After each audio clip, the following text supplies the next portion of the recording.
Good afternoon, everybody. Sorry, that was a wee bit loud for everyone at the back. I hope you're having a lovely day. I'm very sorry about this little intermittent spot of rain, but I'm told it will disappear momentarily, so we're still all on course for our first match getting underway in just a few moments' time. We've got some great tennis ready for you. We've got Bergs, the world number 50 from Belgium. Anyone from Belgium by any chance? Really? Oh, fantastic. Thanks very much. Taking on Khachanov, former world number 8. He is in action, he's back every year. Anyone come last year and see Khachanov? There we go, love it, love it. Then after that, we've got Francis Tiafoe. He played yesterday. Was anyone here yesterday? Perfect. He's looking for his first win this week. Lost to Stefanos Tsitsipas in the match tiebreak. He's taking on his friend and compatriot, Chris Eubanks. Anyone seen Chris Eubanks in action before? Lovely. You big tennis fans up there. He'll be in action. He made the quarterfinals of Wimbledon a couple of years ago. And then we've got the legends doubles. Mansour Bahrami, David Ferrer.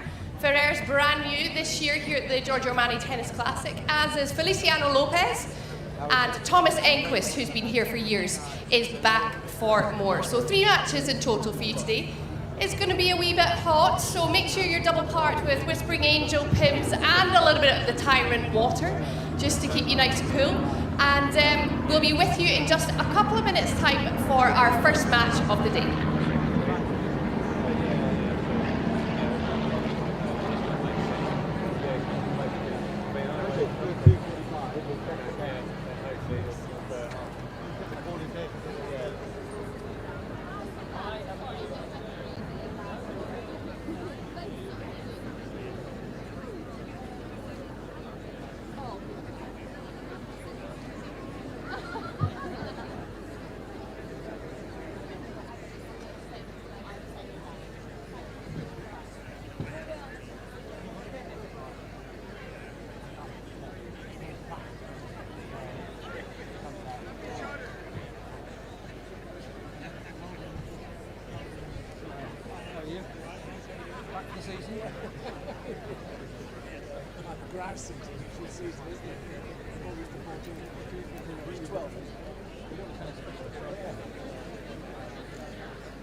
Due to that little spit of rain, we're just delayed by 5 minutes. The players will be on the court at 2:45, which is 5 minutes time, so just bear with us. We didn't want anyone, slipping over before Wimbledon.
Okay, folks, it's time now to welcome our players onto the court for our first match.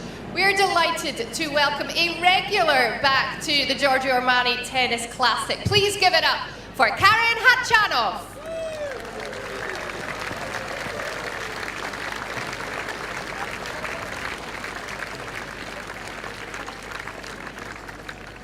And his opponent is back for the first time since 2022 here at the Hurlingham Club. Please welcome from Belgium, Bergs.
Doing the coin toss, we've got Vikram Kansara with Business of Fashion at Giorgio Armani.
Thanks very much, Vikram.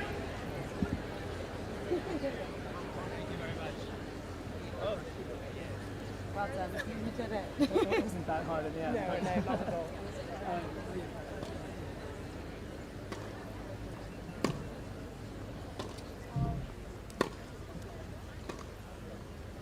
Bergs is 26 years old from Belgium and ranked 50 on the ATP Tour, just one off his career high of 49.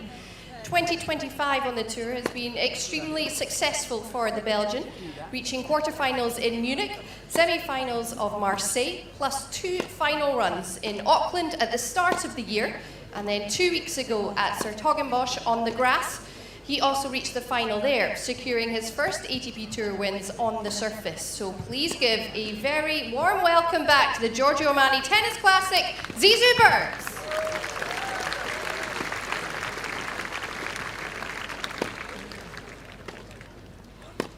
And his opponent, Khachanov, who is 29 years old and ranked currently inside the world's top 20 at 19. He has been as high as world number 8. Karen owns 7 ATP Tour titles, winning 2 of them last year. This year, he's had 2 semi-final runs in Barcelona and in Halle just last week. He's a 3-time Grand Slam quarter-finalist, twice at Roland Garros and once at Wimbledon, and reached the semi-finals of the Australian Open and US Open. So please welcome back to the Hurlingham Club, a fan favourite, Khachanov.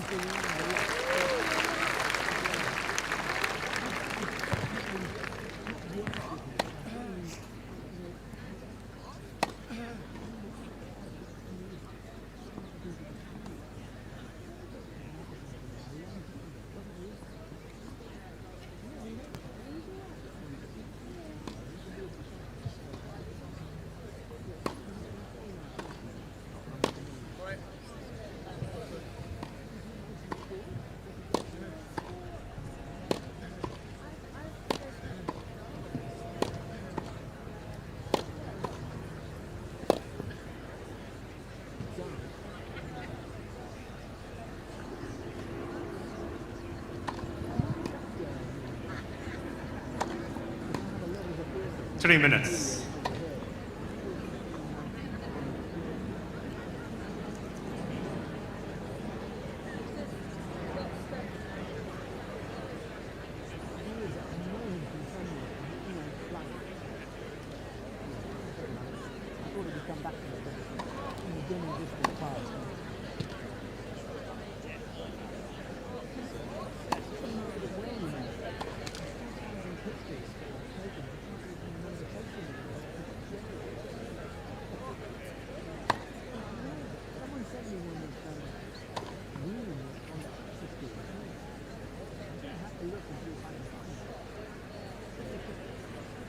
Two minutes.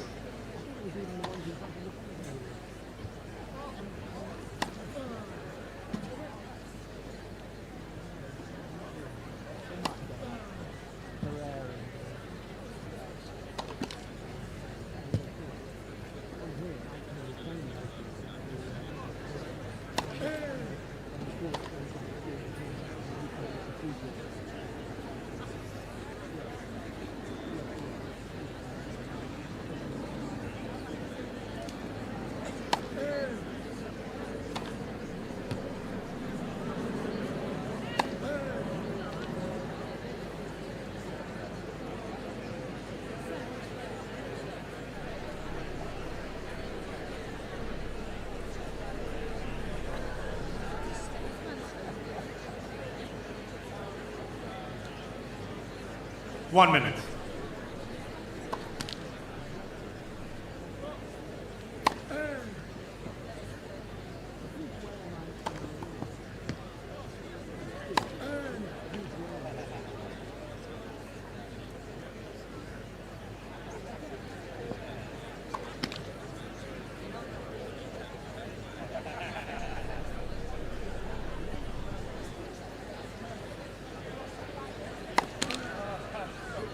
I'm not doing it.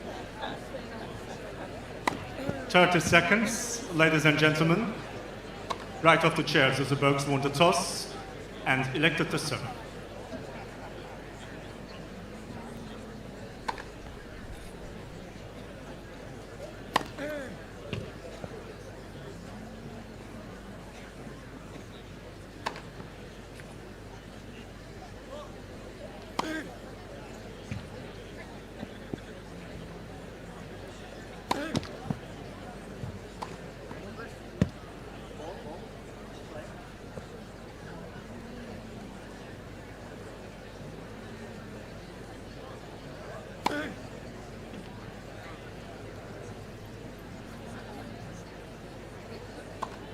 End of formal.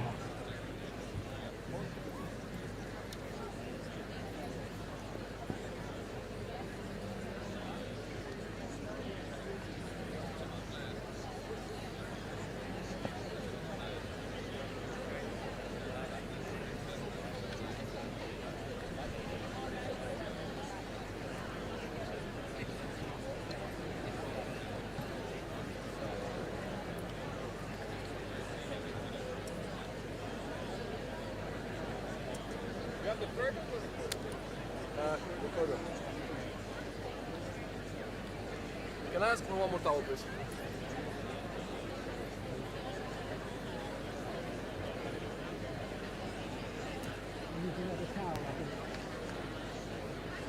One more towel.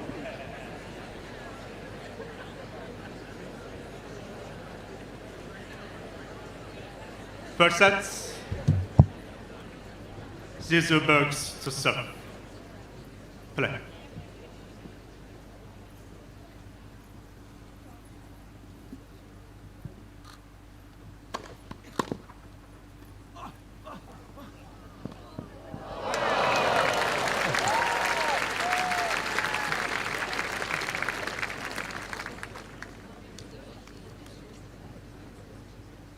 Lopez. No.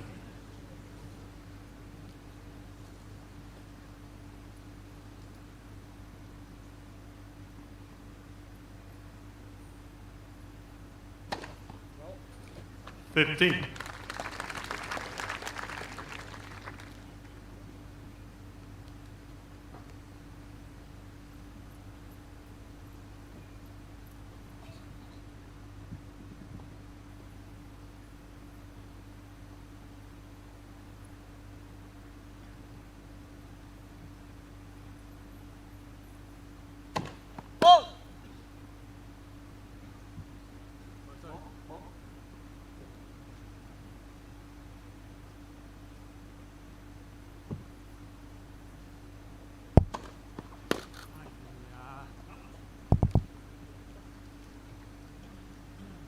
Third to 15.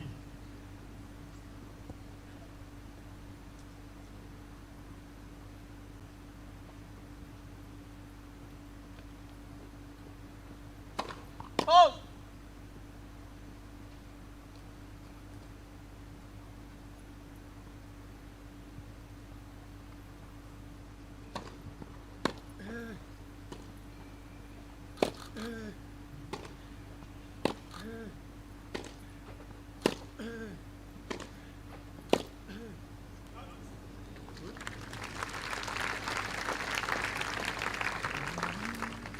Forty 15.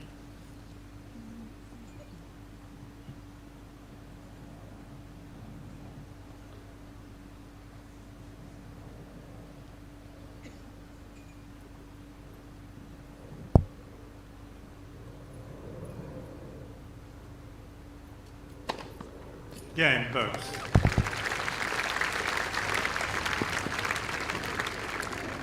First game.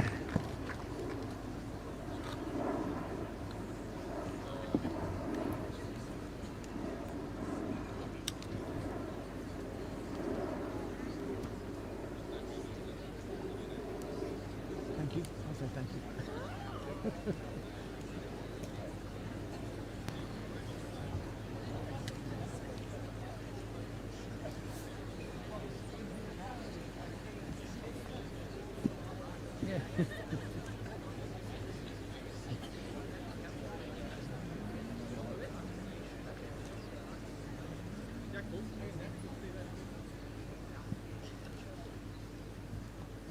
Khachanov to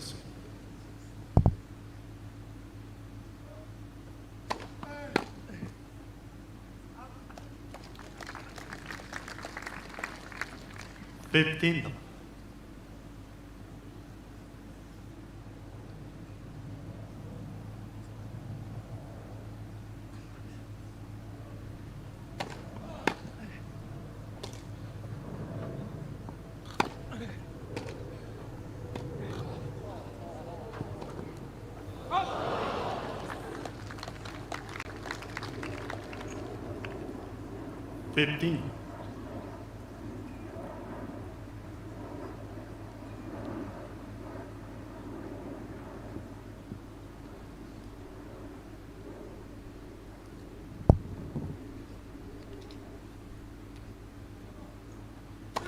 Let first serve.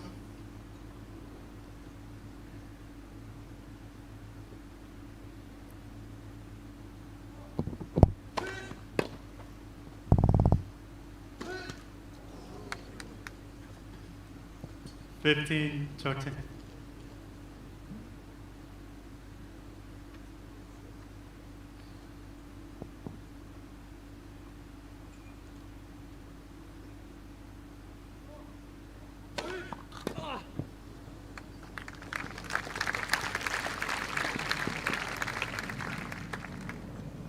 Churchill.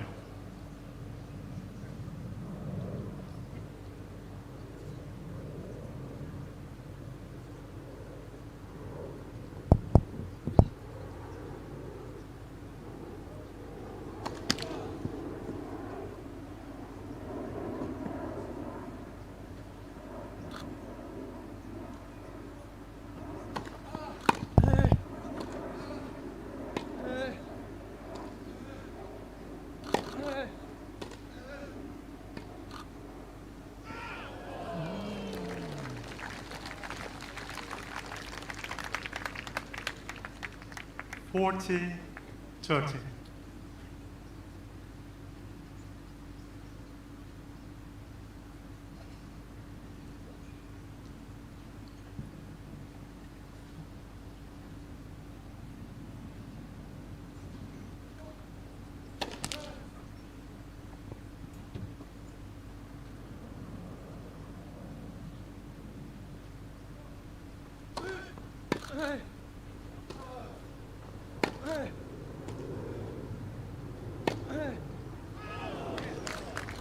Again, Khachanov.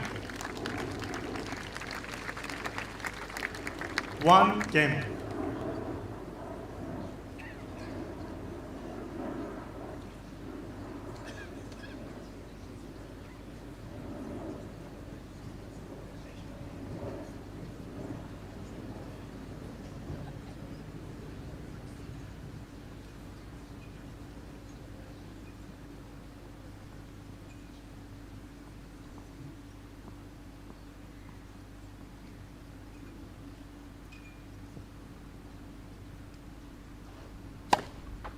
Fifteen.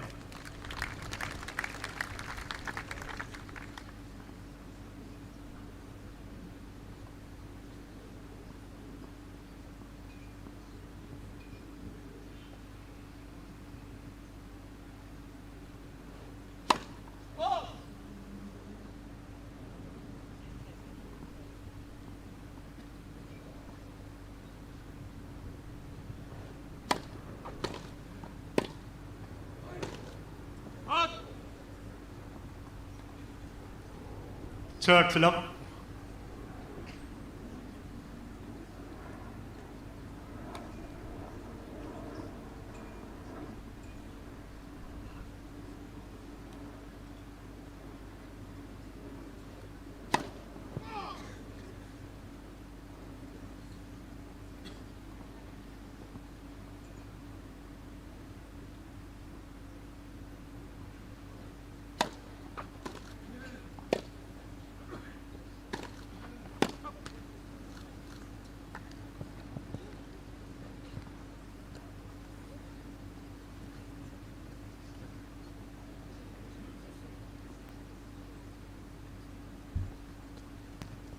Turks at 15.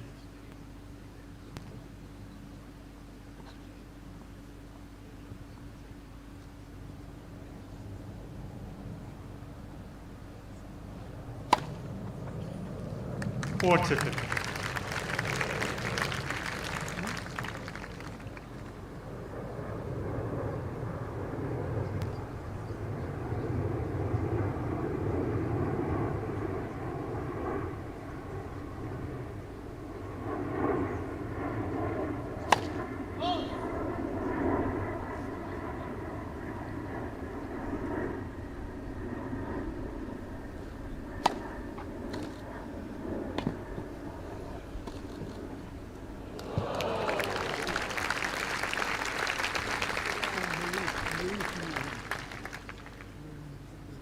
Forty, 30.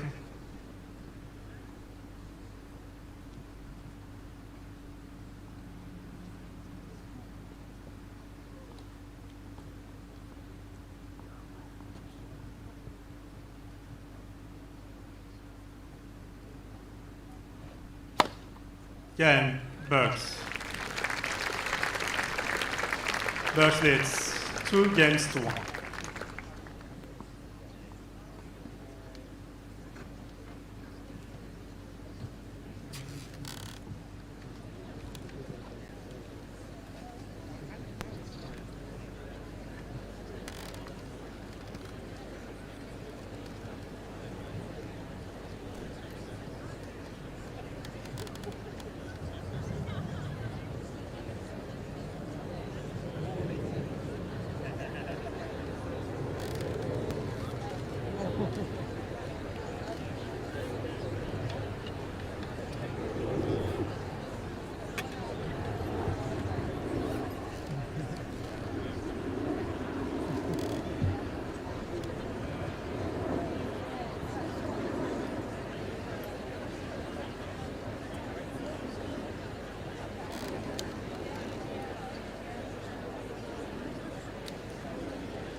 Time.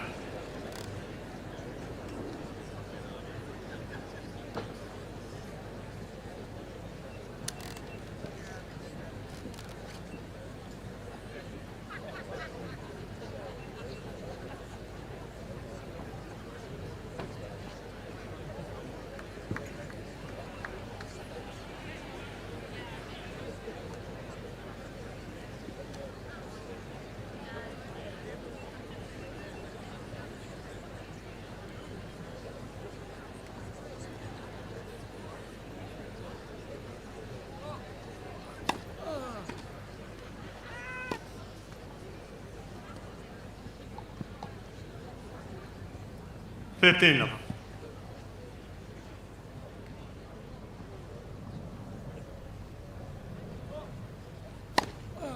Turtle up.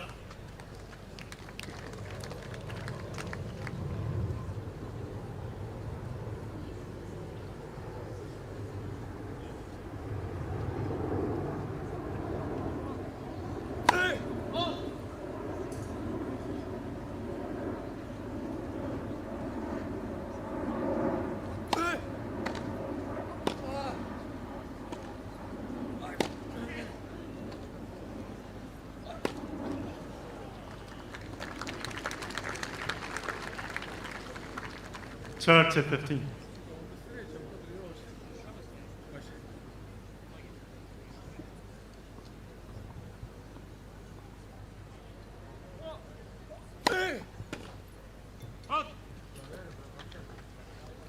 Forty 15.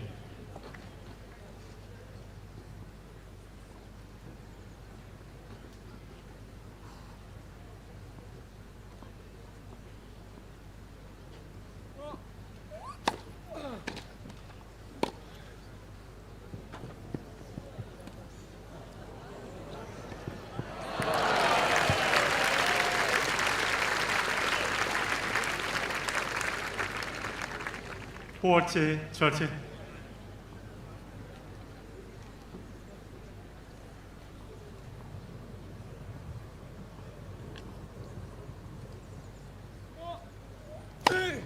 Game, Khachanov. 2 games.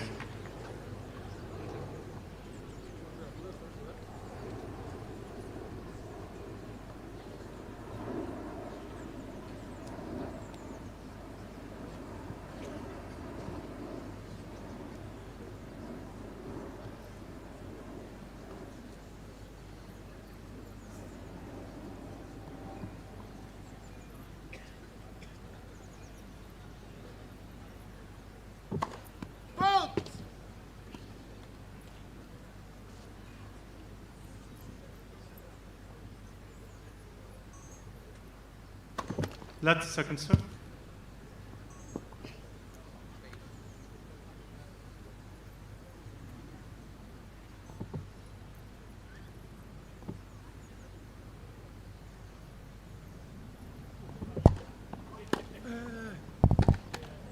Out.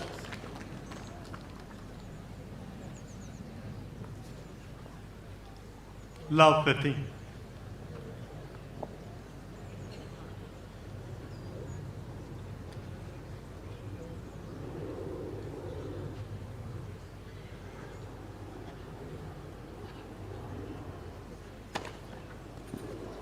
$15.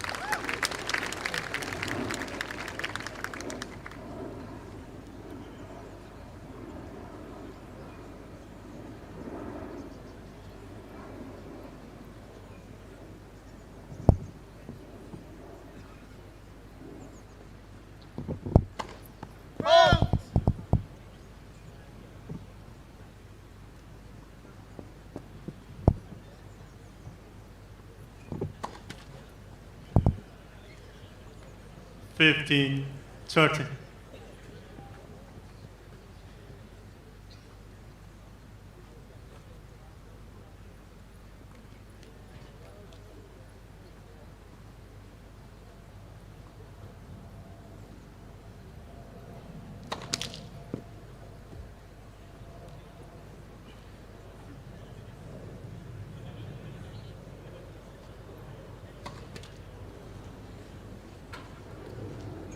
15-14. Thank you.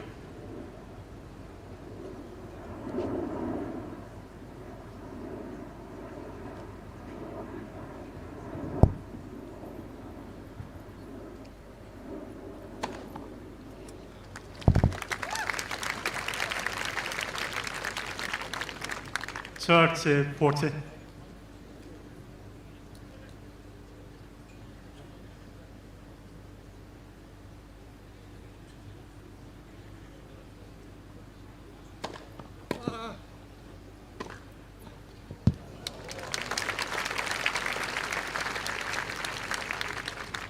Cheers.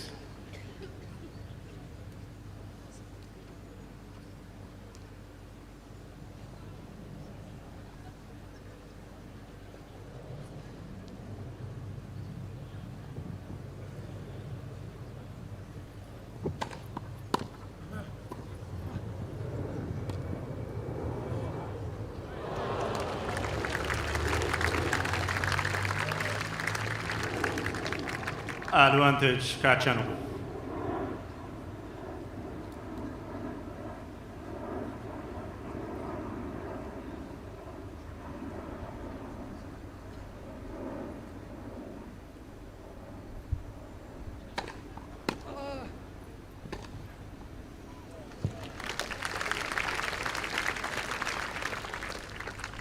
Cheers.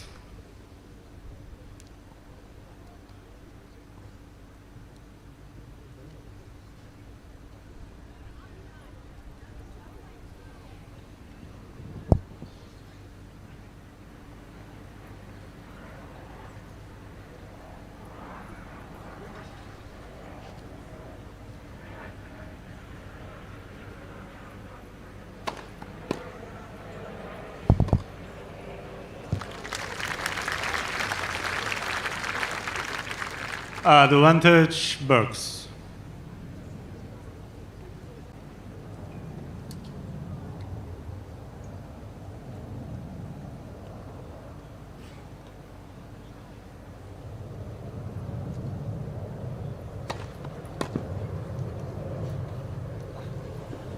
Again, Bergs.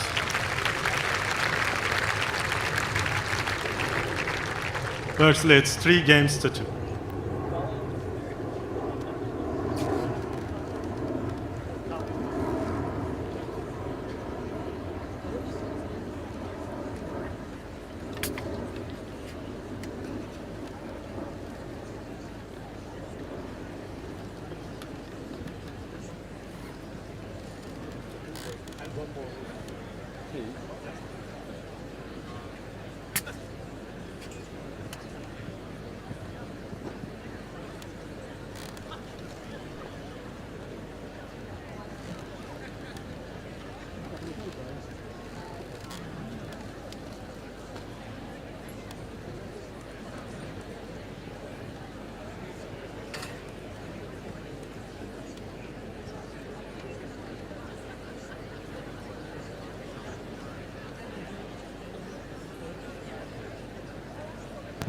Time.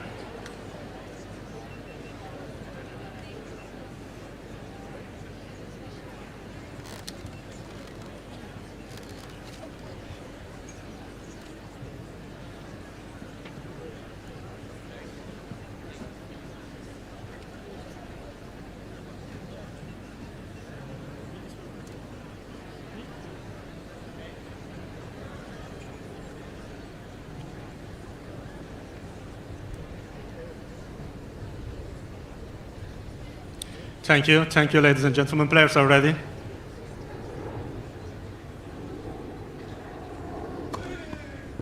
Fifteen, Lopez.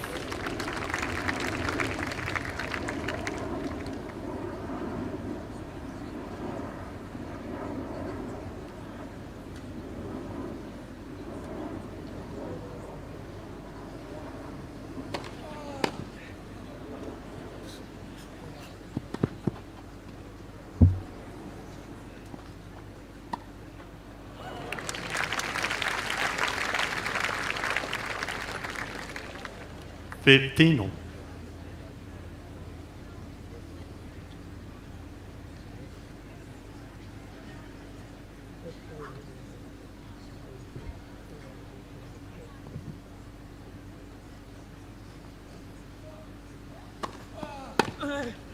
30-15.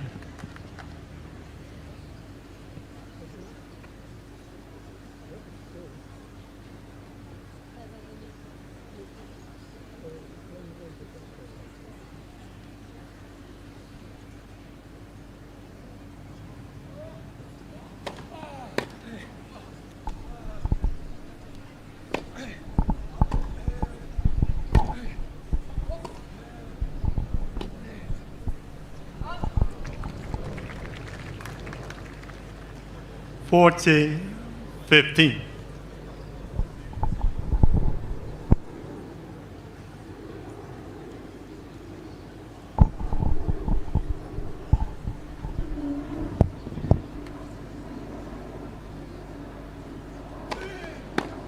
Game. Good serve by Khachanov. Khachanov. If you missed it 3 yesterday, games. Francis Tiafoe was on this court and he faced Stefano Tsitsipas. Tsitsipas served incredibly well. In fact, Francis saying after the match, he was joking around saying that the Greek hit 100 aces. It wasn't 100, but it was up there from Tsitsipas, who's trying to get some form back, some momentum. Hasn't been the greatest season for Tsitsipas so far. 15 love. And it's ticking off from that is Bergs.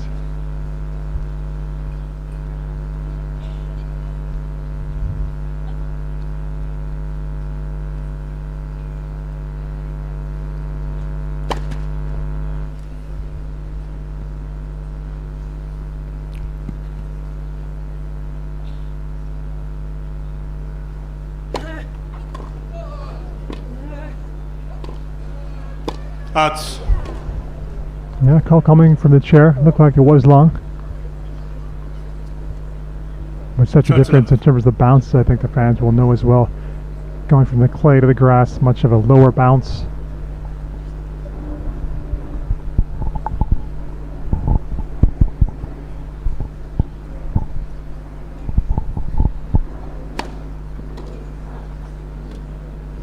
That's also a function of grass court tennis. This little chip return 30-15. just to get it back in play at Khachanov. Starting things off.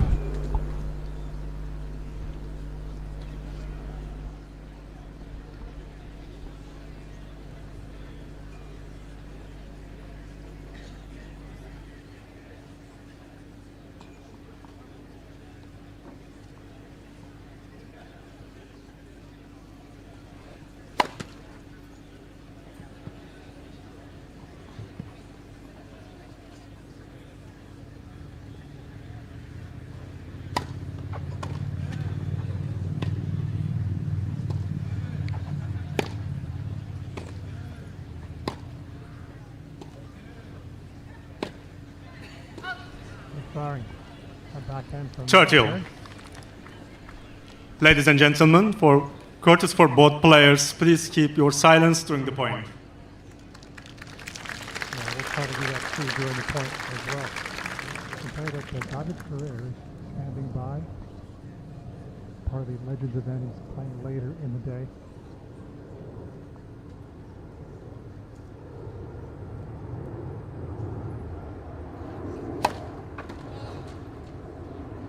Bringing it after this game, which is now a game point for the Belgians. 40-30.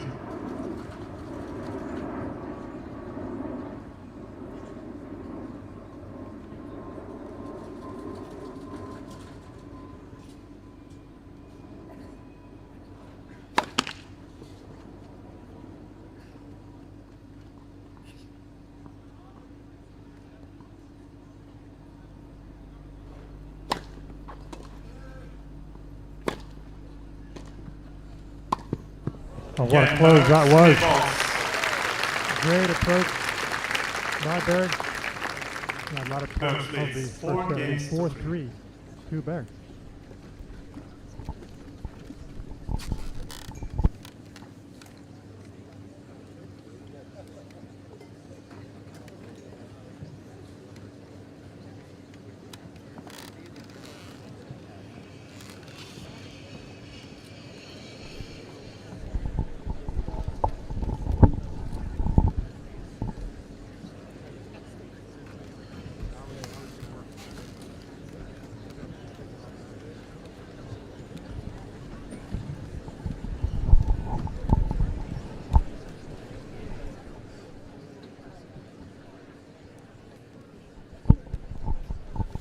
And as mentioned, great to have David Ferrer now alongside. He took part in the Legends doubles yesterday. So many years of fixture on the tour. And David, great to have your company. How are you doing? Hello, how are you? Good, thanks. How have you been enjoying your time this week at the club? Very nice. I have been here as a pro and now as a senior tour. But yeah, I have fun and it's nice. This event, it's amazing. What's it like coming back here and looking at the grass, not hard courts or not clay? Yeah, I like to watch tennis on grass court because it's different and it's very important to be aggressive and have, it's who is more aggressive has more options to win the match. Yeah, I think we're going to see that. We'll see that over the coming weeks as well. Carlos Alcaraz is defending his title at Wimbledon.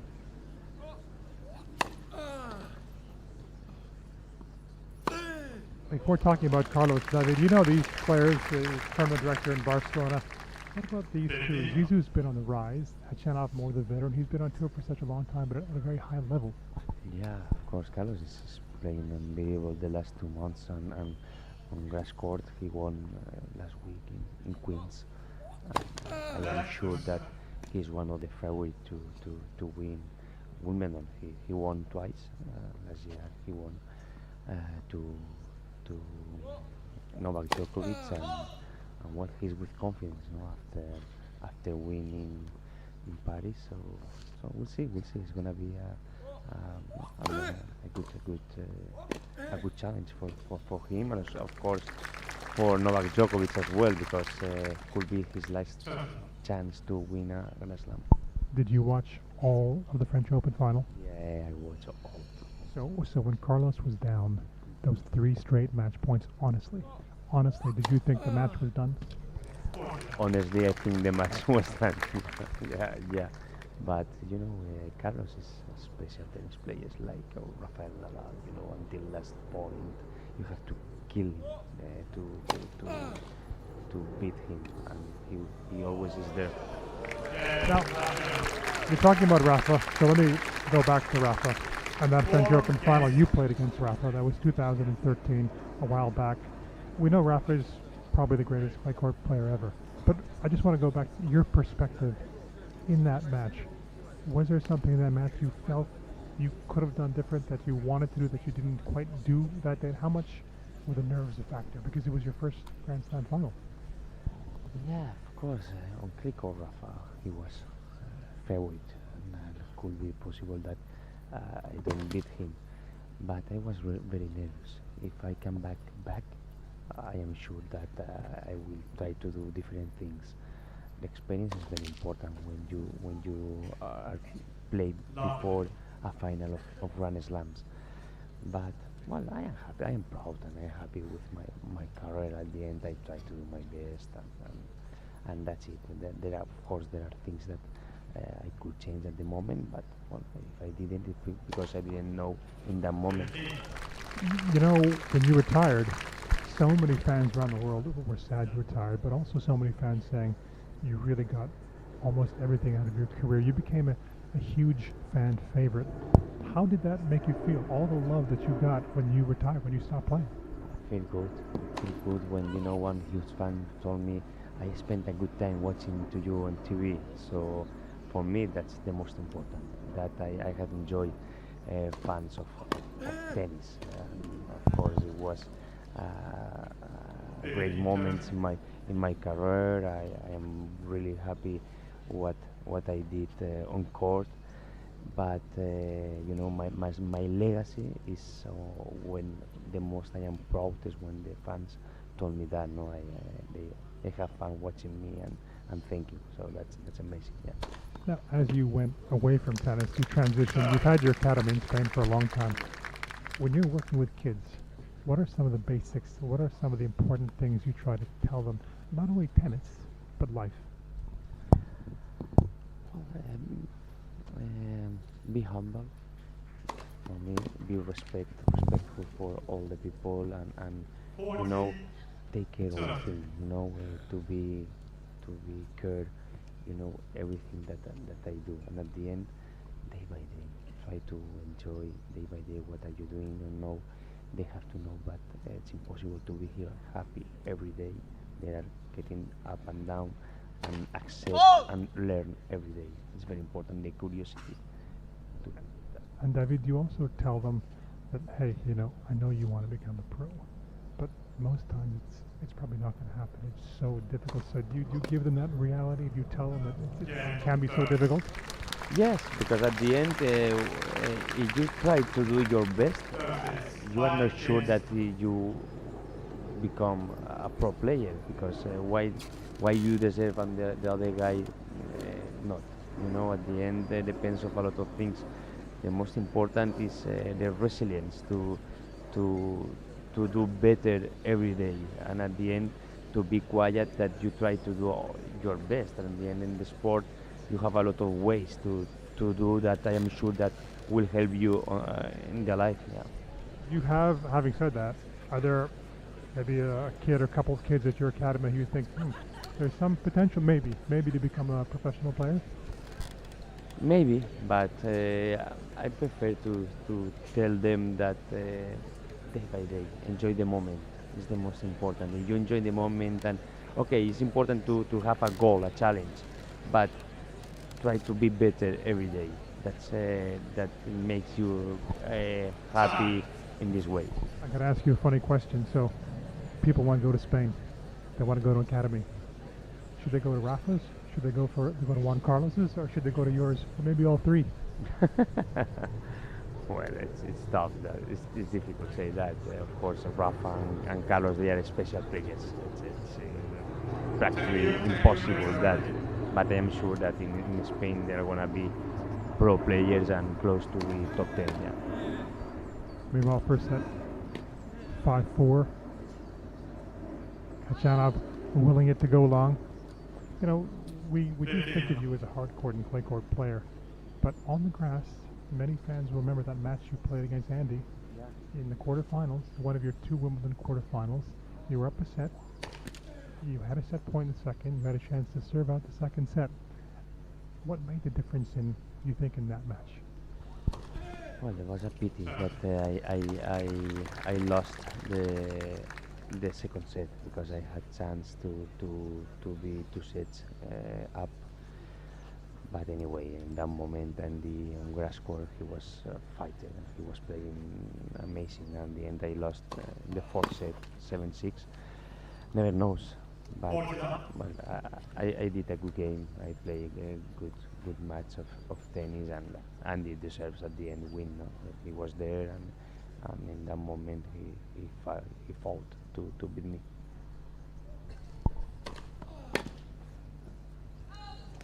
Good serve by Khachanov. And life now is mentioned you have your own academy, but you're also tournament director. You Davis Cup, the captain for Team Spain, and last year you were very special. Rafa retiring. I know people talked about that certain moment, and Rafa was going to play, not going to play. What's it like been for you being Davis Cup captain and having all these players and having to make some tough choices? Yeah, well, it's my job at the end. No, I try to do the best for my team, and that time I chose Rafa because I thought that in important moments he played his best. Was a pity because Rafa lost that match. Wow, the ball was close, and the umpire said it's on the line. And well, I don't have a really good memories, of course, because it was the last match of Rafa. But I am proud that I be on court on his last match, close to him. It's Rafa is close friend, and you know, it's I will like the best of him. And he lost to a player, and Van de Zandschulp, who is a history of beating top players. He beat Carlos, he beat Novak this year also, so somebody who's very, very good.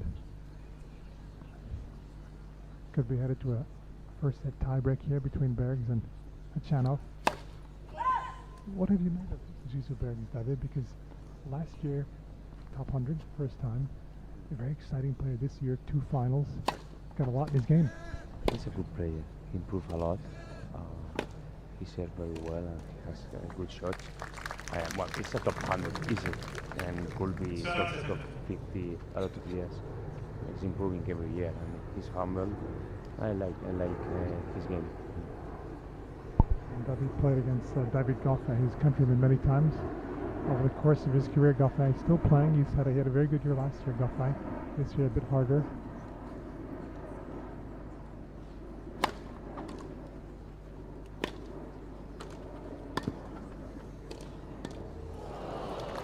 He was in position. Sorry. How about in the future? I know you have a family at home, but how about in the future, coaching? Do you ever see yourself being a traveling coach with a player, or would the offer have to be such a crazy good offer with a particular player?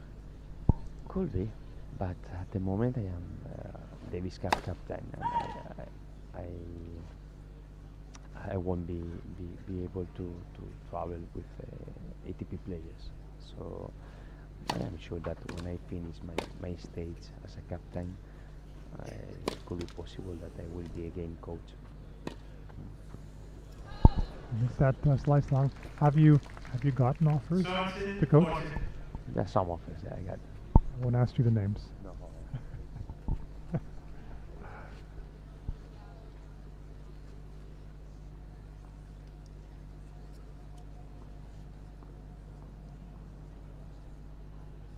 There's a chance here. Khachanov. Taken away. All the big points so far. He's slamming those serves down. Yes.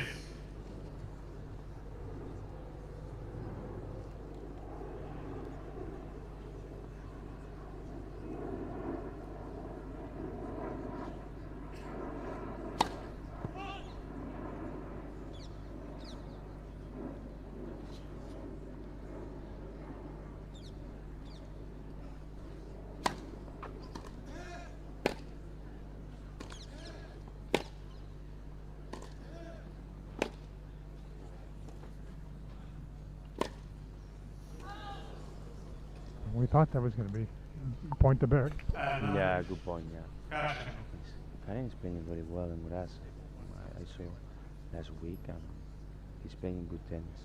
So it's one player that we see in Wimbledon could be a surprise. Draw coming up, of course, later this week.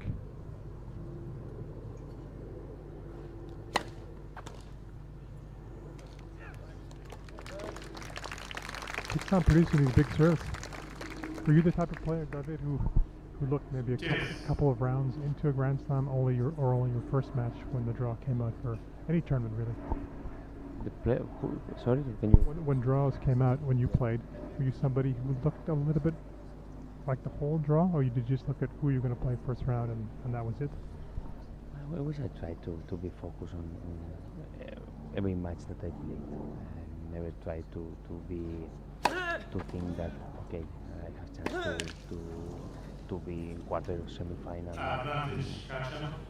Well, of course, it depends on the surface. You know, at the end on grass court there are players that could be less ranking, and on grass court you don't like it because his game is adapt more on grass court. I remember Maud, for example, the French guy on grass court, you didn't like it. Giovanni Pecci-Pericard, somebody like him.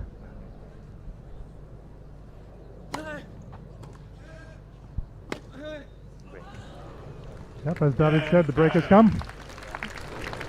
Thanks for your time, David, and we're going to see you on court later.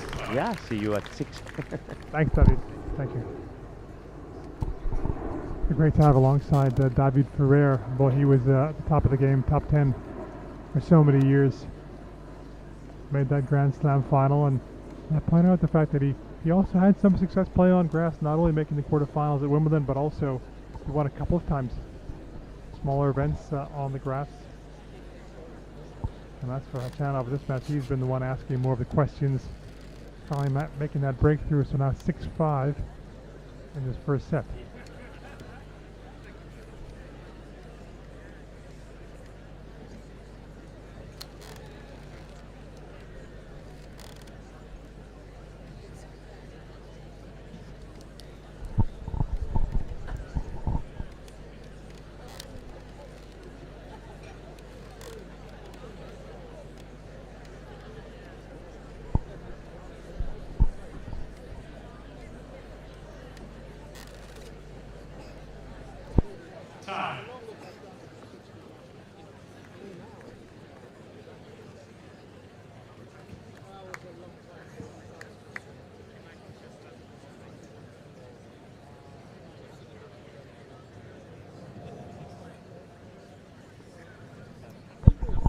So trying to serve this first set out is Karen Khachanov after getting the break 6-5.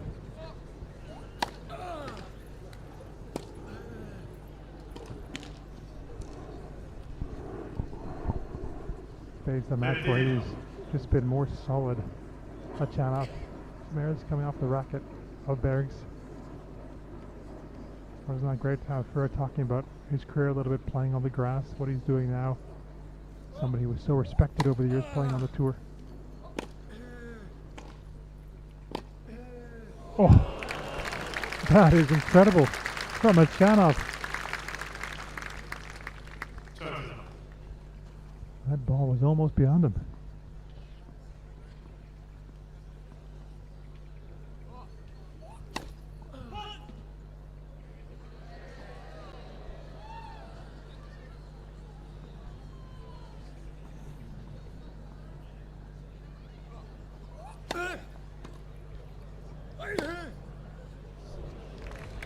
It's dropped in. To the disbelief of Bergs.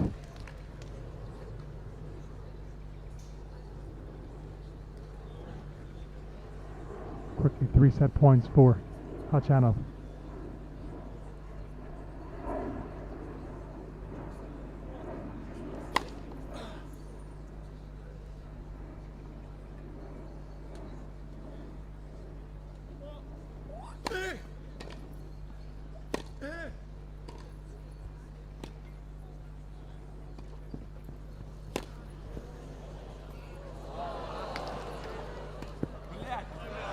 Oh, he did the hard part. Khachanov, you can't believe he missed it. The whole court was there for him. What a lob that was. 40-15.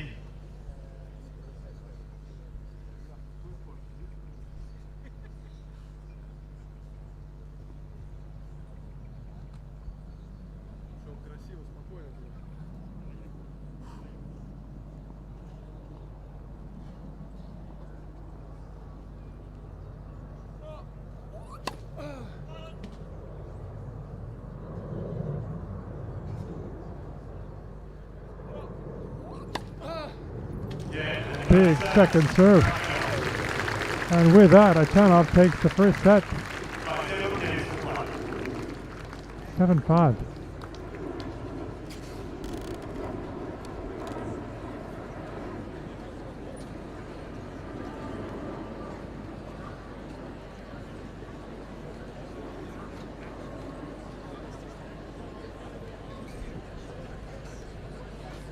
Played at the club last year at the Giorgio Armani Tennis Classic at Khachanov. Holger lost in 2 sets to the Dane, who'll be here this week. 6-2, 6-4. He also played in 2018. Lost to Igor Dimitrov in a match tiebreak. Also Pablo Carreño Busta in another match tiebreak.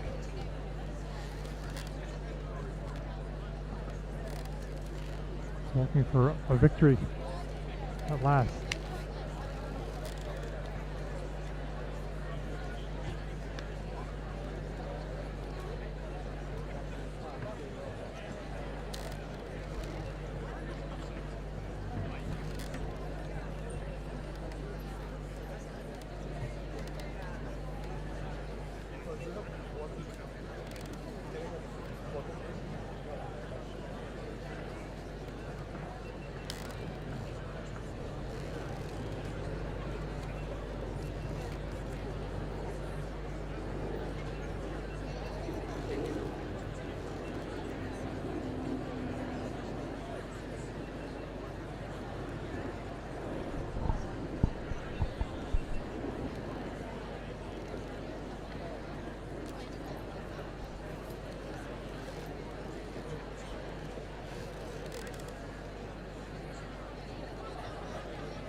Second set about to begin.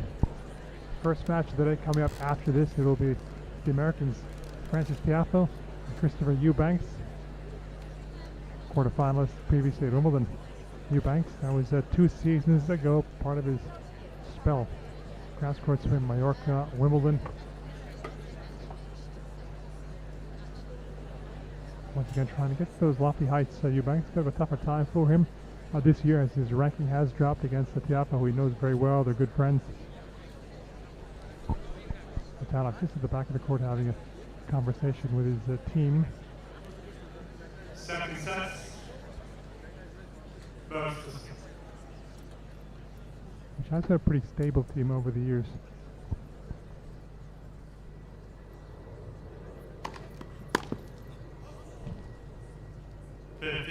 I knew exactly where that serve was going. Teed off on it.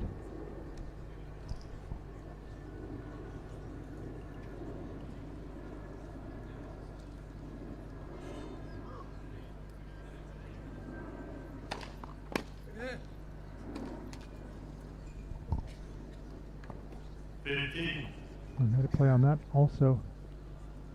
Off a good first serve.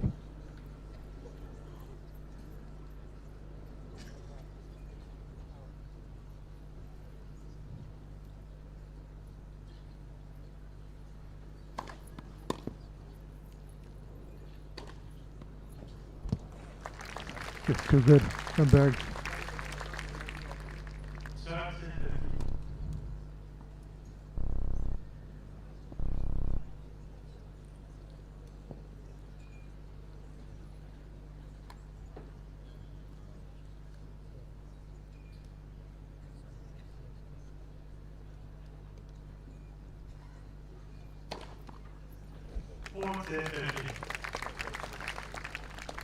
I think he was leaning the other way. Khachanov expecting the ball to go down the tee.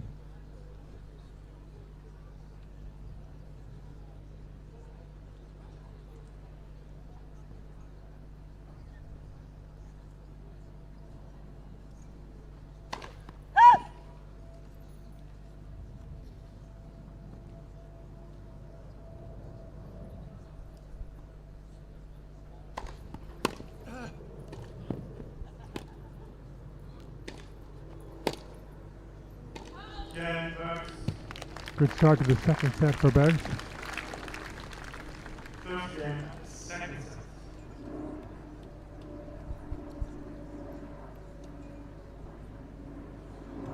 We're talking about Giovanni Pesci-Pericard.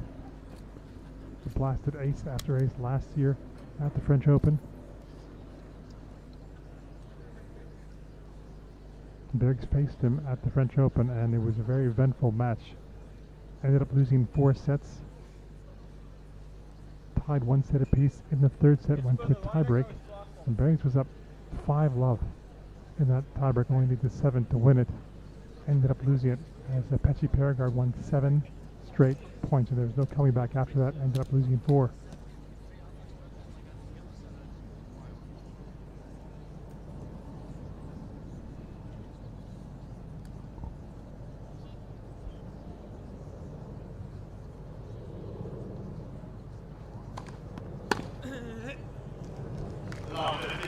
Yeah, he made it. Khachanov was looking for that return in the last game. The one he just missed, Bergs made that one.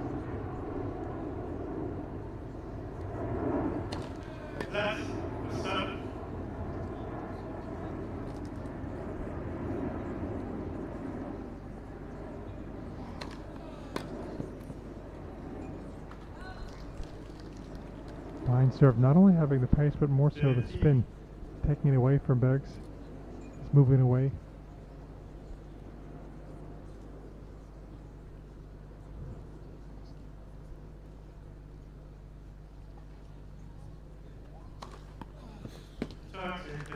And speaking moving away, even better from Khachanov.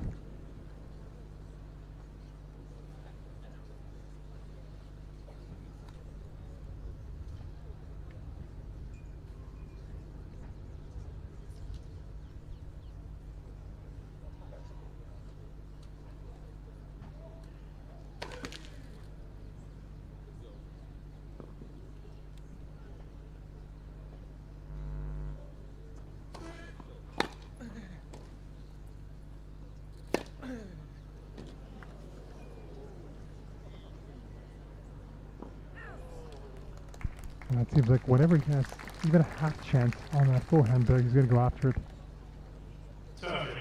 Sometimes you might wonder about his shot selection, but it's what makes him dangerous.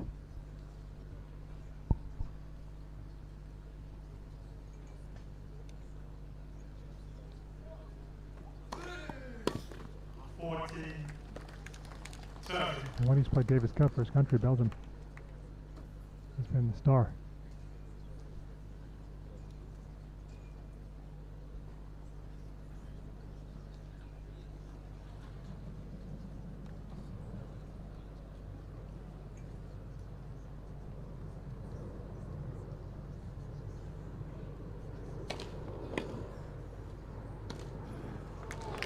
Took that one out of the air. Difficult chance.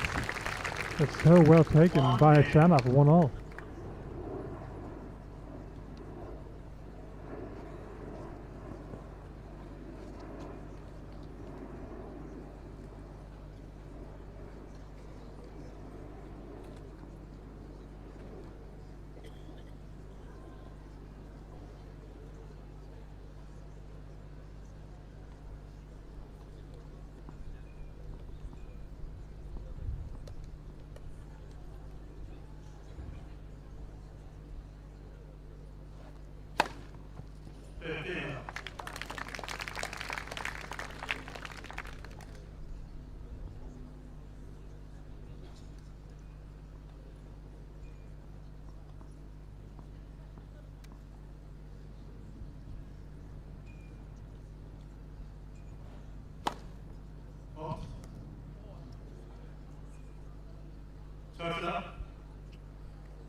Called the fault by the umpire, but Khachanov giving him that point.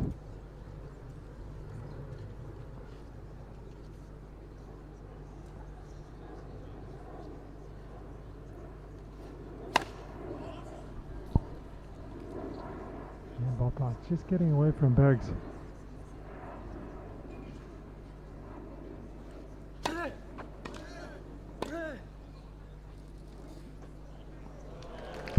Beautiful feel from Khachanov.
Oh, pity, because he did remarkably well picking up that previous ball, Bergs.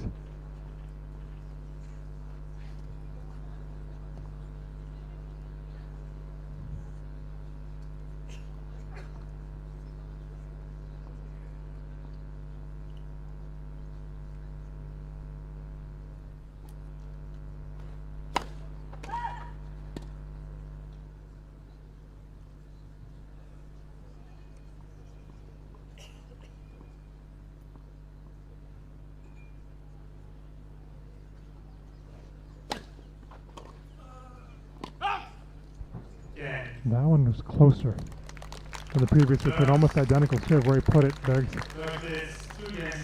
Able to hang on to his serve there. 2-1 in the second.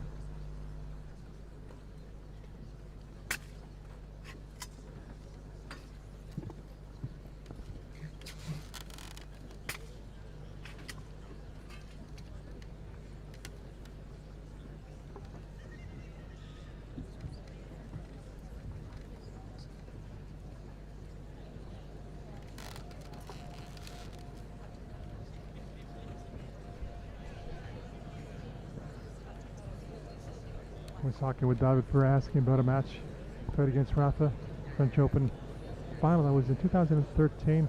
Khachanov has also played Rafa several times. When Rafa played, there was one like maybe the most memorable contest. He led Rafa by a set and a break in New York. 4 sets, 5-7, 7-5, 7-6, 7-6, more than 4 hours they played.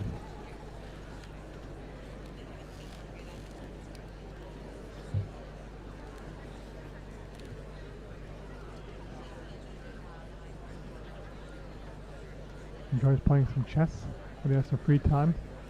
Does Khachanov.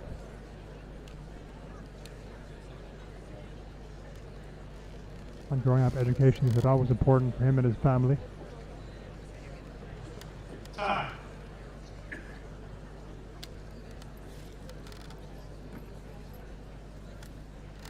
Got a set lead in this one. We're on serve early in the second. Clouds have largely gone away. In southwest London, had spits of rain earlier just before the start of this match.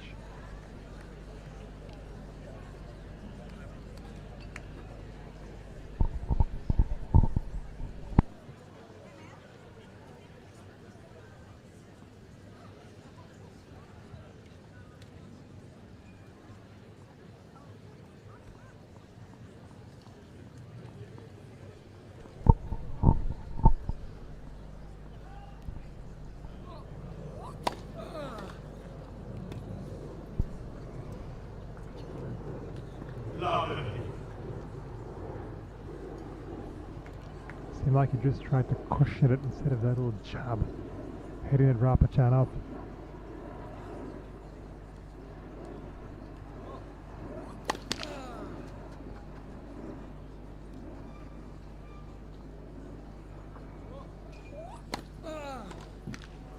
Well, that counted as a chance. 15. On that serve down low 15 was Khachanov.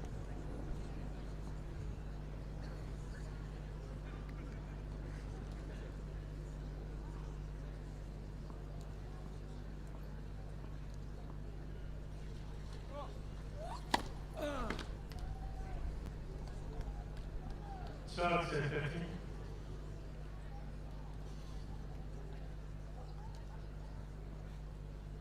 Where are the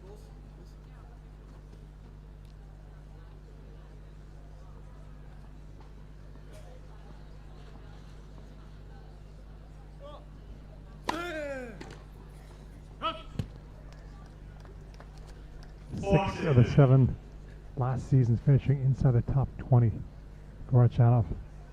So consistent. The outlier 2021 when he was number 29, so he's still inside the top 30 that year. Again, Khachanov, able. Good levels, 2 apiece, 2 games. 7 career titles.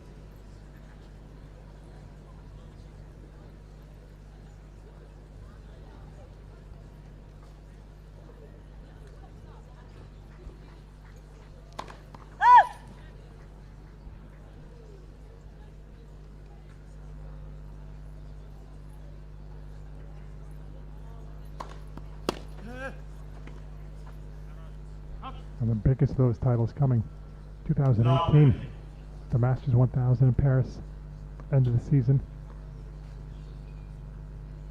Beat 4 consecutive top 10 seeds. Novak right at the end, 7-5, 6-4.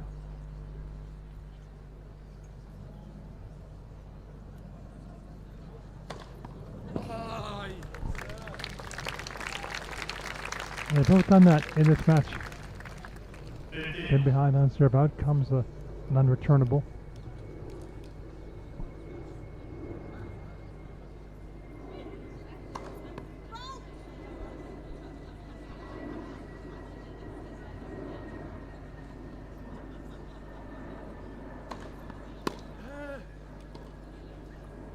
Return excellent. 15, 30. Length was terrific.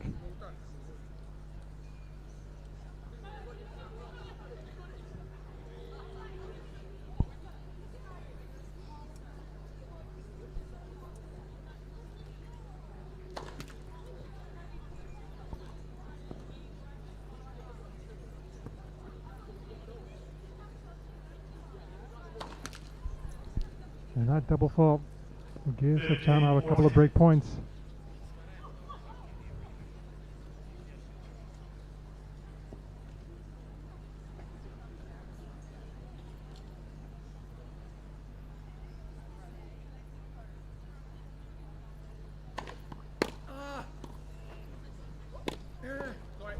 That time he takes it, even though he was clutch again in terms of producing another first serve. Bergs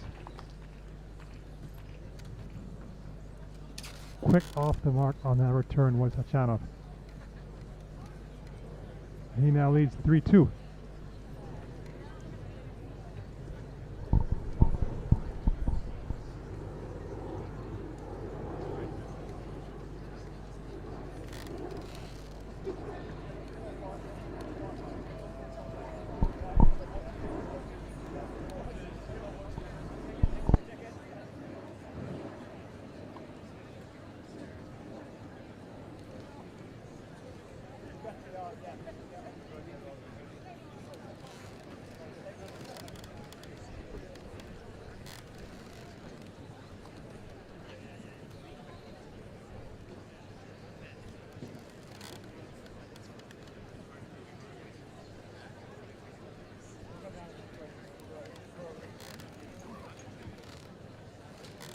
Time.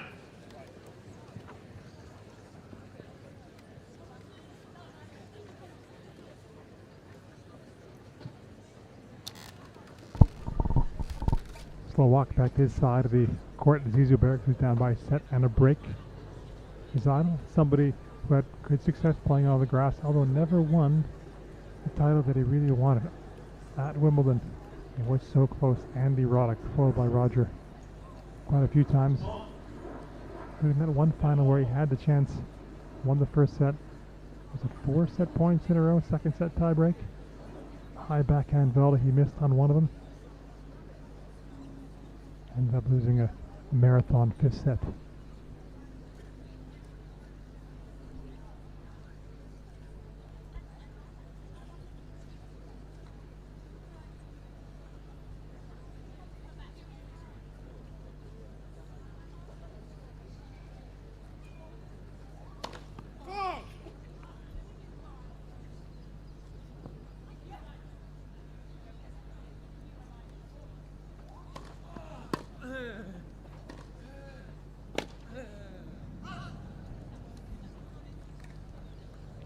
Taking that backhand from deep in the court and trying to get that angle. Bergs' difficult attempt.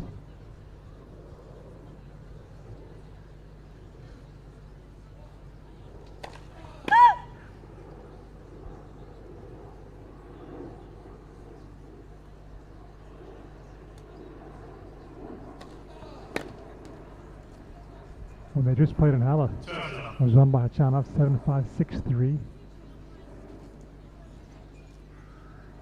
Bergs didn't break the Khachanov serve, though he did have a chance to really take control of a second set, that was.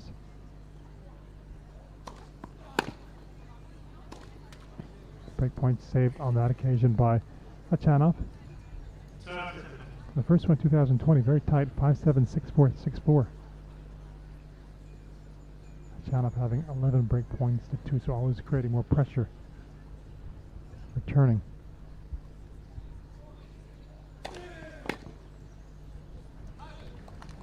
With the way he served today, hasn't placed much of it on his own serve, Khachanov.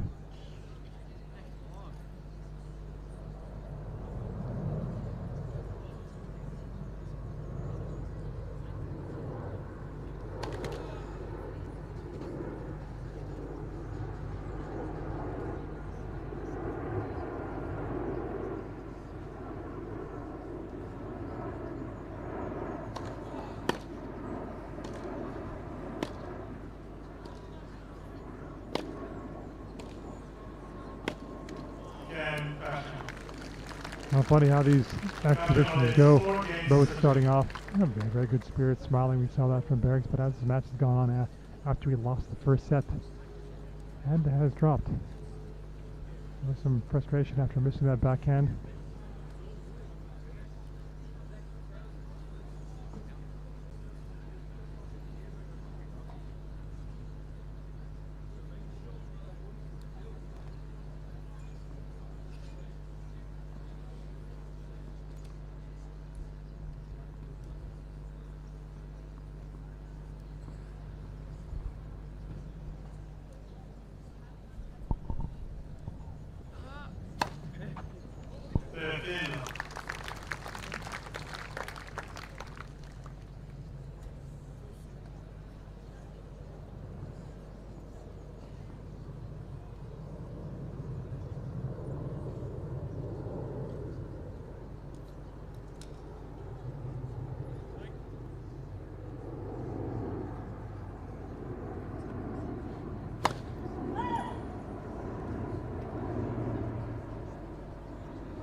Can pick that one up.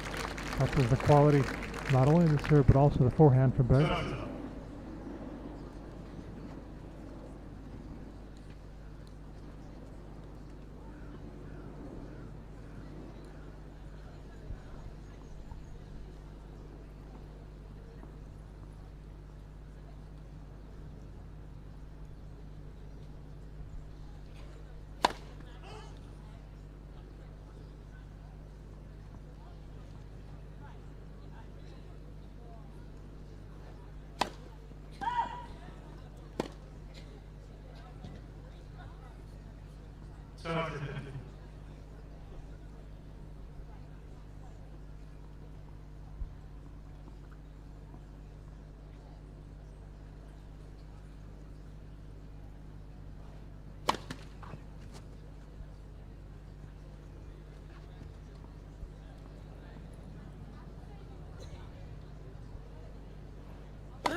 Make sure he got that second serve in. Bergs, who hit 8 doubles when he faced Khachanov last week.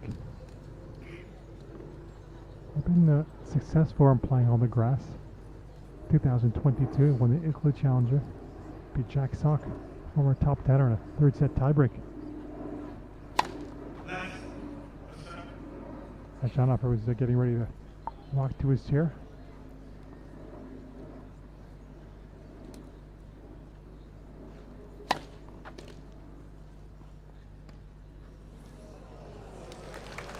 Two hands on that drop shot for Bergs.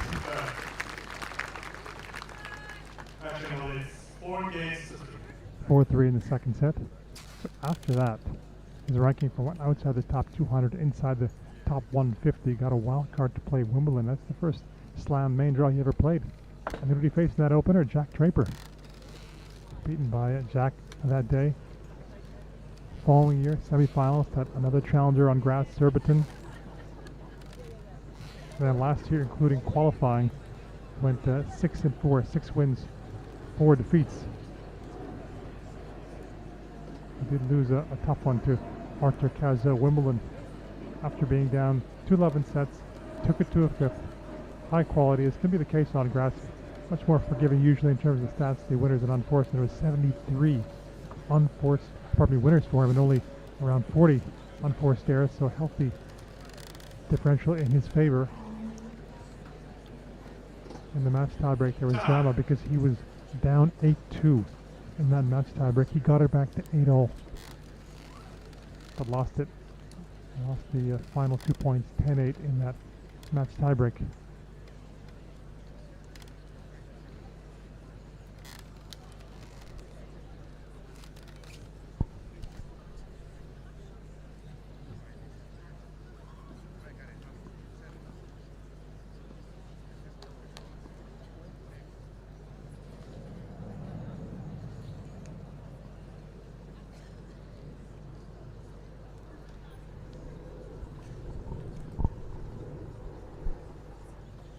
Two more holds will do it. He knows that. Khachanov.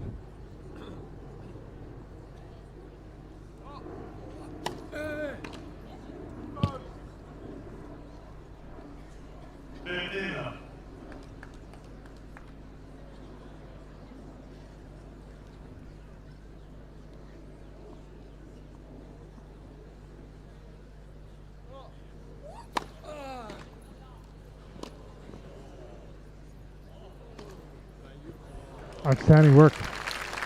Alan Bergs. 15.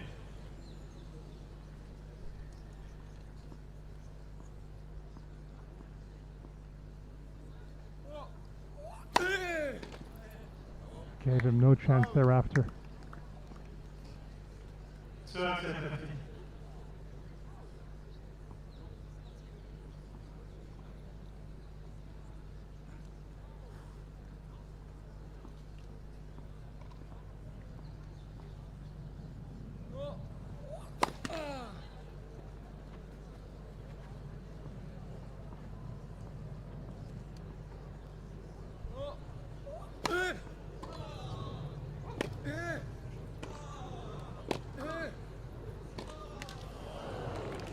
Well, he used to make him play it forehand. He wants to do that. Put him under pressure. Force that error. Not give him the time on that forehand.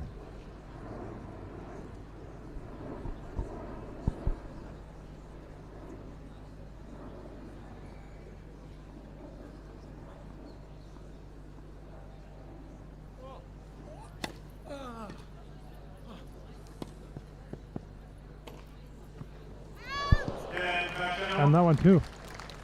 That little scoop put into the corner. Khachanov is 5 games to 3. Just hurried on that backhand attempt. 5-3 in the second to Khachanov.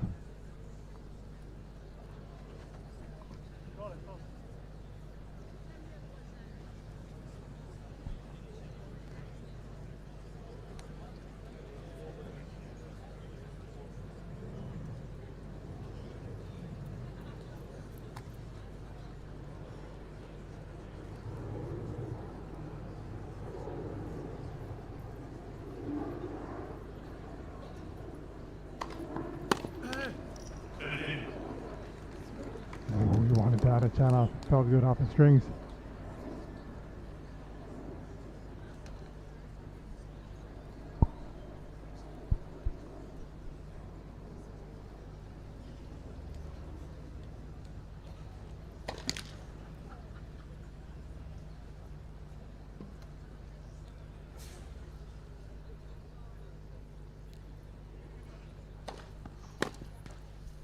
Turn up.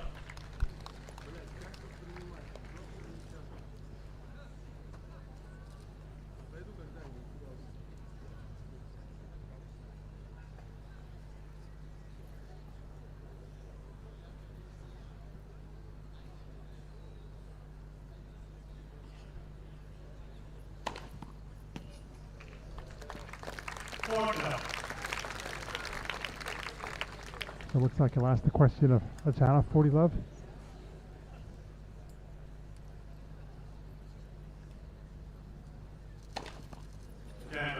And he's done just that. How old to love? Pulls to 4-5 in the second. Khachanov is 5 games to 4.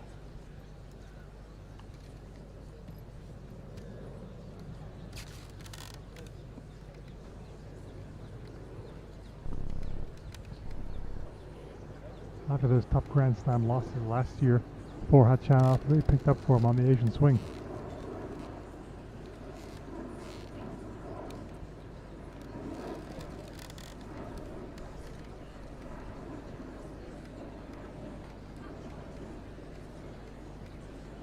Made the quarterfinals in Beijing on a 500 level category on the men's tour, and won the title in Almaty in Kazakhstan. Beat the Canadian Gabriel Diallo in the final.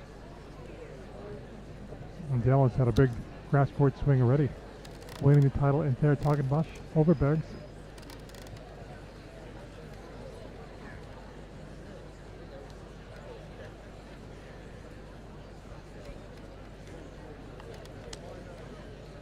Carried that over to the indoor swing, also made the final in Vienna, where Draper beat him. And then another long stay in Paris, semifinals. The Paris indoors, Hugo Humbert, Frenchman, taking victory in the last 4 here. He's trying now to close this one out against Bergs. Up 7-5, 5-4.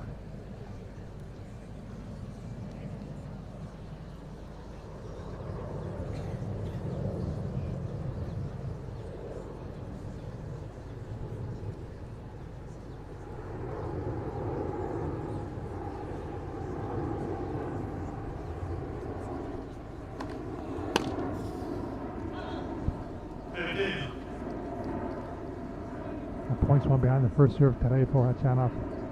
Thank you, practice. Has to be in the 80s, percentage-wise at least.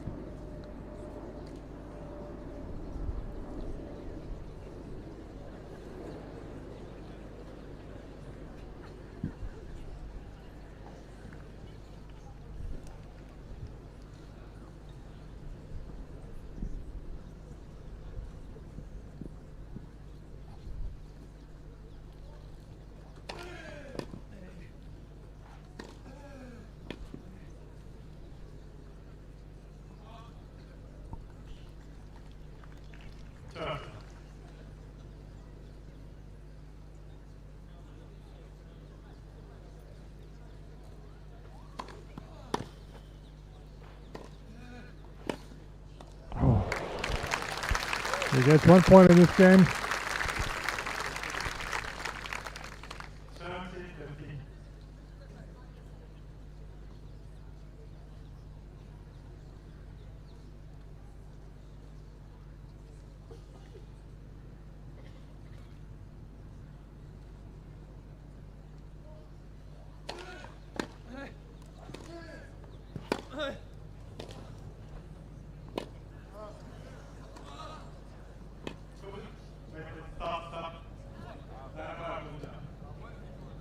Yeah, I thought I heard something.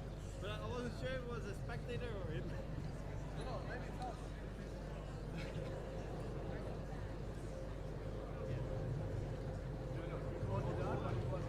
Well, late call. Party lines person.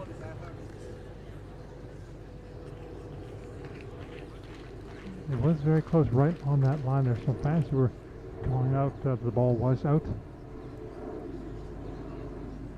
May have been the right call in the end, but the delayed nature of it didn't make Khachanov happy, but it's 30-all.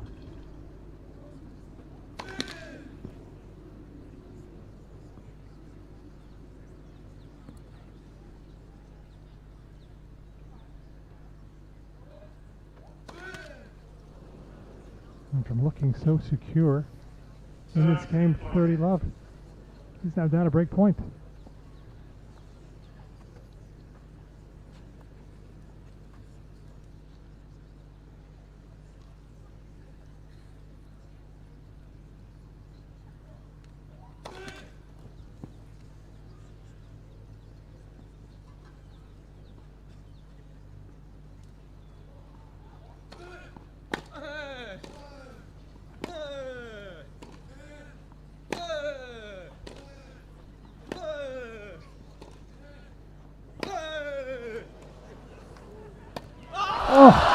Oh, he did the hard part.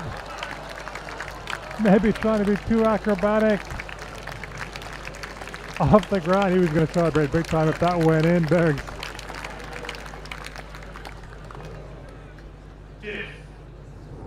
I'm not sure he'll get another chance.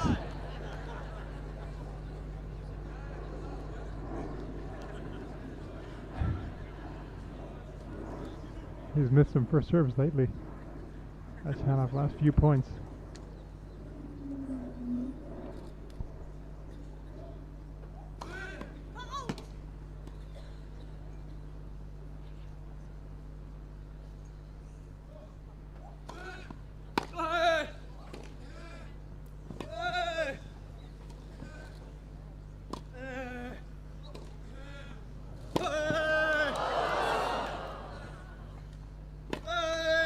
A lot as he's been.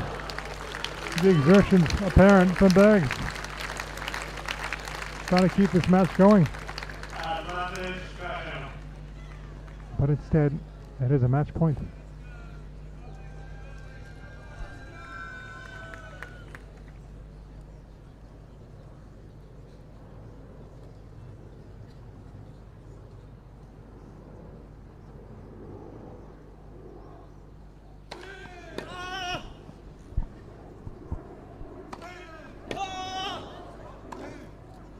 On one he takes, made to play that one extra ball. Very competitive, very entertaining, but just as was the result when they faced off at Halle last week. It's a win for Khachanov. This one 7-5, 6-4.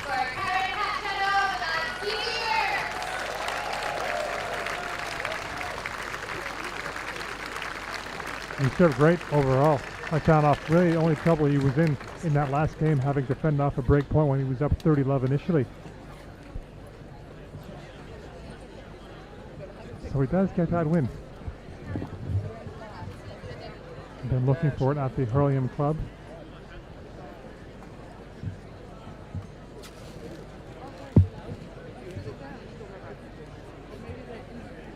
Okay, we've got a chance to hear from both players on Santa Cruz.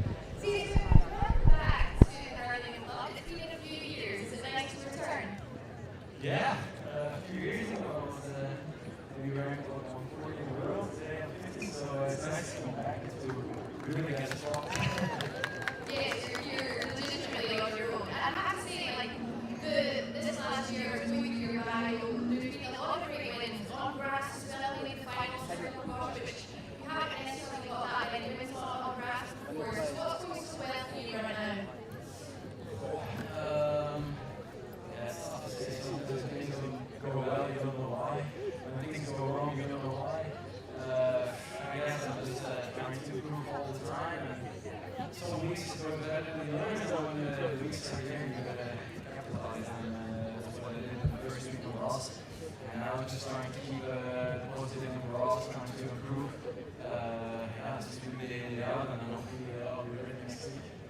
one thing you might have to work on is that forehand volley in the air just there. You're trying to give it the glory, get a bit of an off-piece jump, then you forgot how to hit it, correct?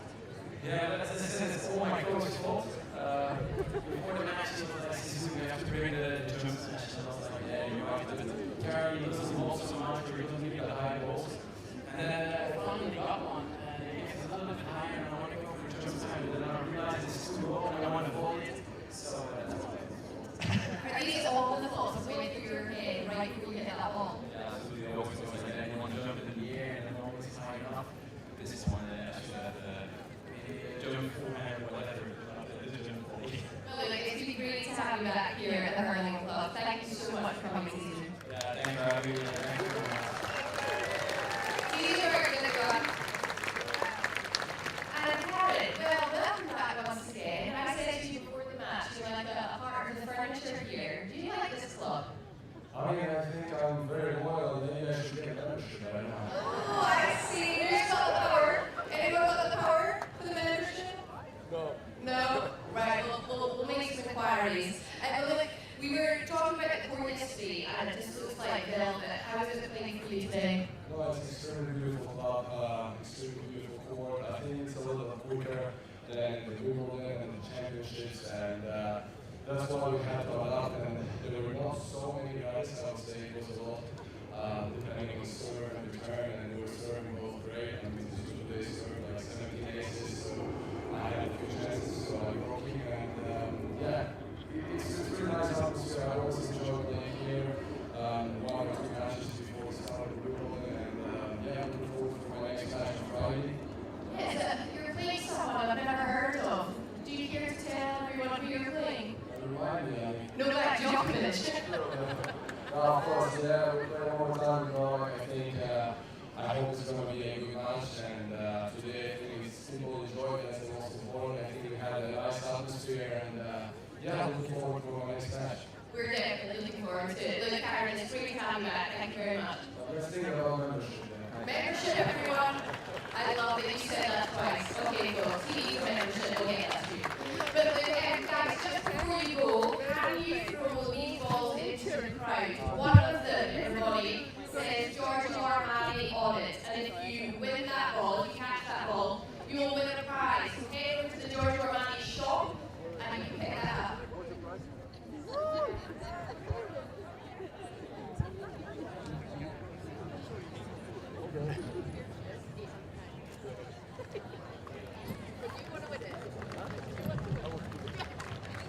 Okay, who wants it?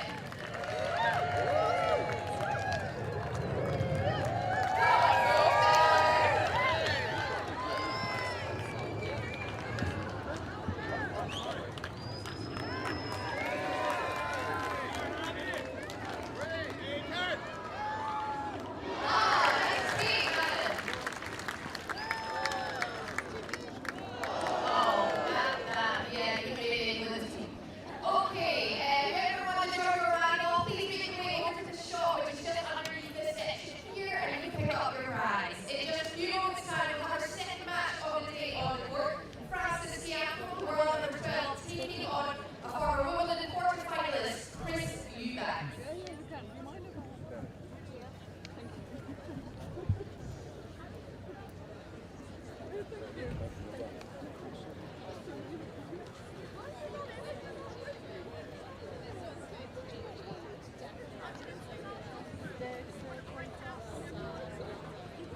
been into the building?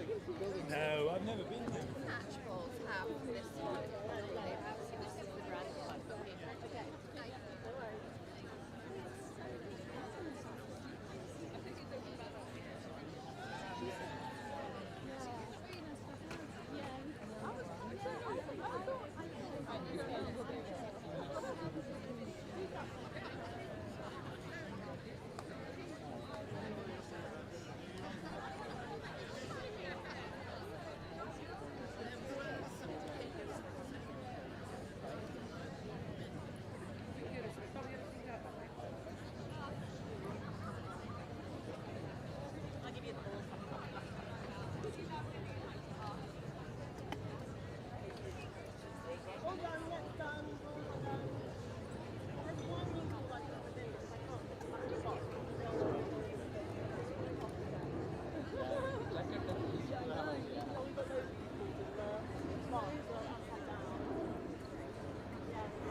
Okay, folks, time now for our second match of the day. Let's welcome the players onto the court. Starting with a newbie here, the Giorgio Armani Tennis Classic. We are delighted to welcome from the USA, Eubanks.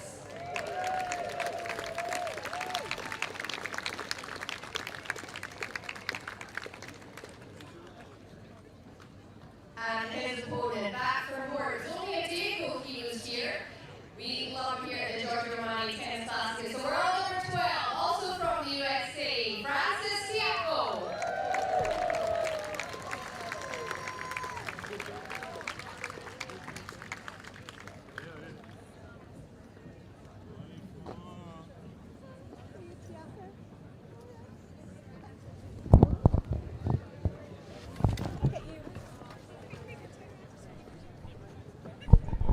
Players on court now for match number 2 on the center court. Good buddies, Francis Tiafoe and Chris Eubanks, and let's see how close they are, just having a nice word before the coin toss out on the center court. still very nice in southwest London. Didn't have these jokes about the British weather here in the grass swing, but it has been so nice in the last few weeks. Going to continue into the weekend. Hot temperature of around 30 Celsius, 86 Fahrenheit. Early part of Wimbledon will be the same thing.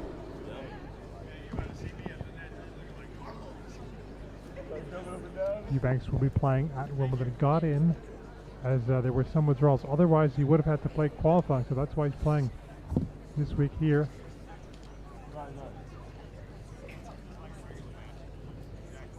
Formally inside the top 30.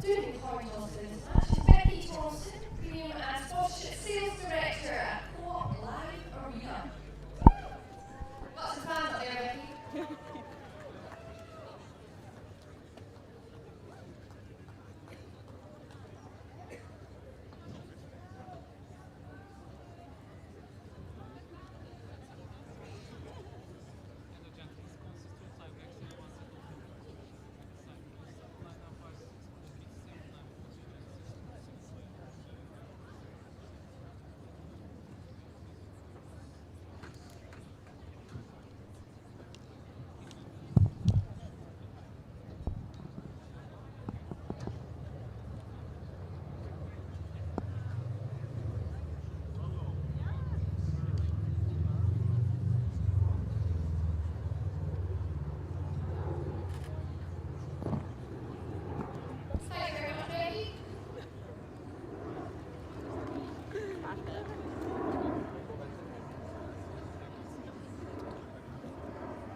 Let's start with Chris Eubanks, who's 29 years old, has been ranked as high as the world at number 29. His maiden ATP title came on grass in New York 2 years ago during a year of great success for the American. He reached the furthest in his career, all 4 slams that year, with a particular highlight being a quarter-final run at Wimbledon, where he defeated Stefanos Tsitsipas in an epic 5-set battle to reach the last A club at SW19.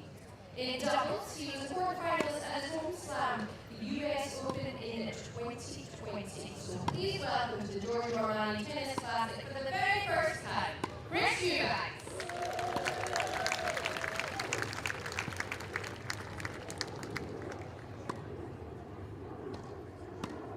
Francis Tiafoe, it's been a long time since we saw you last, Francis, just yesterday. 27 years old, also from the USA, currently ranked number 12 in the world, and previously been as high as world number 10. He's won 3 ATP Tour titles, one of them also coming off grass in Stuttgart in 2023, and most recently was a finalist in Houston a couple of months ago. Houston fans? Okay. In slams, he's fresh off a quarterfinal run at Roland Garros. He's also reached the last 8 at the Australian Open and best runs have come at his home slam at the US Open as a 2-time semi-finalist.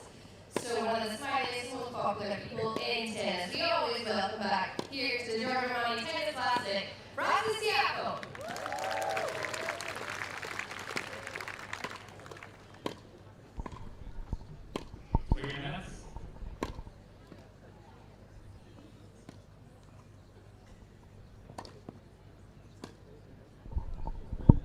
Always a welcome sight indeed. Back is Francis Tiafoe, as Jenny was saying. Just played yesterday.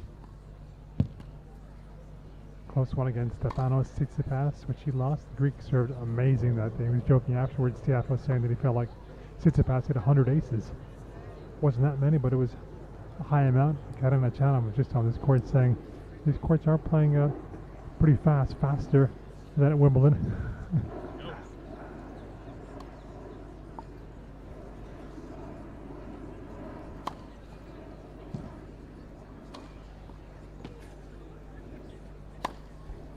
On the tour, when these guys are together, often we'll have a hit together, but his ranking has gone one way in terms of Tiafoe. In the last couple of years being consistent, 2-time Grand Slam semi-finalists, both coming at the US Open, and Eubanks, as he was saying recently in April, He's trying to get that feeling back of what he did at Wimbledon when he made the quarterfinals 2023. He also became a fan favorite during that fortnight as the fans taken not only by his game, he's got the one-handed backhand, also the big serve, playing at the net, but his personality, often smiling on the court. It was all new for him going that deep at a Grand Slam. It has been harder for him to back it up 2024 and also this year. Lost 6 of his last 7 matches. As Eubanks has mentioned, he would have had to qualify for Wimbledon, but we had some withdrawals for the main draw. That's how he got in.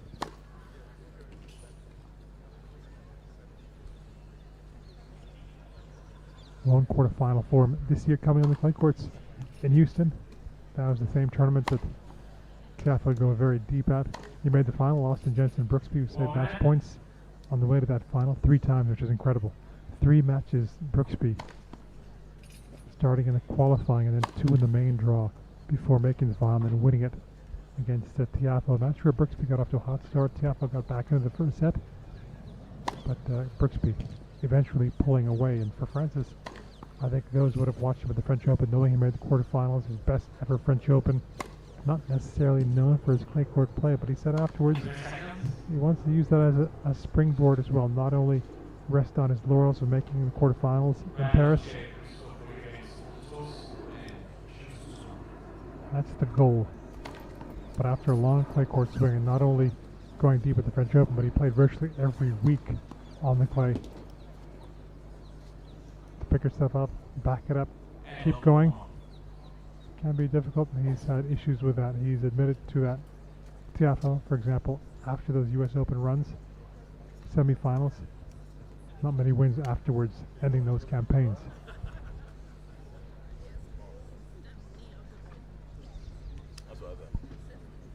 Third meeting between these players, 2-0. Tiafoe having the advantage. Last one coming 2022, that was in Washington. Hard courts.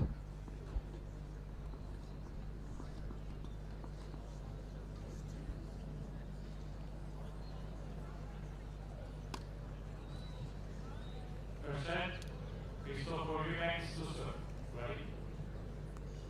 Play.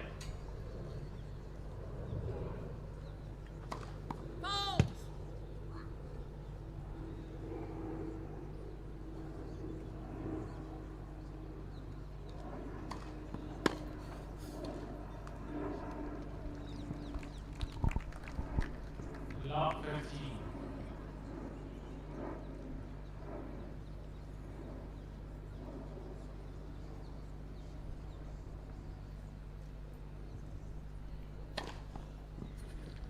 Well, that's what he can do with that serve, dictate and dominant as he did at Wimbledon in 2023. That first serve points won regularly in the 80s percentage-wise for Eubanks.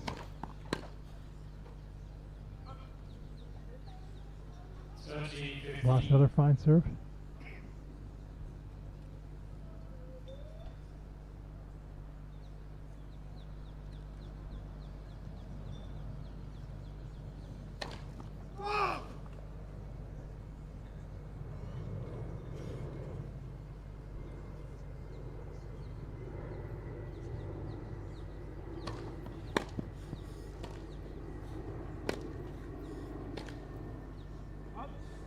I want to get him on the run.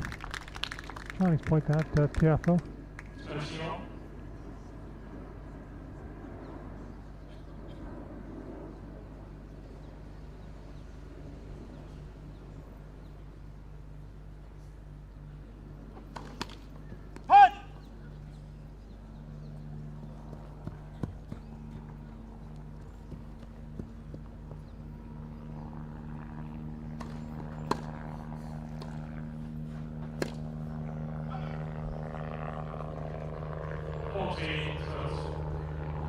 Not a big chance there, Tiafoe. As that ball was up a little bit short. That forehand was working so well at Roland Garros. He's playing such quick tennis.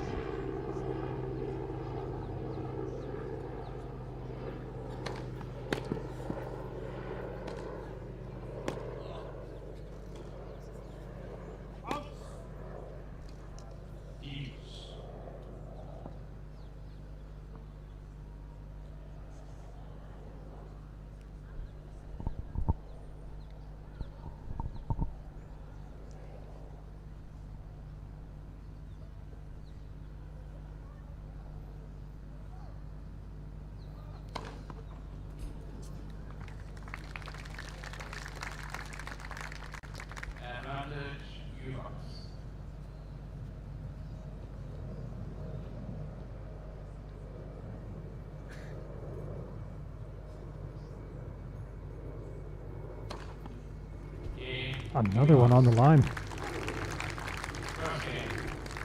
He's come out firing with precision, crucially for Eubanks, 1 love. As we approach 4:45 local time in southwest London, one more match to come after this one, the Legends doubles.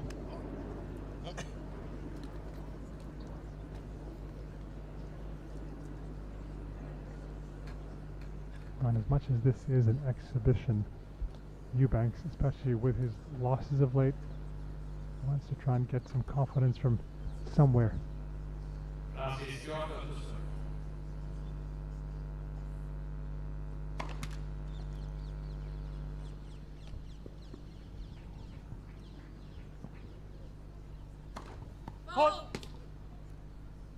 Not 15.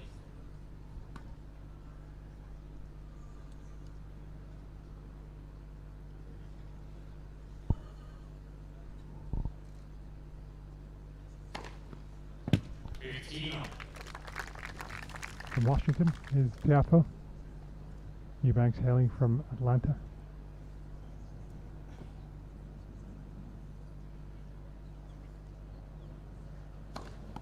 Yeah. 30-15.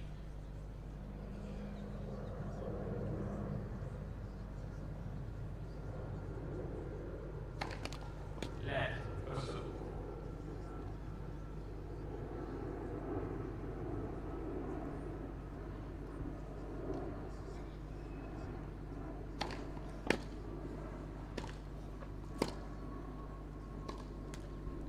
What a great backhand that was by Eubanks, the one-hander. Sergio.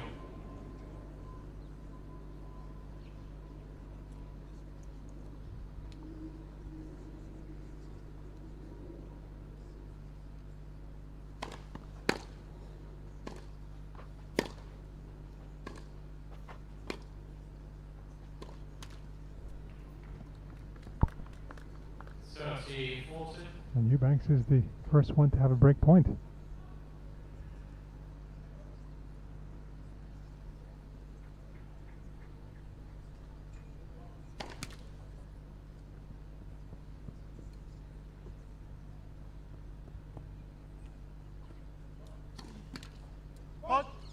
And he breaks on a double fault.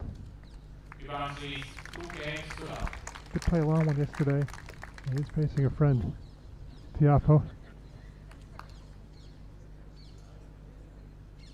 When he's not playing, when he does have the time, he does his commentating. During the season, Eubanks works for a couple of the American networks.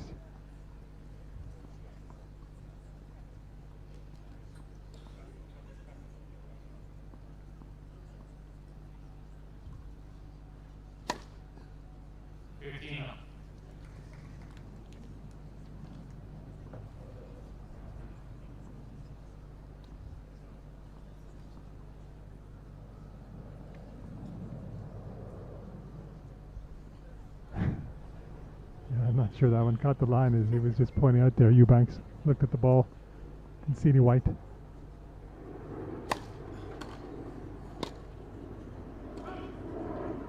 But no chance on that one-hander. Was drilled by Tiafoe.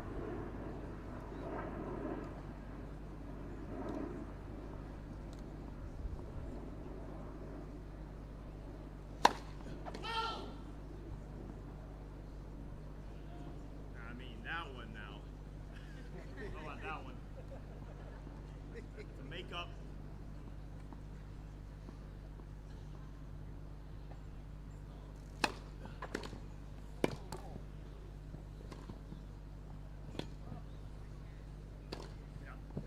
Have him going one side, put it the other. 15-30.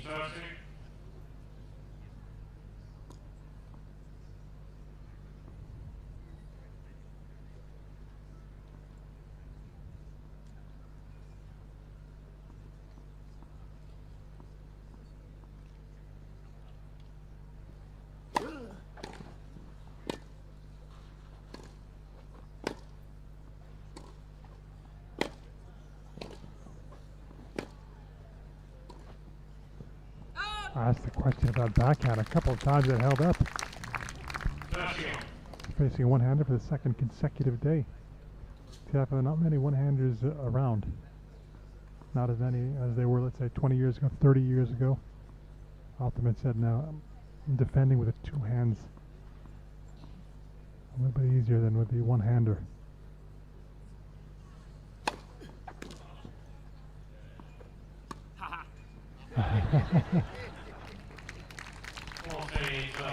Another hit point. Playing on grass is going to be lower. Not going to get as high as playing on a clay court. But also after that, it's probably coming a bit faster on a grass court. And the one-handers have bigger swings. So still able to rush that side.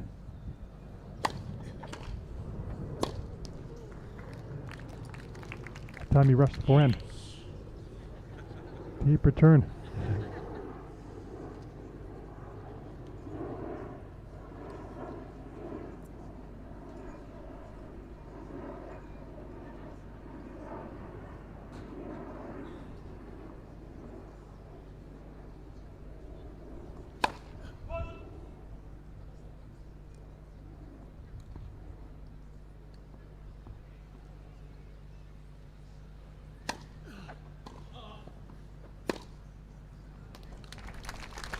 Those are the sorts of chances he can get when he's serving. Serves +1. Get that serve in, short reply, able to attack straight away.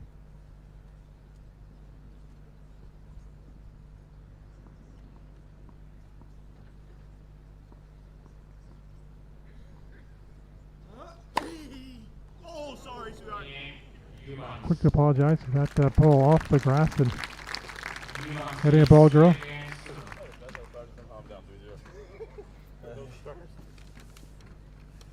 3-love in this first set to Eubanks.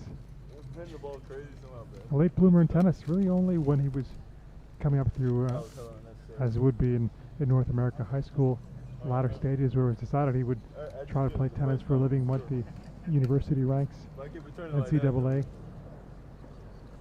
Did practice a lot when he was coming up with Donald Jung, also from Atlanta. Helped him a lot, early part in his career. Plenty of toil after his college days to even make the top 100. And then doing that, progressing to making the quarterfinals, before then just winning his first title on the grass also in Mallorca.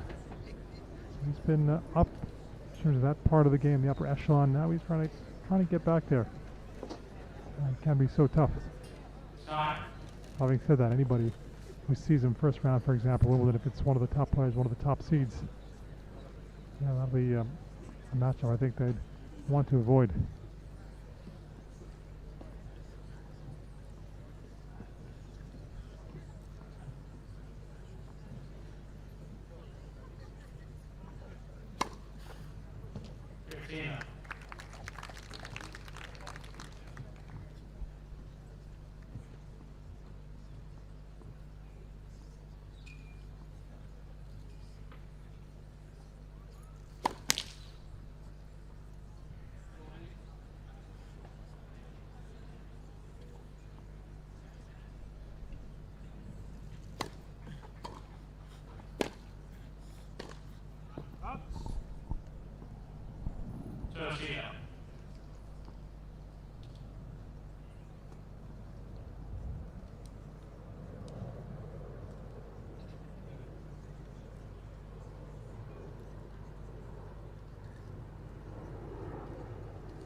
Two big deliveries from the Tiafoe.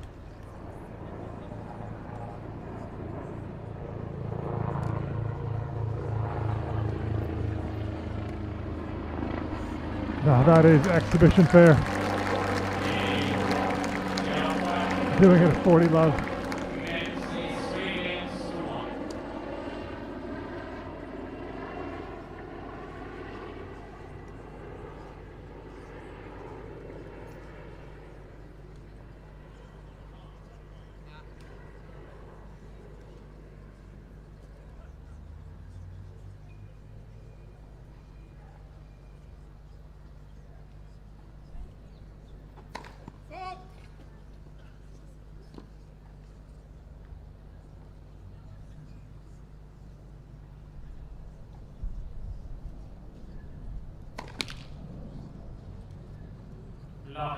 Eubanks may not be trying that underarm serve in reply, given where Tiafoe was standing. His return position not as deep as Eubanks.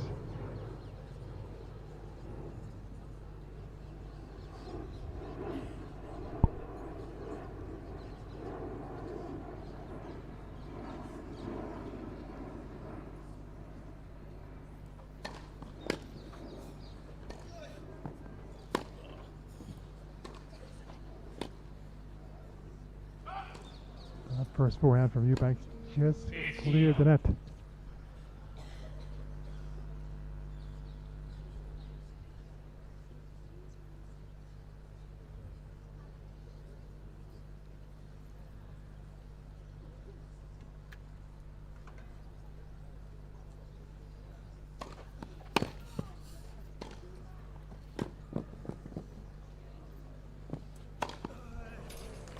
Thumped away. Harder might let it bounce. But no problem in the end for Eubanks.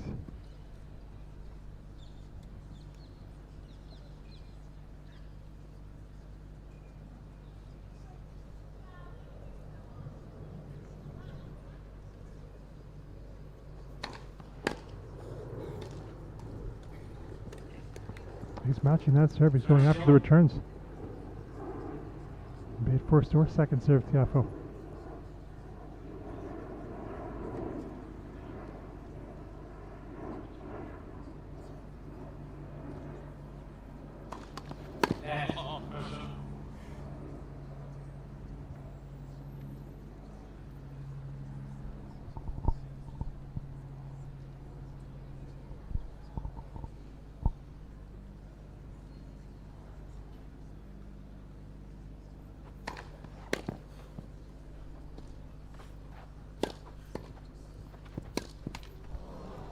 Oh, maybe doing just enough on that volley, staying low. And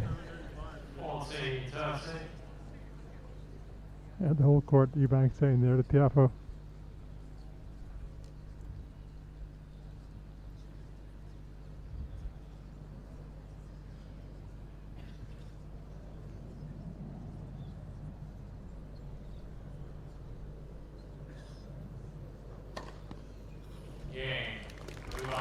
And then that serve is blasted beyond Tiafoe.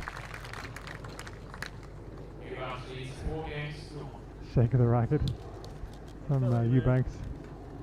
Playfully. Lucky as can be at this point. If I don't get a net service game, I'm ready for a second.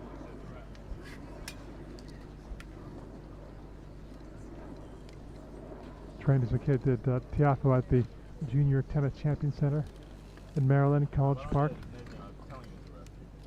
Father was the custodian there at times. He and his brother, twin brother Franklin, slept over. Mom was working overnights.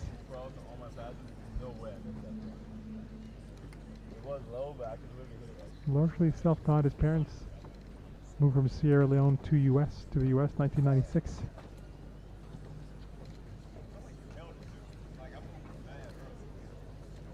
Yeah, I held that see you move and I was like, And now part of this crop of American players well inside the top 20. There are a couple ahead of him. Taylor Fritz, Tommy Paul.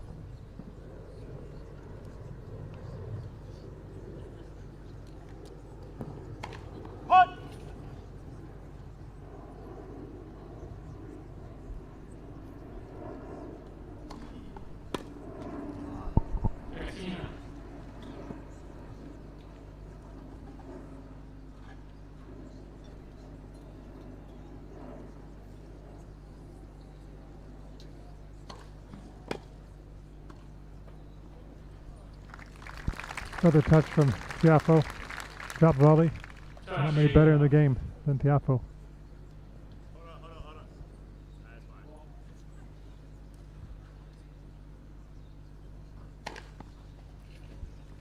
fine. Both Fritz and Paul playing at Eastbourne this week. Fritz taking on Joao Fonseca. That's going to be a big one.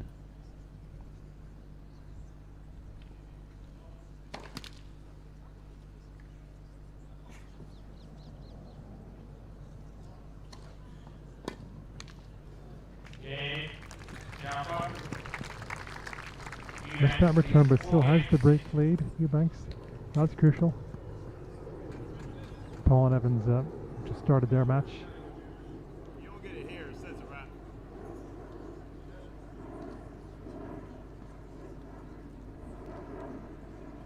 Then you have Ben Shelton and Tiafoe.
One of those where you had really no chance to do anything on that backhand side because it was so deep and hard if you tried to slice it.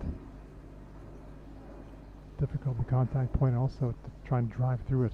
And that's where, talking about the two-handers, maybe more of a chance to block that shorter take back.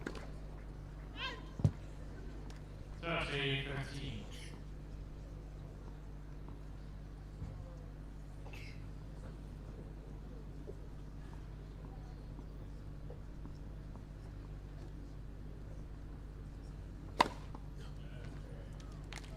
Great serve from Eubanks.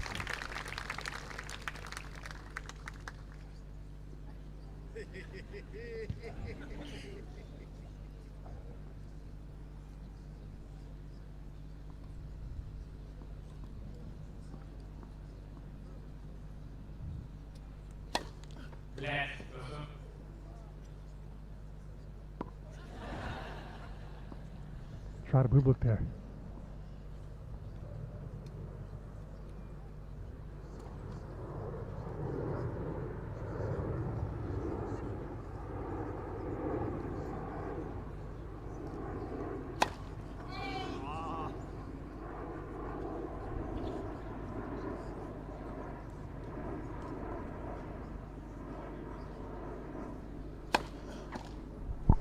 Oh, no problem missing that first serve. That second serve is, I think, bigger, 122 miles per hour. 5-2 now in this first set. Yeah, I usually would have. I'm honestly pretty sure to have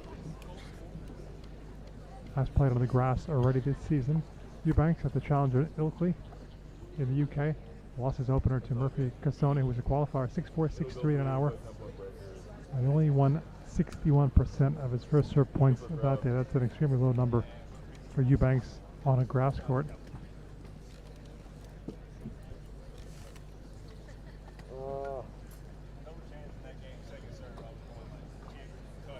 Why would you? Before that, he fell in the first round of qualifying for the French Open against Yuri Rodionov. Straight set, 7-6, 6-3. When you say it like that, it sounds. Last time he won a top tier match in the main draw. That came in Houston on the way to that quarterfinal. Then you're like, Beat Hijikata and Nishikori by time before losing to Brandon Nakashima.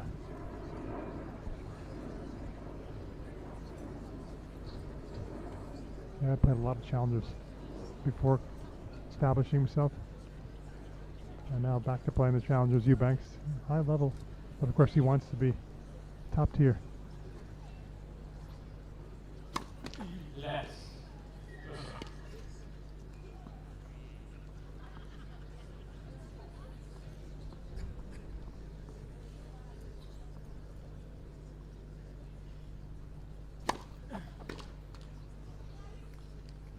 15 up.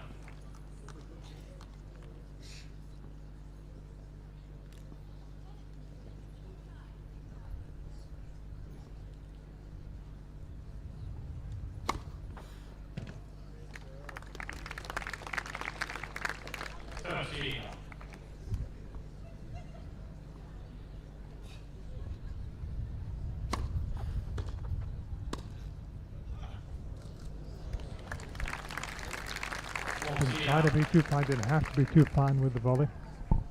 Often the case on a grass court.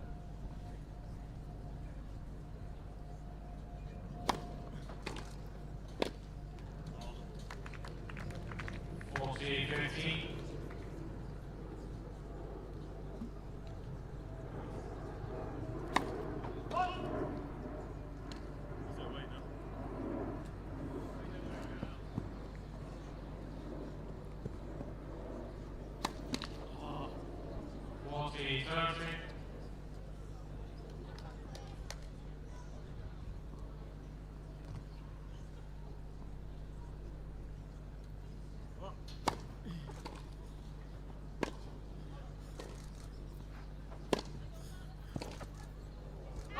And does get to the game now after it had been 40 love.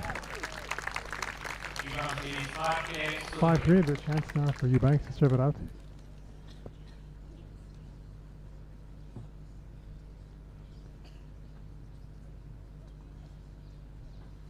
New ball break.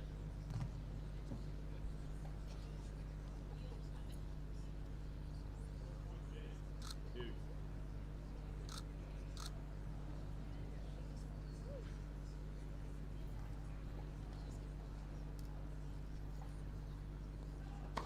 Whoa!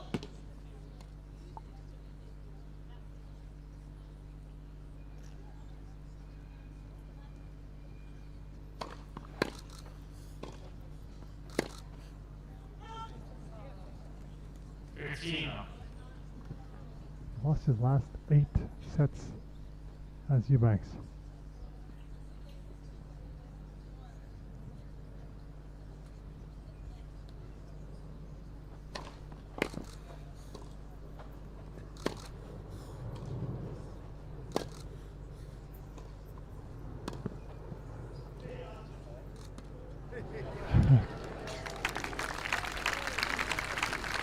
Anyway, well done there.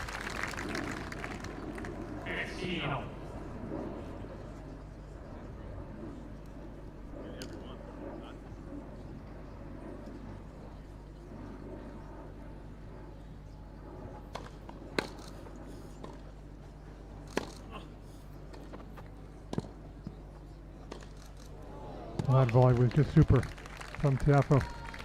As it stayed low. Needs some help now from his first serve, get a freer point, Eubanks.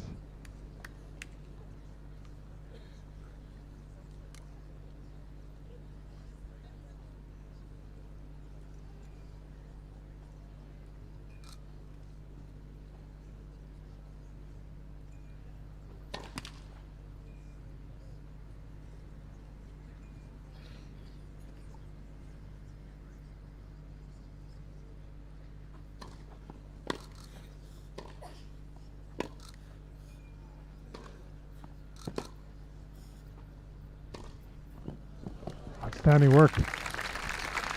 On a big point also, 15-30 down. Yeah, what the fuck is that?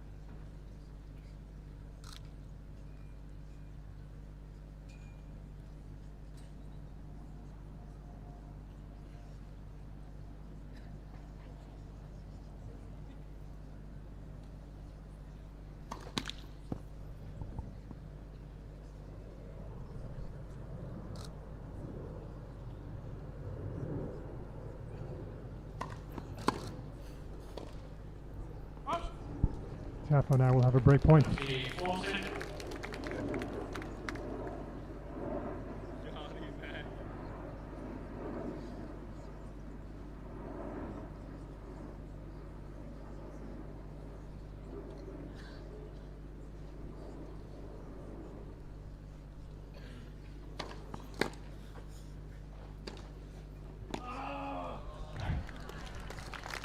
Beaten by that forehand.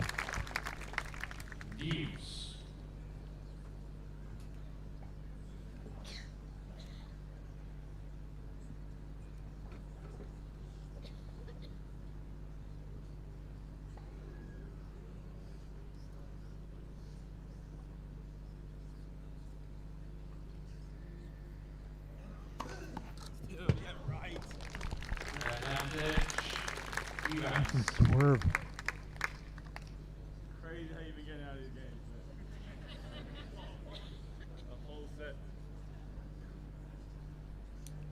point. Or be allowed.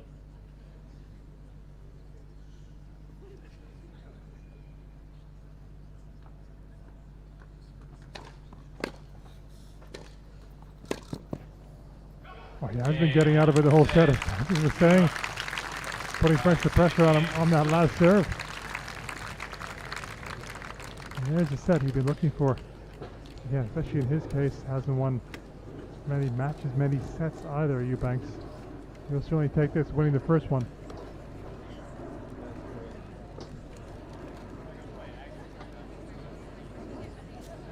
They return that ball and not one sense.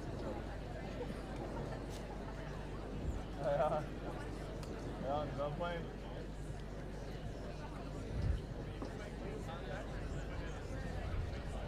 Every time. Whatever, however I want. Like, yeah, I'm not like, I'm not like dialed out like Mac. Pretty close. Still not breaking. I get dumb because I wouldn't have hit like the slice 4 at 30 minutes.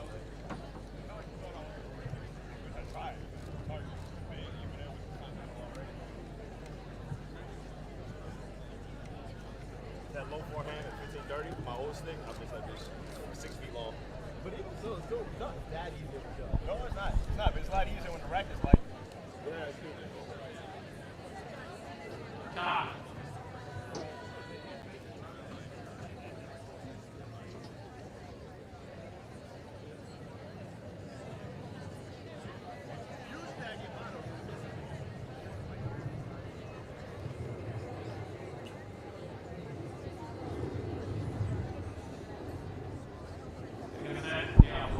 Tiafoe to begin, set number 2.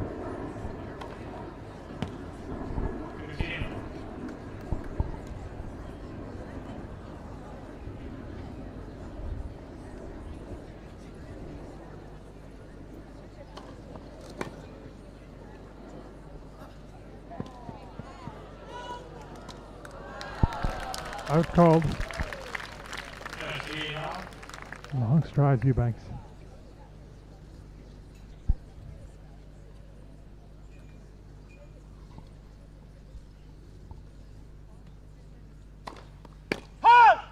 Thank you.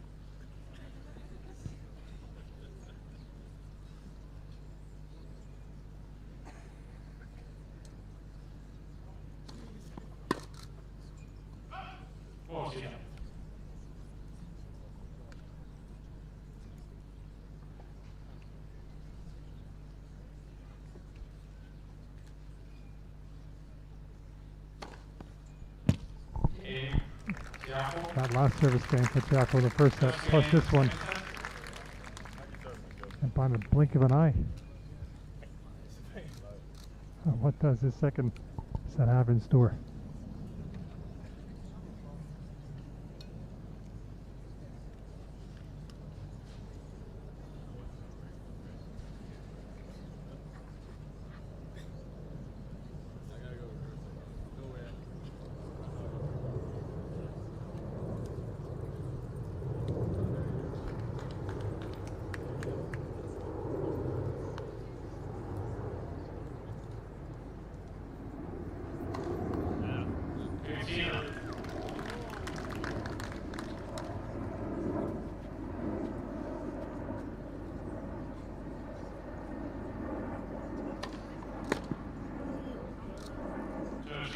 Steady business. George Tech did Eubanks before turning pro 2017. Arthur Ashe, Roger Federer, his idols growing up. Feeling good the way he's hitting today, Eubanks.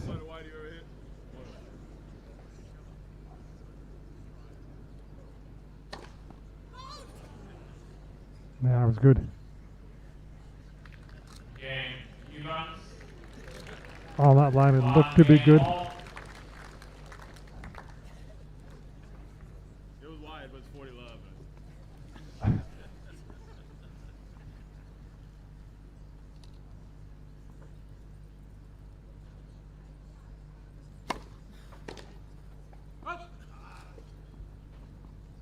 Khachanov.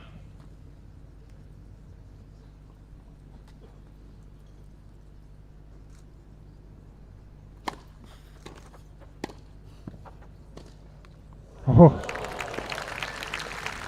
Again, this is like grass court tennis from decades ago, how quick things are going, predicated by the serve. Even that was a fairly quick rally. What a forehand pass that was from Eubanks.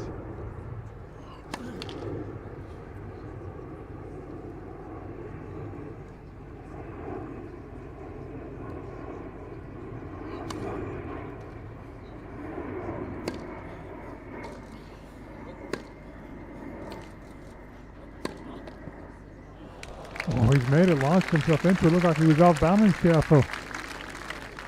No problem. Good footwork.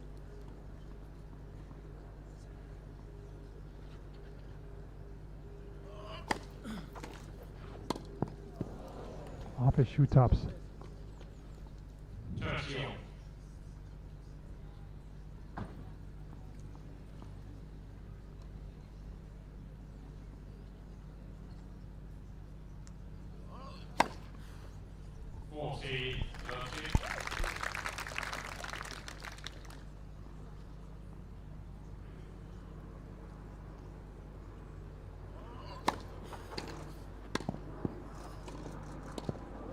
Oh, look at the backhand from Eubanks. Thought it might win him the point. But Tiafoe with other ideas. There's that dropper again. He loves it on the volley. I mean, dude, that's what you do, Pete.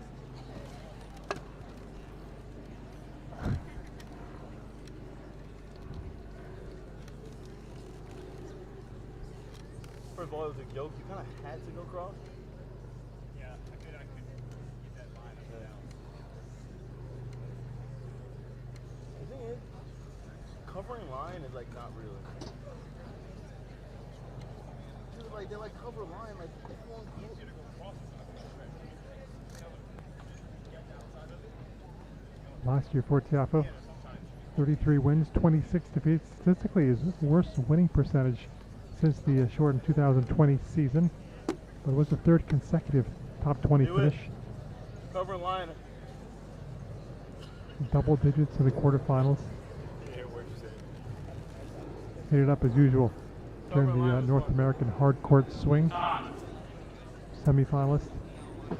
And very deep at the US Open. Before then, same thing in Cincinnati. Though he did get a win over Ben Shelton last year at the US Open. And the year before, he lost a heartbreaker to Shelton. Affected him, he said, mentally. Rest of the season, the lefty.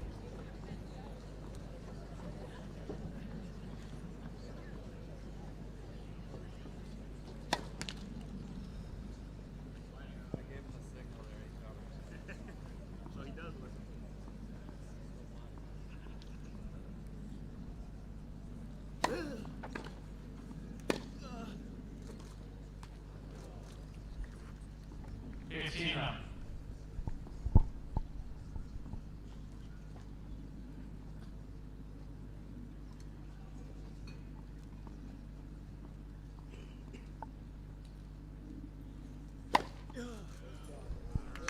And his form this year through the clay courts, in contrast with what happened last year, he lost 8 of 11 through Queens at Tiafoe before making the third round of Wimbledon.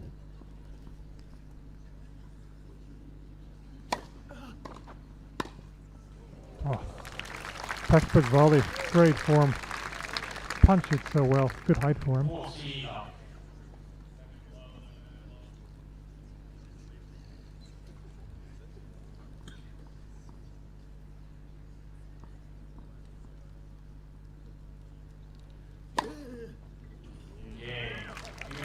They're feeling good still.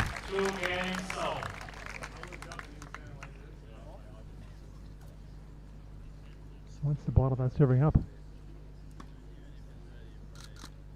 And it was Wimbledon last year for Tiafoe where he was up 2-1 in sets on Alcaraz. 4-all, 30-all.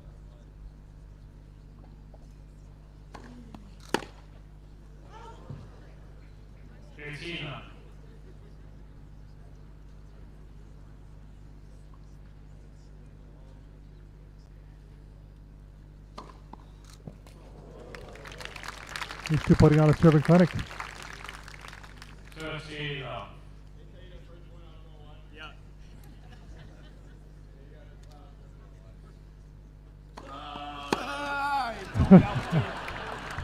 100. 14 up.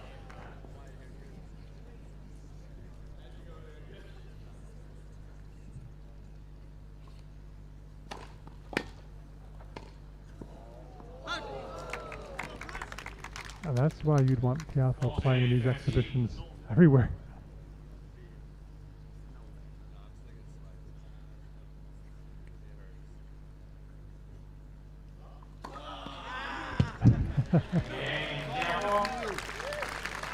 Tiafoe taking on Eubanks. Serve like a joke. The thing is, Playing I a knew starring you role. I was gonna go bomb T, but I heard you. The coaches. 3-2 in the second. But he does look better. It's crazy. Oh, he called wide on the edge.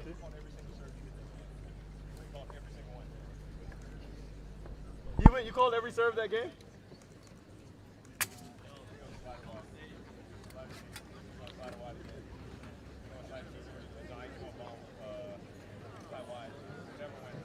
Yeah, that's what.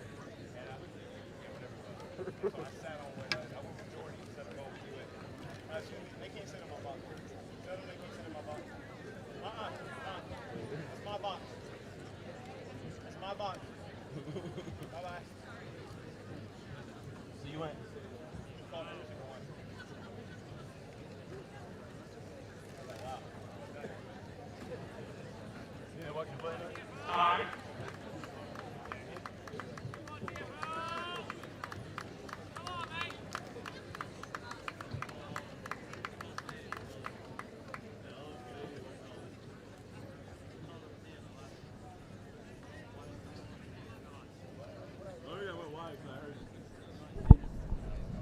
On serve second set, Eubanks serving 2-3.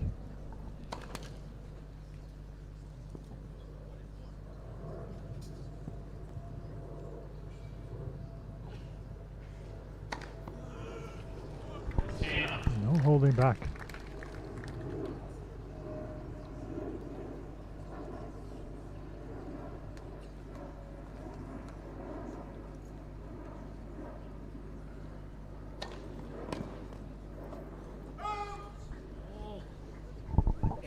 Last year, in terms of the build-up, wasn't all that bad for Eubanks playing on the grass as he had to defend all those points. Made the quarterfinals, for example, in Halle.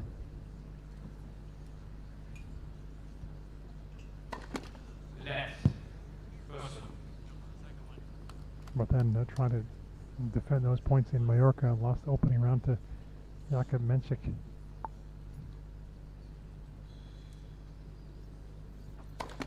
Left. First.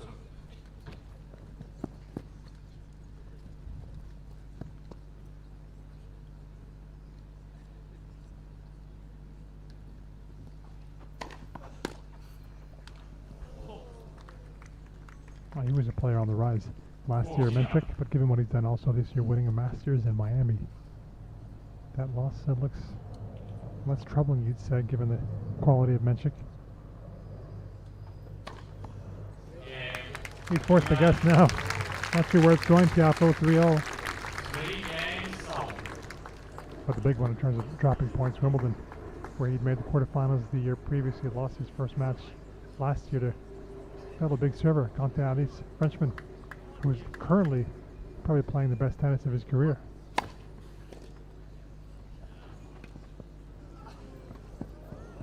Oh, that was a big chance.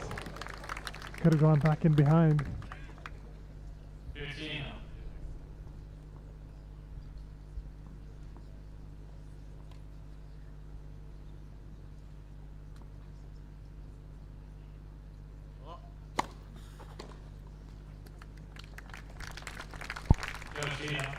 Played one more grass event last year, Newport.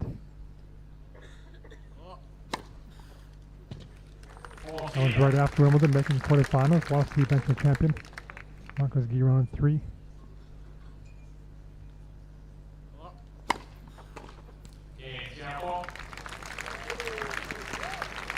My Better like hold. deep end now the second set. Let's see if we'll get to a tiebreak potentially in the set, maybe a match tiebreak in the offing if Tiafoe can take this second. Funny you serving, you're like, why can't I do that all the time? You say what? You serving, you're like, why can't I do that all the time?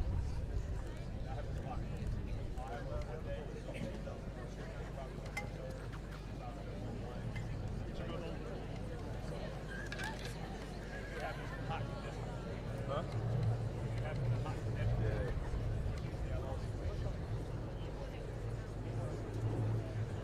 Yeah, dude. Yeah, but like, even the opening, I still think it goes.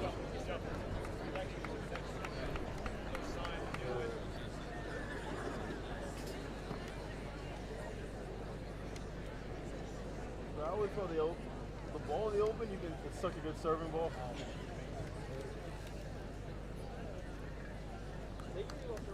Tie.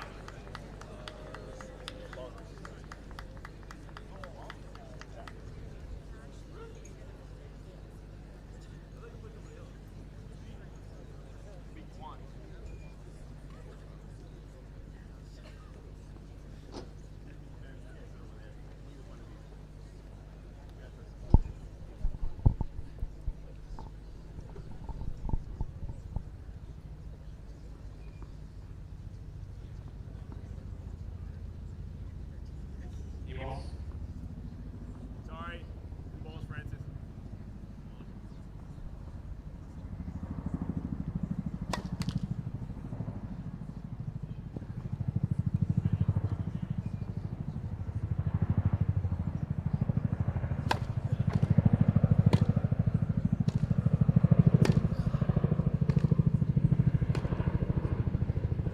Somebody yelling out, come on Francis, break him here. And it starts off well this game for Tiafoe.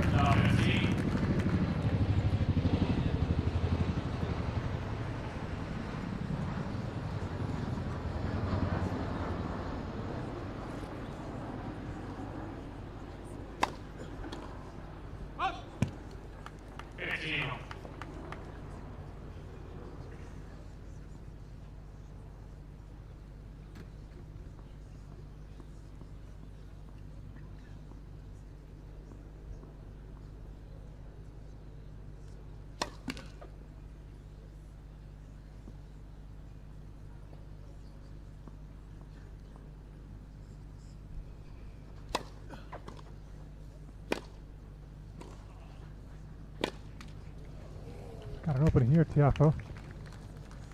15, perfect.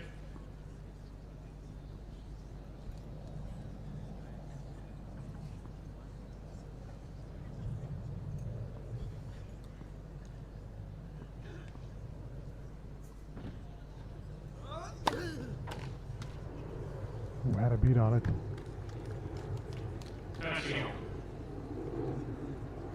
These two good friends along Ben Shelton, Taylor Townsend. Townsend's playing in Wimbledon qualifying.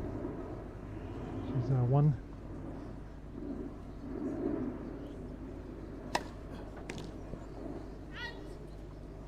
Chance maybe gone from Tiafoe one earlier in the day today, did Townsend.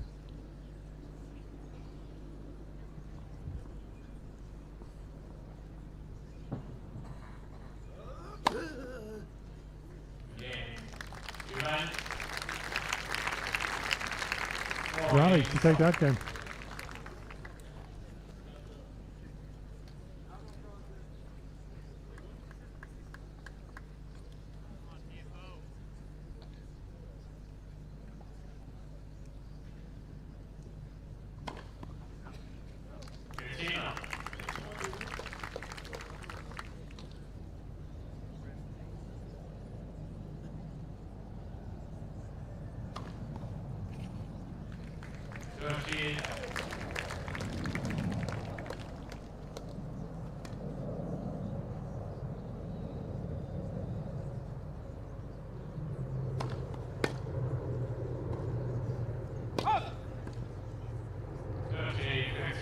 He's able to push that ball deep enough.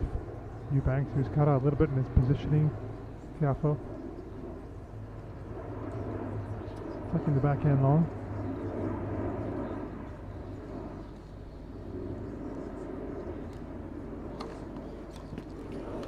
Got a touch to it. 40-15. Call that one a service winner.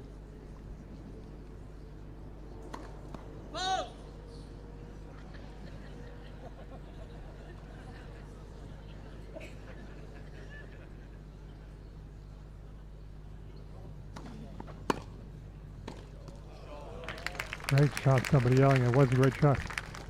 40-13.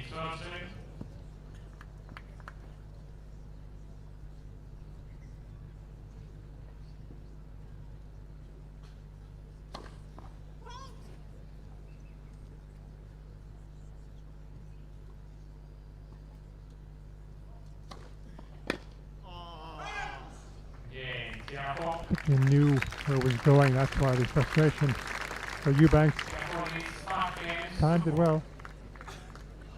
Little off for the radar. 5-4 Tiafoe in the second set.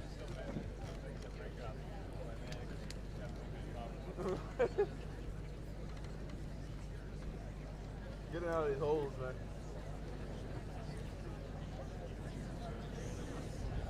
Thirty 15 was a gift.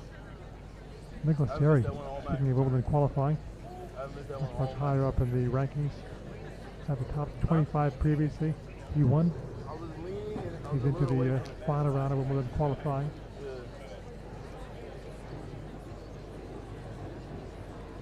One of the higher seeds, the number 2, Tristan Skrulkate, the Australian, who took a set off Yannick Sinner this year at the Australian Open. He's out. He lost to Benjamin Hassan.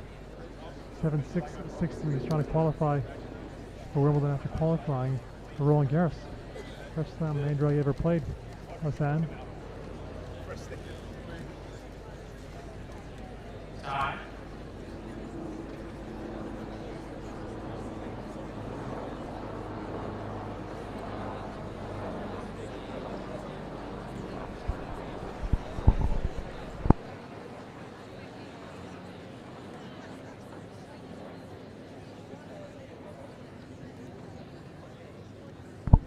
Serving now to stay in the second set.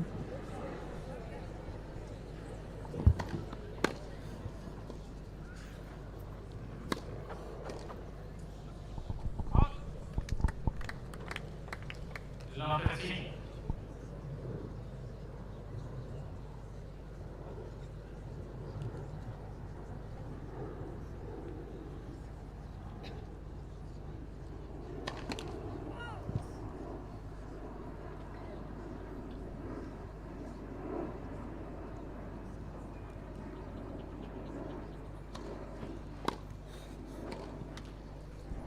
Had a chance to chat with Eubanks last year out of the grass court swing, and one thing he was saying is, yes, the losses hurt, but he felt like he's a more complete player, a better player.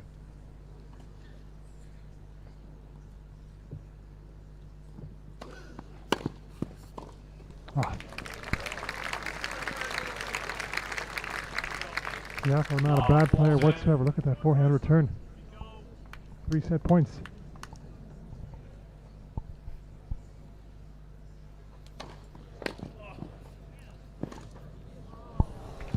First one save, he has the capability of helping him away with that serve. 15-14.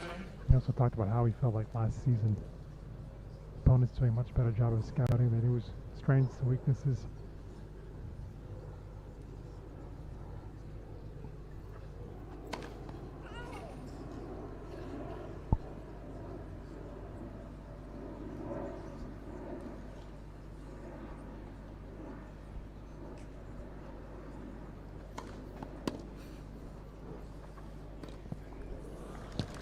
Great serve into the body. 2 of them saved. 30-14.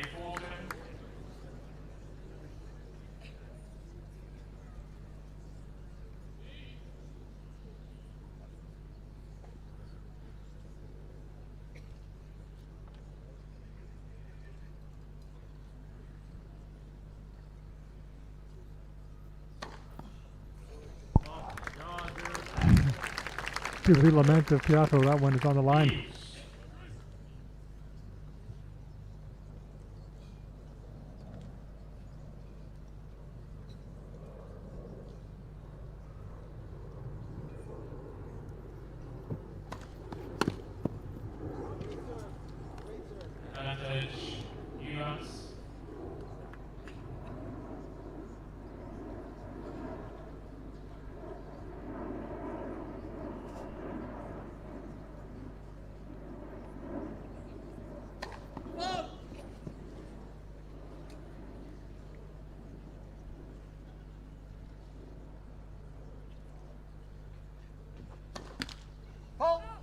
almost out of the game, but not quite yet.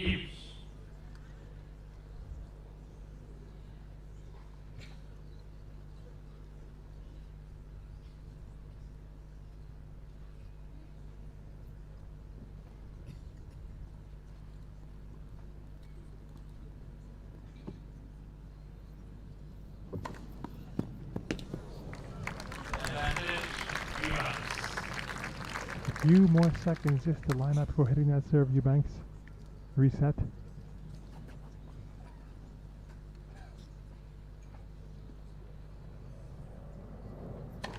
Oh.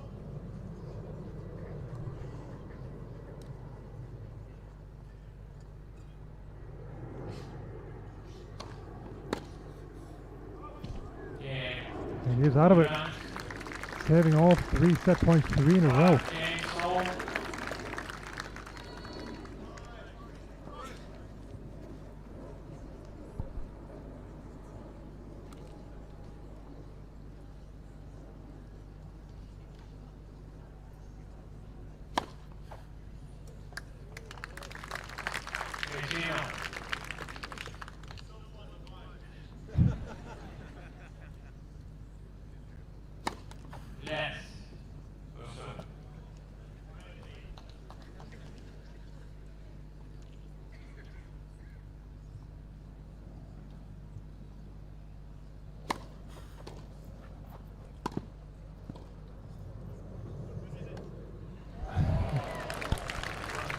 So fun to watch the safety race. That's what Eubanks I said earlier as Jason kept coming from Tiafoe. Hey, on a fast grass court, what can happen?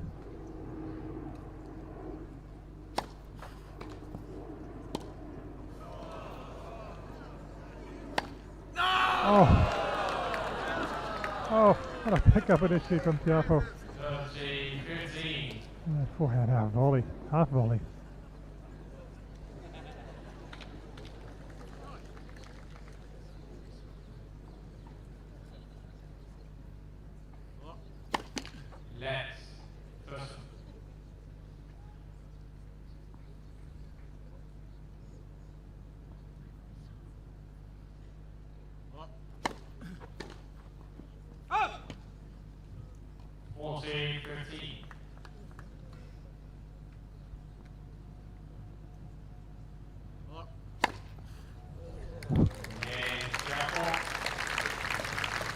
Came down hard on that serve, 116 miles per hour. No problems for him after missing out on those set points. What's the ace count? He's guaranteed a tiebreak in the second. How many aces I got? Good. Come on, dog.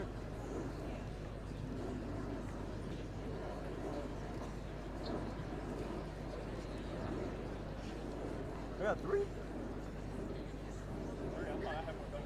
Mention how much tennis he's played of late. If you go back to his run in Houston, which was first week of April, made the final, got on a flight, quickly got to Monte Carlo, played there, won a round.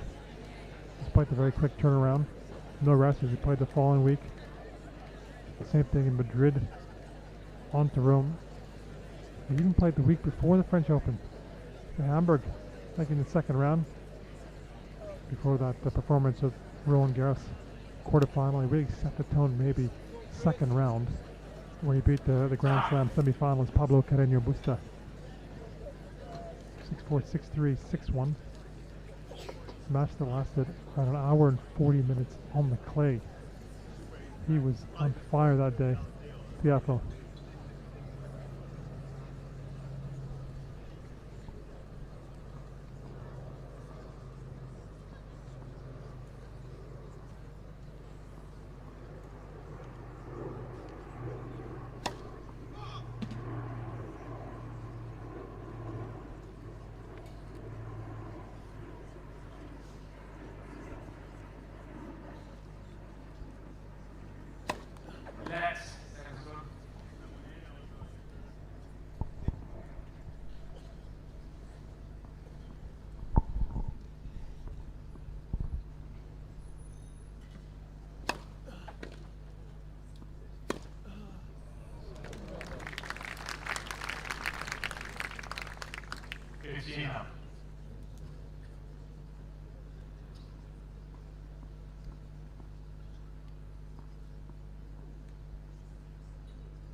On the way to a tiebreak in the second set. 14.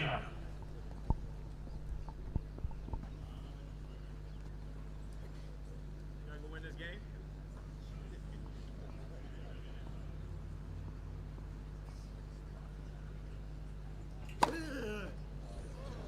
Gives him an ace. He wanted to get the tiebreak quickly. Tiafoe. 6 games all, second set tiebreak.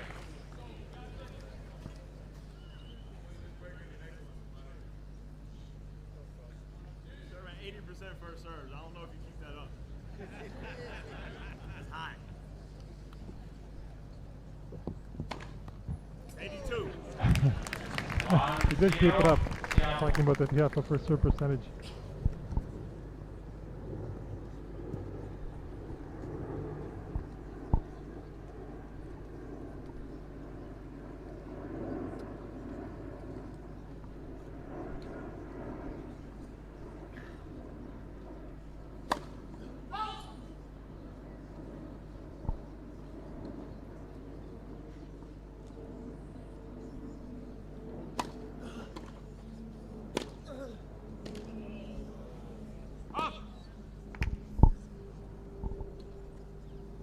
Wow.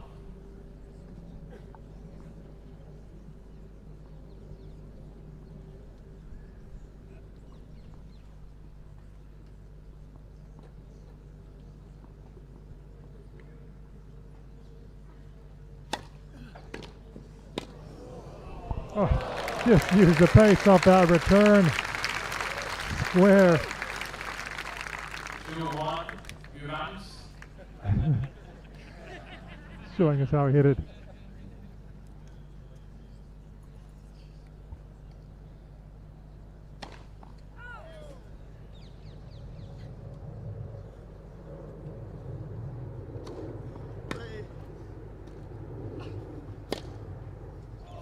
He's made that also, this time on the forehand. 3-1. Eubanks.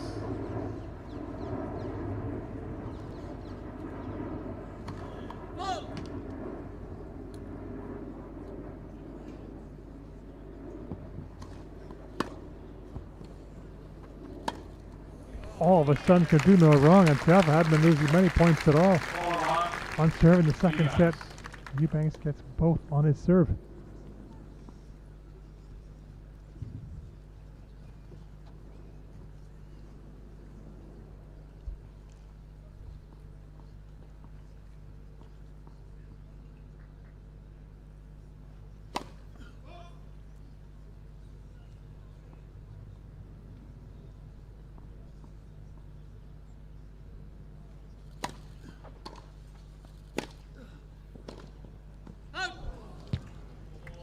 Commanding lead now for Eubanks, especially the way he served. Hasn't won a tiebreak this year at the highest level, but only played 2 of them, 0-2. And as much as we know this is an exhibition, he's going to take some confidence out of this. You'd think Eubanks, if he wins this, given his recent run. The 1 win in his last 7 matches.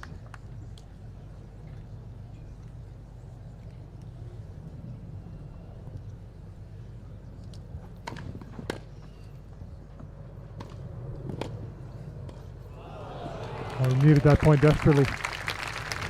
I'm confident, especially in the way he's serving, because that serve is so important for his game, Eubanks. Eubanks.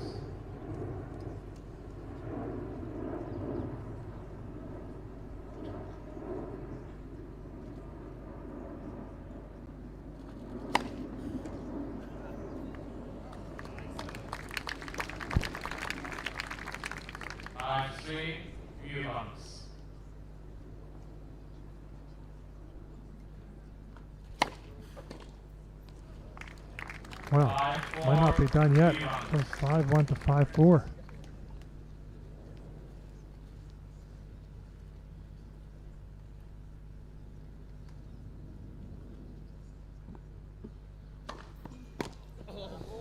But now, 2 match points. Eubanks.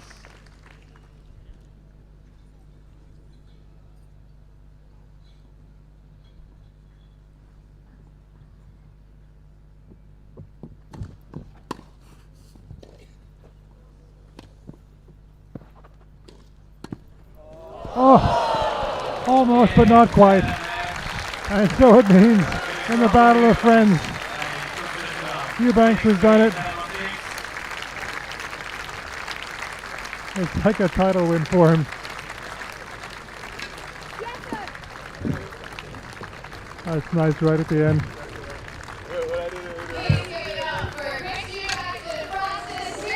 A proper exhibition fair. That's some great tennis, some trick shots, good camaraderie between the players. Rubbing it in with that little celebration, Eubanks.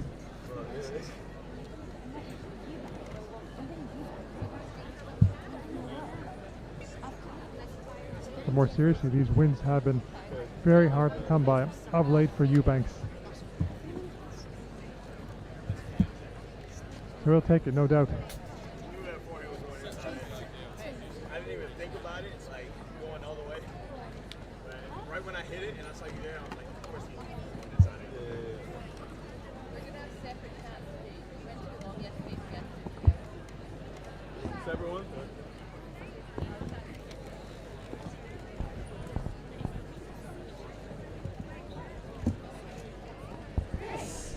Perfect debut here at Giorgio Armani.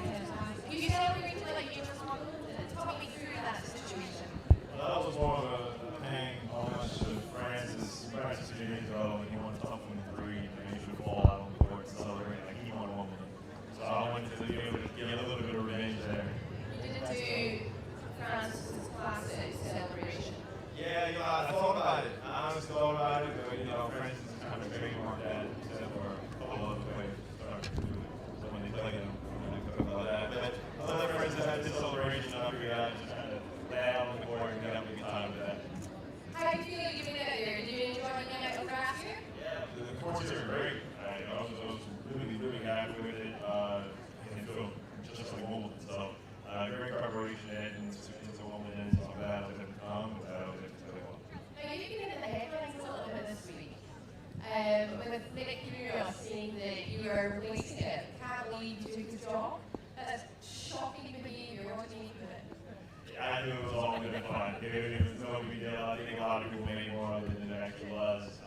It was a fun little 2 or 3 days. Social media was going pretty crazy overall. But we had a nice time about it. It was all fun.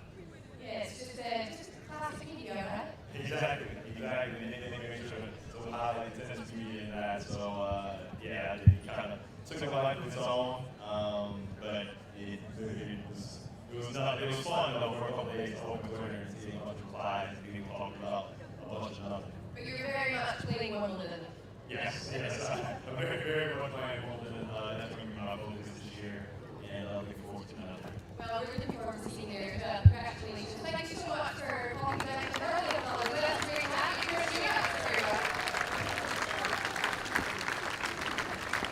And now, the most relaxed man in tennis, Francis Tiafoe. Now, I actually read the other day, Francis, that a few of your peers were asked who they would call or would not call if they needed someone for something serious.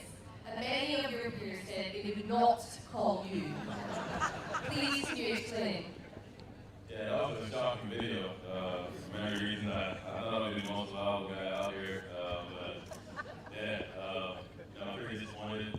Obviously, I posted about it, words of love. So. But it's all good, and yeah, they won't be hearing from me anytime soon. I just sent them a video. Yeah, there's some of your compatriots as well. Ben Shelton in there, Jack Draper. Who else was in it? I'd rather talk to Taylor first. Yeah, all American. I thought it was supposed to be a unit. It's not. This guy just laughed at you as well. Yeah, I can't answer all this all. I don't know why he laughed. But how are you feeling out there today? Not a long match, but really comfortable on grass. Yeah. I'm super excited to be here. It's an unbelievable event. Shout out to Giorgio Armani for having us and doing this event. And obviously, the early hand love for having us. It's always very honored here. Numerous times now. It's an unbelievable refuge for Bahrami. So for Wimbledon. We're rich here, by the way. Exactly. So I'm super excited to get out here in a few days and start the quest for it. Well, we both of you, thank you so much. Go well in Wimbledon, and we wish you all the very best. Thank you guys. Just before you go, we got one more competition.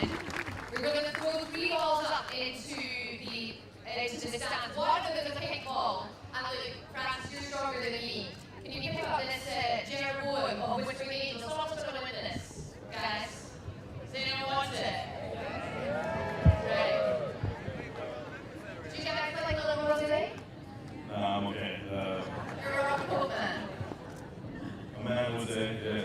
You're a red white man, aren't you? So, I'm gonna do my prep, you know. Okay, I've got 3 balls. Who wants to take one?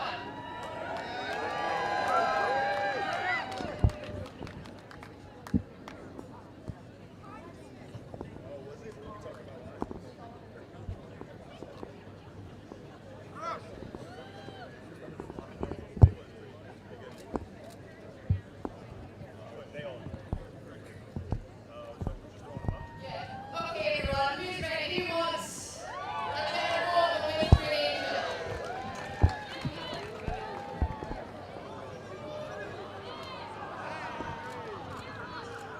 Okay, Francis has the with creation ball first.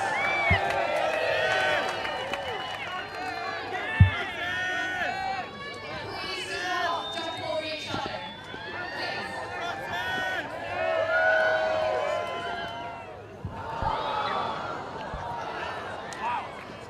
Guys, that was some bad catching. My friend, here you go. Come and claim your prize.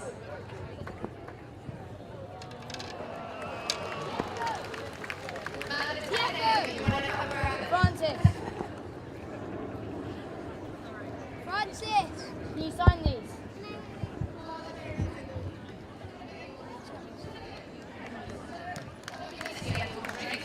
Tiafoe! Can you sign these? It's Joy. Can you sign these? Okay, we'll come in with just a couple of minutes. We will have did really well. of the days. Turn of a legend. Master Bahrami fans in the house. Like an Exho. Also, we will be taking to the board in just a couple of minutes' time. Yeah. Go. Sorry.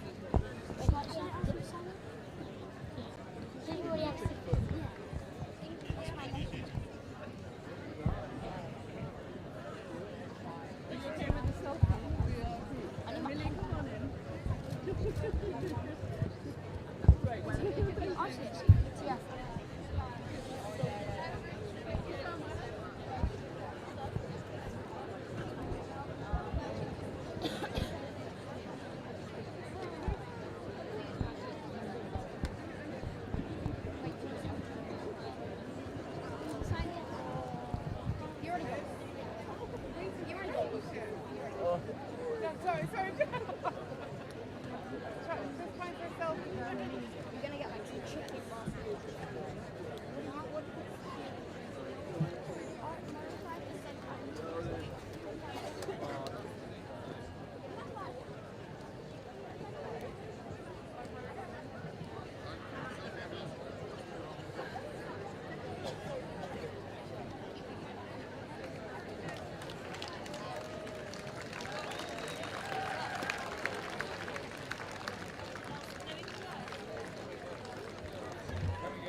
You want me to open the bolt? I can do it. Huh? I can do it. Thanks.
Buradan mı?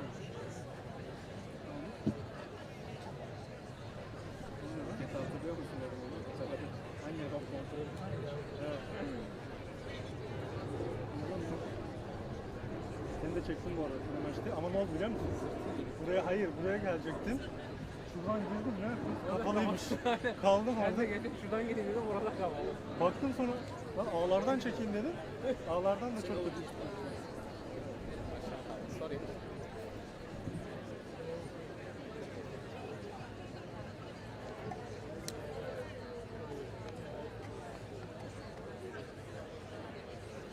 Sonra mecbur oradan çektim ama güzel çıktı. Sonradan kulede de üstünü soyunurken de çekerdim. Diyecek mi? Korta girip çekebilir miyim? Bu kadın çekti çünkü Murat Han'ı tanıdı. Murat Han tam da girini çekti. Onu nasıl soracak mı ilk maçta? İlk maçta iyi şeyler yakaladım bence ya. Zaten YouTube yayını var ya. Oradan da çektim seni.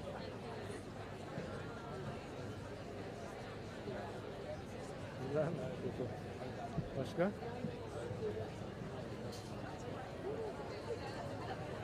Abi pantolonlarla bombayız ya. Benim adamın havada tutuşuna ne diyorsun? Çok iyiydi. Orayı O şöyle koydu ya. sorayım dedim.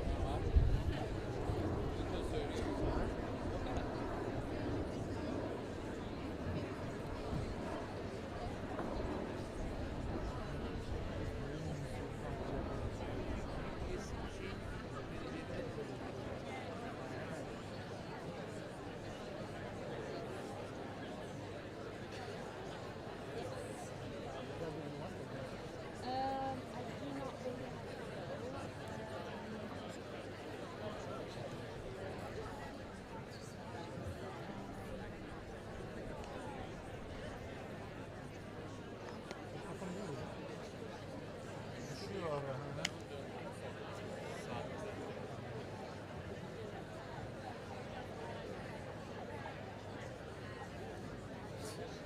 geçer, bize yapıyor yani. İyice doldu. Valla benim hiç şey resimlerimiz yok.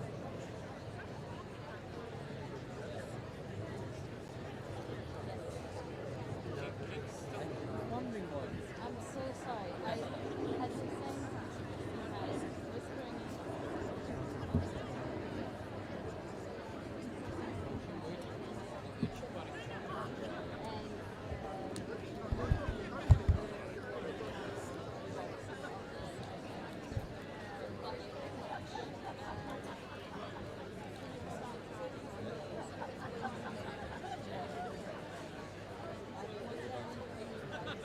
Mustafa bu gece uyuyamaz ha.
Cengiz 100 lira olsun.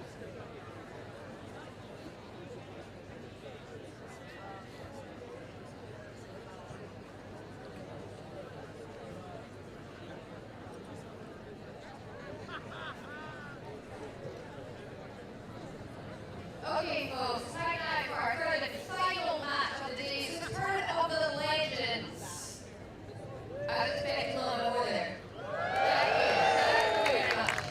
Okay, next up to the courts. None other than Master Bahrami and David Ferrer.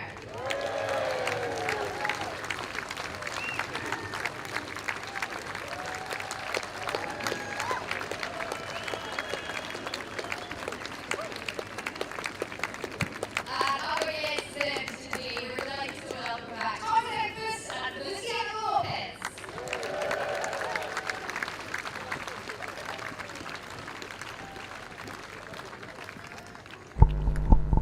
Hello, how are you? So welcome back. Final match of the day is of Legends on the center court, and big applause as usual for these four great players. The entertainer was out first, and Master Bahrami. This time he's playing with David Ferrer. They were on other sides of the net yesterday in the opening doubles match, as they won that encounter against Ferrer and Mark Philippoussis. Just past 6 p.m. local time at the Hurlium Club. Posing for a photo before we get started. Oh, pardon, such fun to have these players. Gave us so much in terms of when they played on the Pro Tour. Now still around playing tennis, and these four are still very much involved in tennis.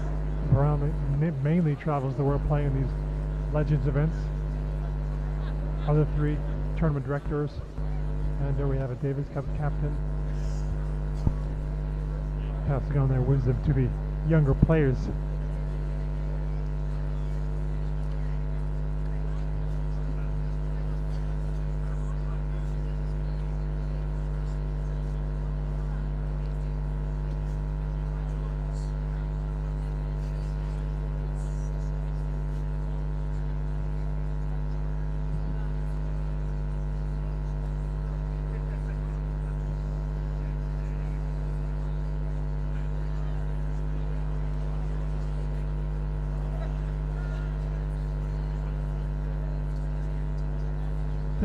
Ferrer and Bahrami won the toss, so let's see what they decide to do.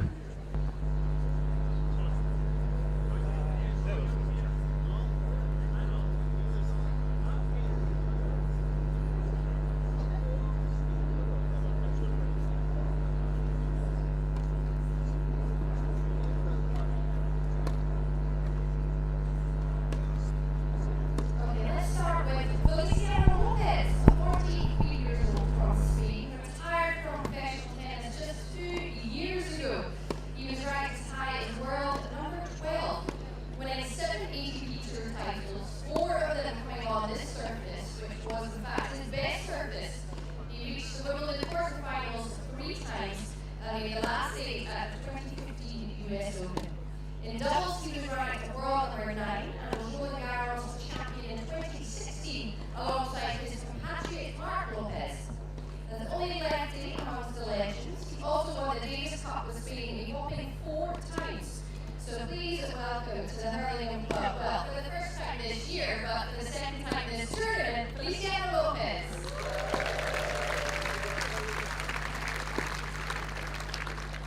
And his partner this evening, Enqvist, 51 years old from Sweden, has 19 ATP Tour titles, winning at least one every year from 1995 to 2000. He was ranked as high as world number 4. In 2001, he reached the quarterfinals at Wimbledon, and 2 years prior to that, he had his best run in the slam, making it to the final of the Australian Open. In addition, he won the Davis Cup with Sweden on 2 occasions, and since retiring, he became the Swedish Davis Cup captain for 3 years, and also the later Cup vice captain to compatriot Bjorn Borg. So please welcome back to the Giorgio Armani Tennis Classic, Thomas Enqvist.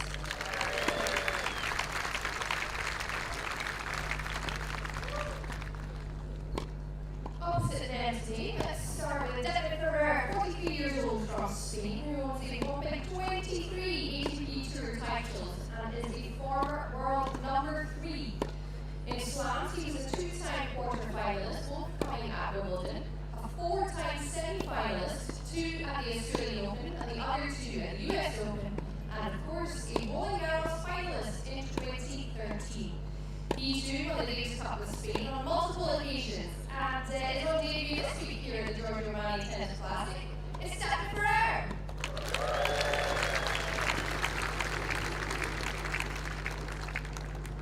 His partner, Rami, know very well in these parts of the hurling club. Master Bahrami, 69 years young. An absolute legend of the sport for his incredible skills and one of tennis's biggest and most loved entertainers. He's played this tournament every year since its origin 31 years ago. He taught himself to play tennis with a rusty frying pan at the age of 13 when he got his first tennis racket.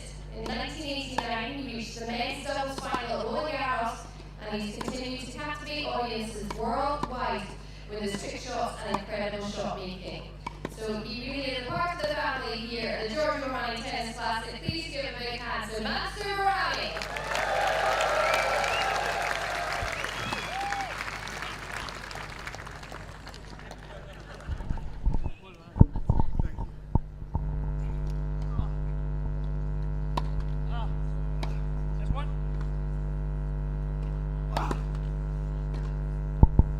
He is certainly part of the furniture at this club. Mansur Bahrami, everywhere he goes, huge round of applause when he takes to the court and when he exits.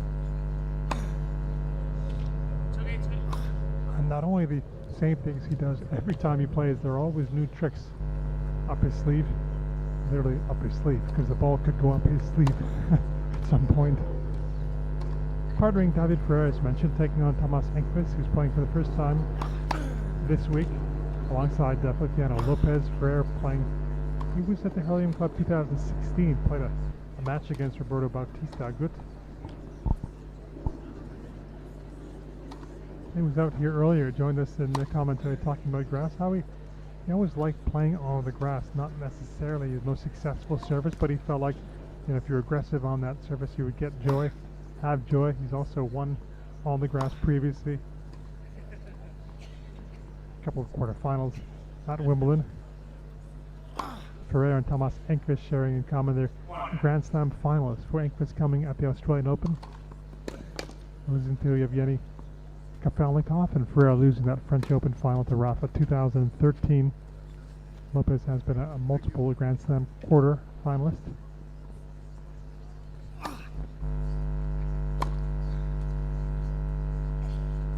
And Bahrami has thrived in the doubles French Open in particular,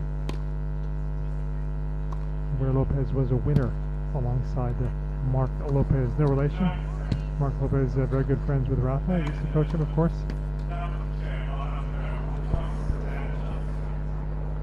So he will serve to begin, Bahrami and Ferrer.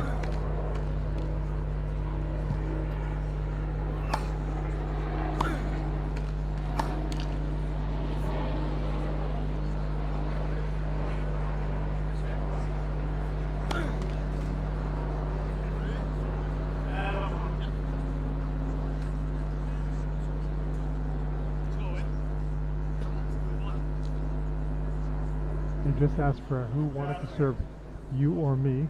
Turns out Ferrer will be the one.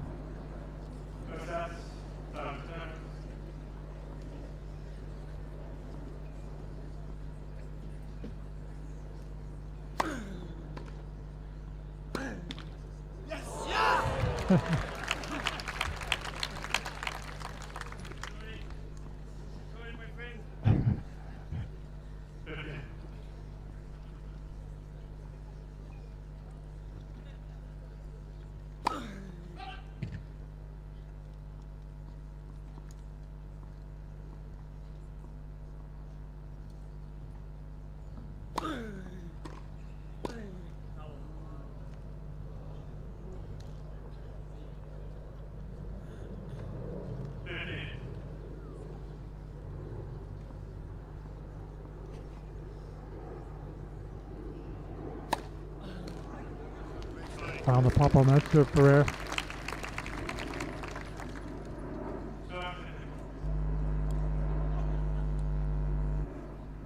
Reached a high of number 3 in the world. 734 wins in his career, 27 titles. 7 times top 10, finishing a season.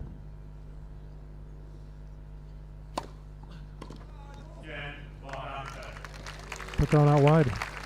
Ferrer to his countryman, and they get the hole to start. Perdona, tío, es que no sé cómo sacar.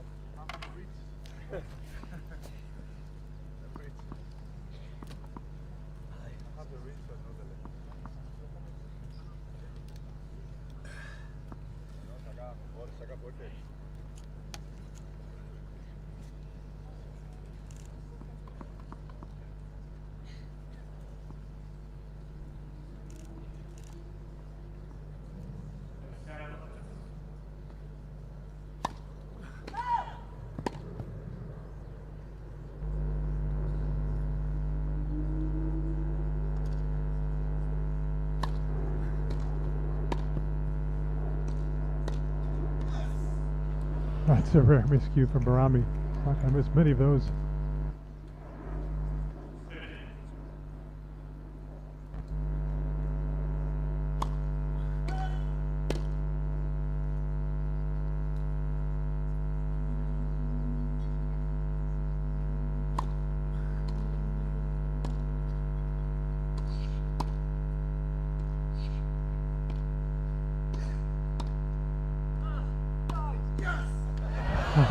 Not quite.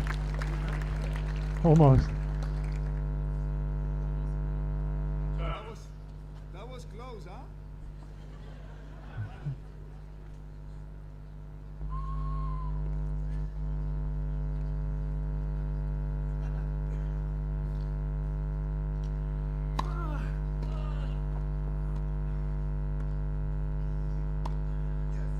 Oh, well put away.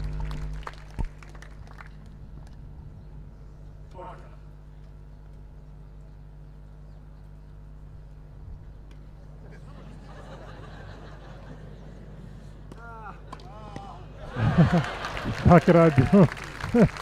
Mentor will not like that.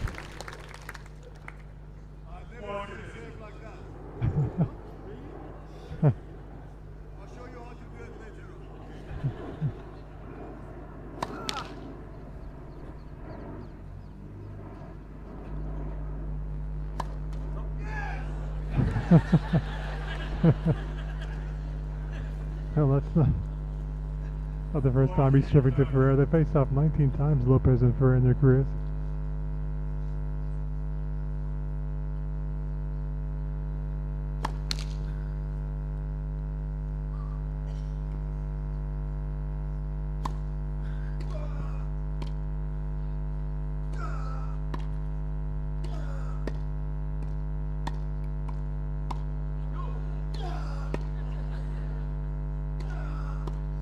Oh.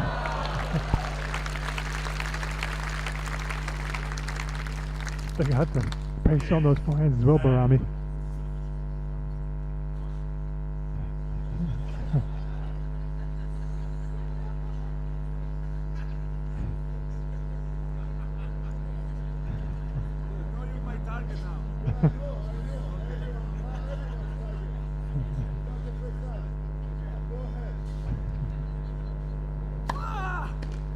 I still produced that serve.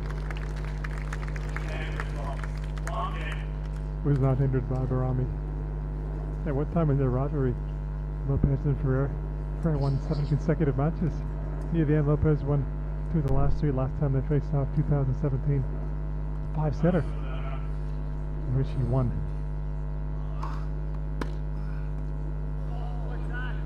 We were talking yesterday about Bahrami and how talented he is. Described as a genius. His racket work, racket skills.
He's so done. But not before more smiles arise.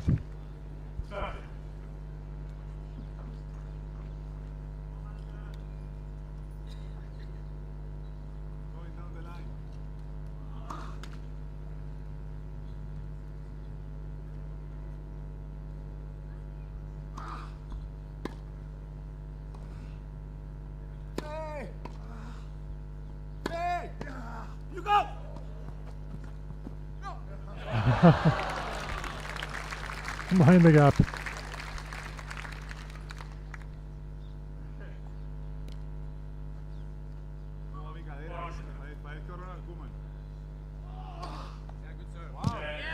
Oh, what a serve that was from Bahrami, an ace.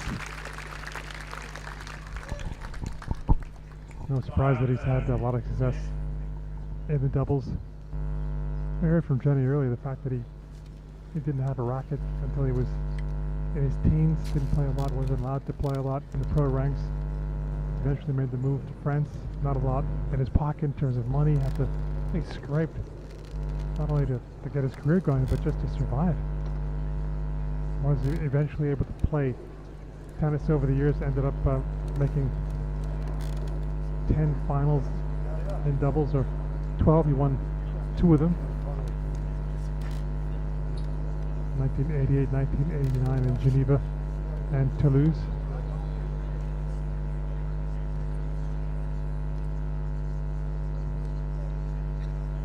Also making the French Open final. Now this is a big one. 1989 alongside Eric Winogradsky. Would later coach Joe Vertonga.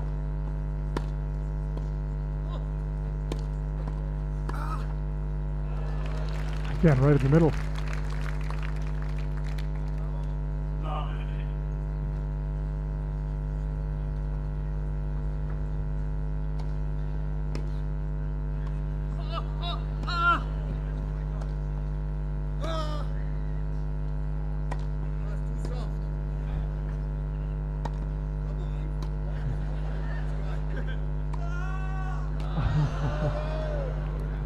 He went pretty gentle there, Enqvist, on those overheads.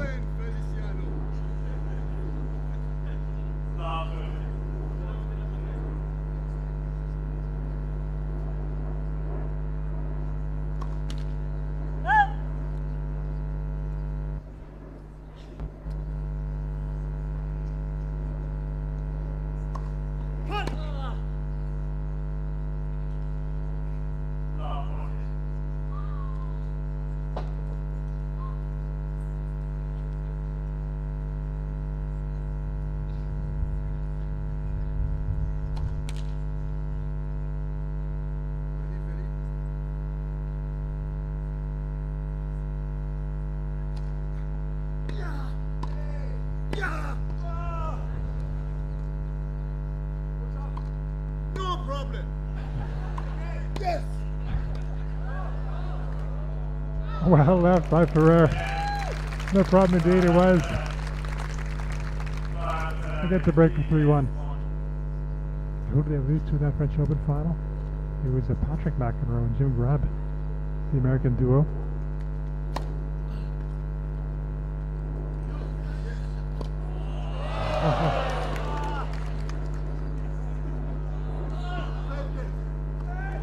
Oh no!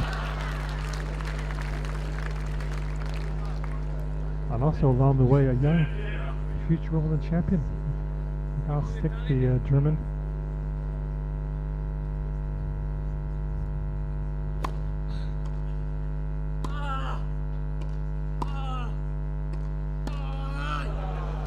Right to the hip area made it difficult for Ferrer.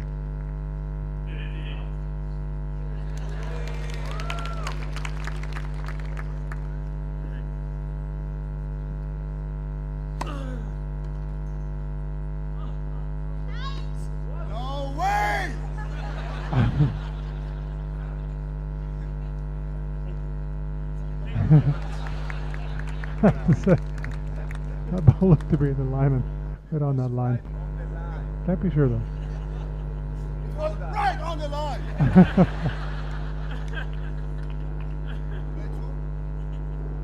Thank you, honey, but I can't take it.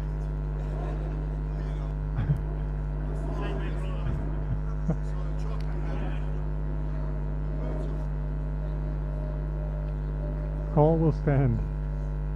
30-15.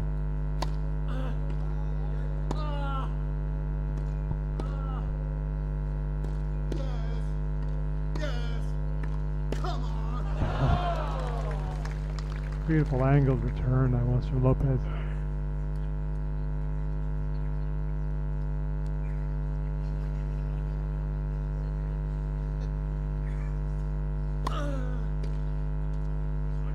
Good serve by Ferrer.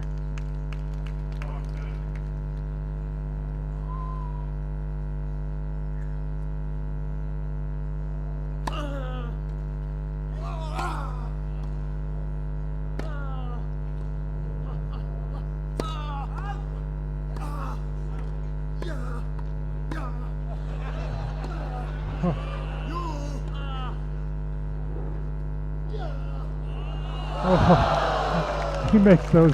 He usually makes those, Bahrami.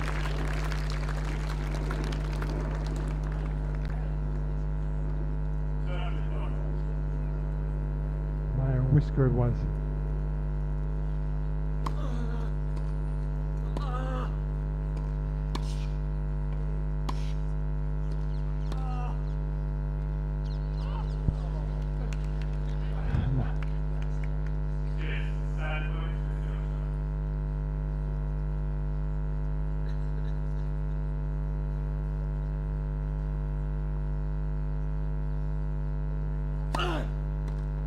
Good serve by Ferrer right into the body.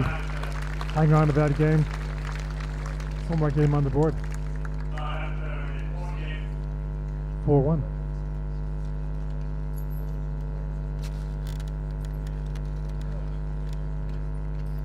Ferrer was earlier talking about his career and happy with what he was able to accomplish. Never won that Grand Slam title. In case you missed what he said, I asked him how he felt in that final against Rafa. Yes, we know Rafa on clay is Rafa on clay, but he did say he felt a bit nervous ahead of that match, and that maybe manifested itself during that edition against Rafa, who that year was having some knee problems. Still able to get the job done. That wasn't any sort of surprise, given Rafa's pedigree on the clay. And then later on, fast forward all these years later, he's the Davis Cup captain for Spain. Last year, picks Rafa to play at the finals in Malaga against the Dutch. In terms of results, didn't go their way. Rafa was defeated, also Spain, in that tie.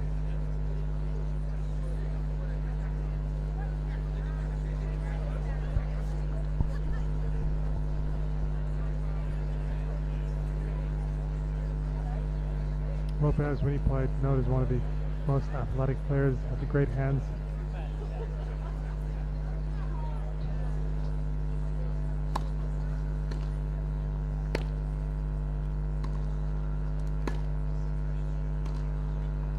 Come on, David, hit it harder. Come on.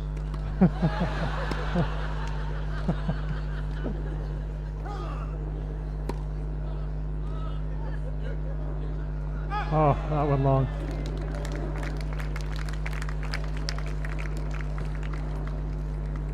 Most wins for a Spanish man playing on the grass, Lopez. But it wasn't any sort of different training, he said, when he was coming up through the ranks. Trained in Barcelona, spent a lot of time playing on the clay, but he just felt comfortable playing on the grass.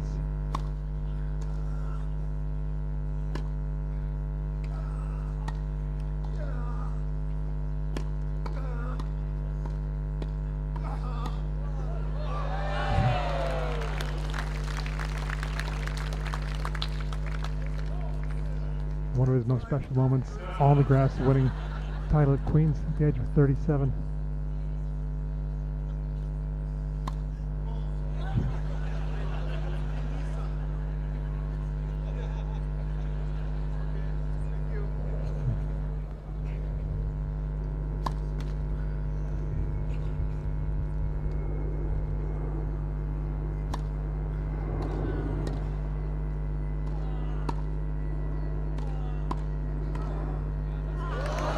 Fizz down the middle for Lopez. That was the year when he won the singles, but also the doubles, playing with Andy Murray. Had returned from having all those hip problems.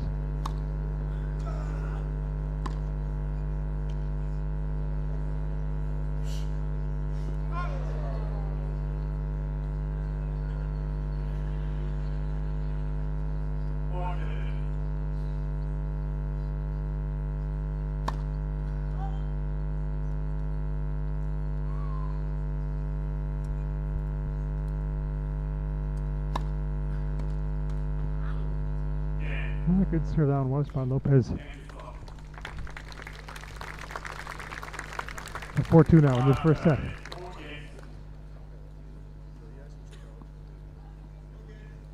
on. You're gonna get broken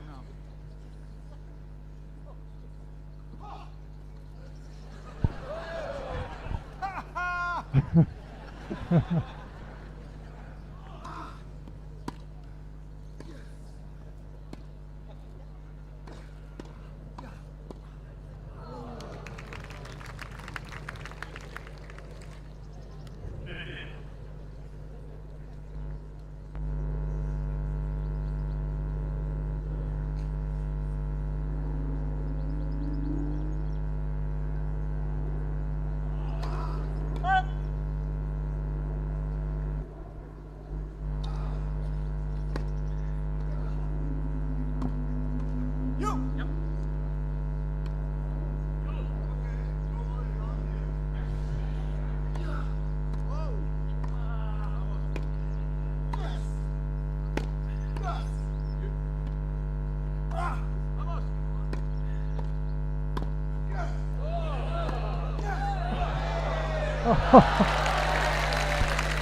As he upped the ante there, Lopez still holding firm. That's Bahrami. It's tennis, not football, my friend. You're not allowed to hit it with your shoulder. I know you're 69 years old.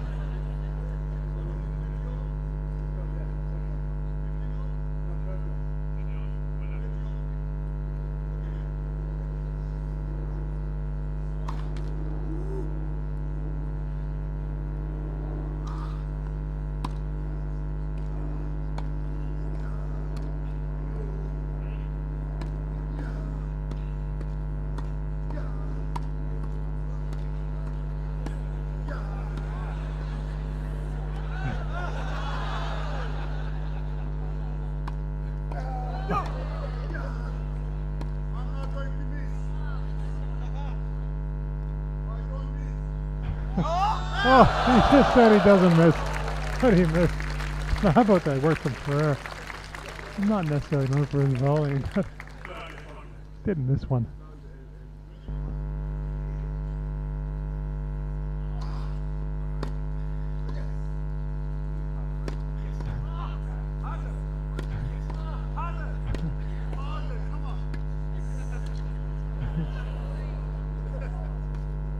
Oh! They got the break back for what it's worth.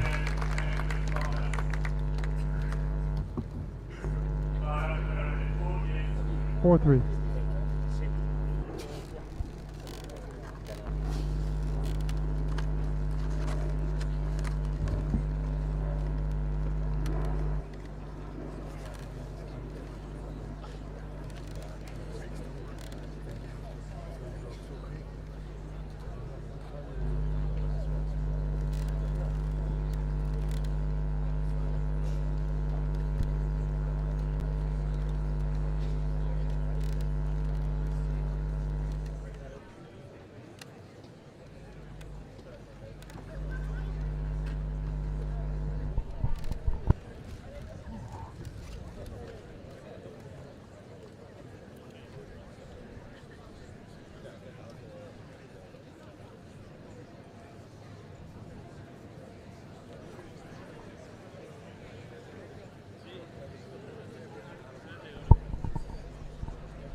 Enqvist serving.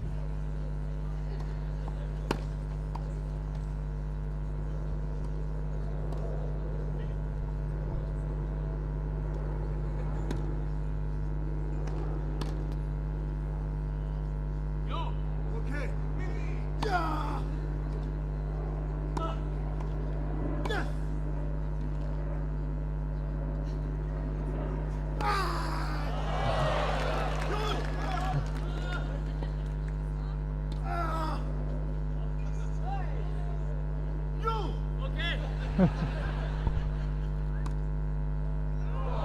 He made it. No, he's missed it. Playing on the grass is Bahrami, who was just playing on the clay. Out of Roland Garros, part of the Legends. Played in the finals there right at the end. Finale. Playing with Arno Karma.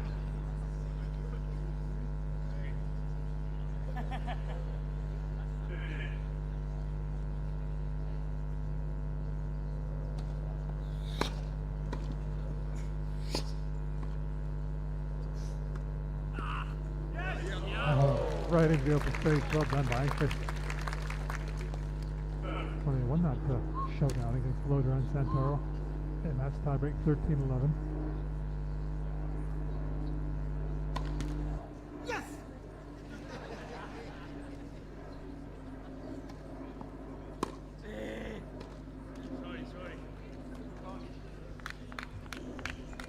Sorry.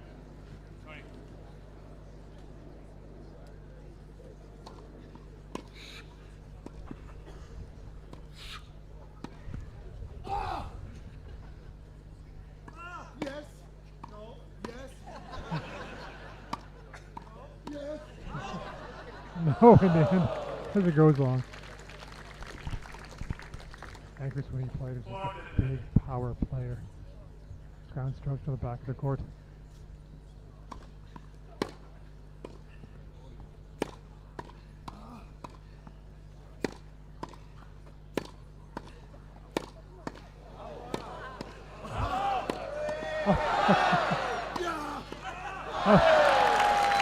He's showing it void as well. At a time when there were so many Swedes on the turn track to go to the Australian Open, decked in blue and yellow.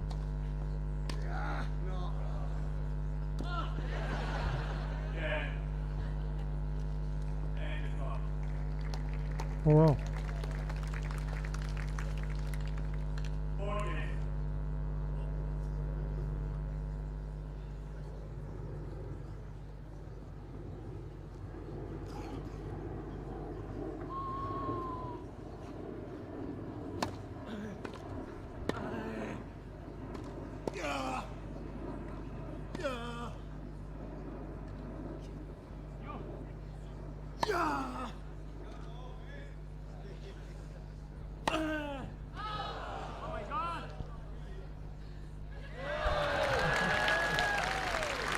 Disappeared.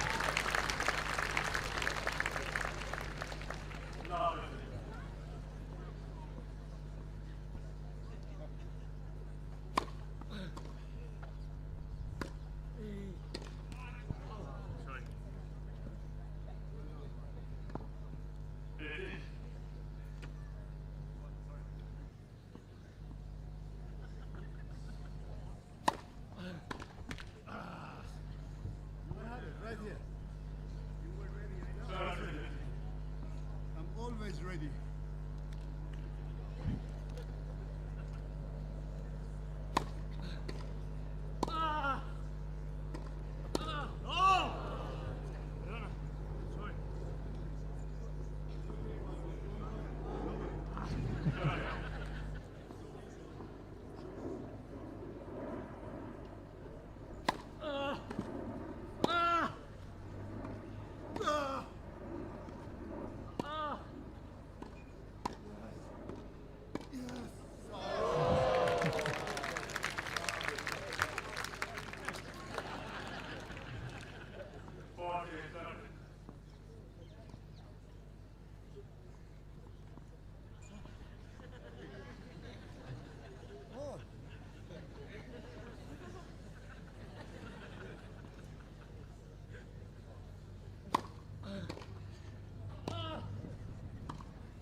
Excellent return. Signing point here, 4-0.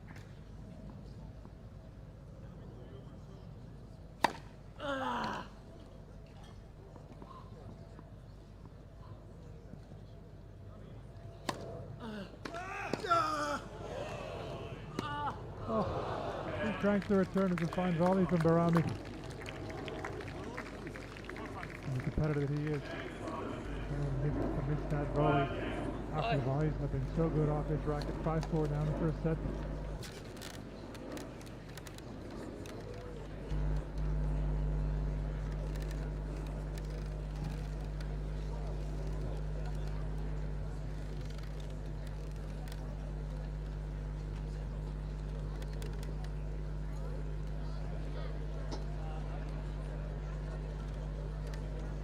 Two double titles, by the way, for Ferrer in his career.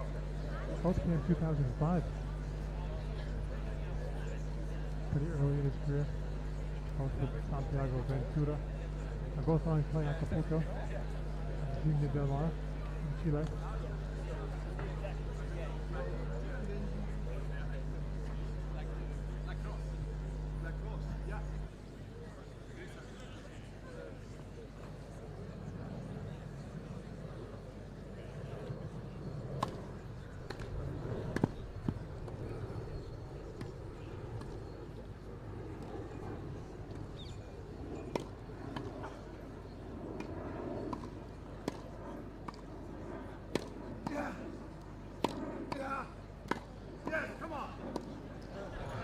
He's won another one. Such was the quality of his volley. Didn't get a chance there, Lopez.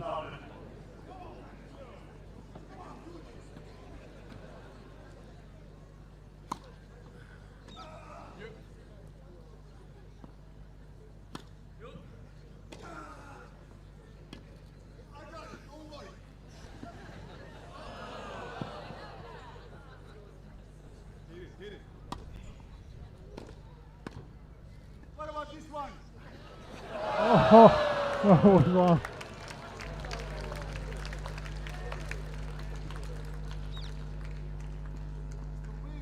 You almost want to give him a call, Bahrami.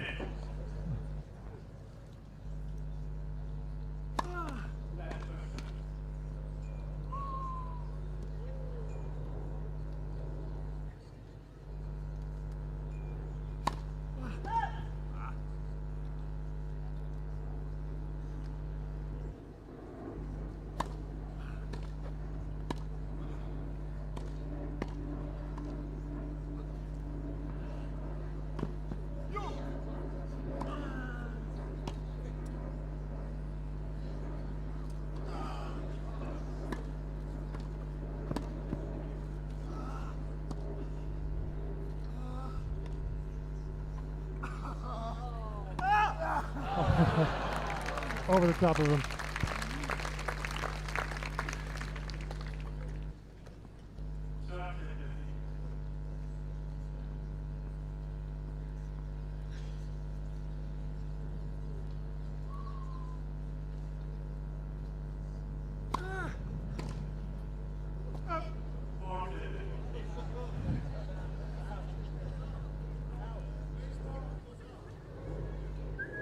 Retired in 2023 in front of his friends and family in Spain, on a grass, Lopez in Mallorca.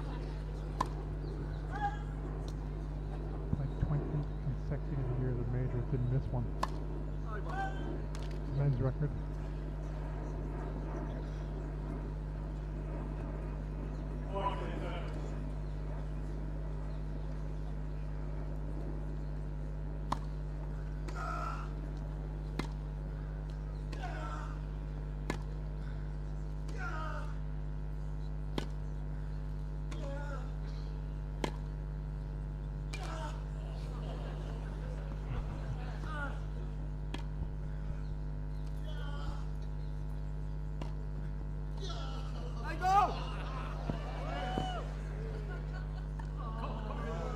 Can't get to that one. A lot of chasing so far. Lopez. Yes, deciding point. Deciding point.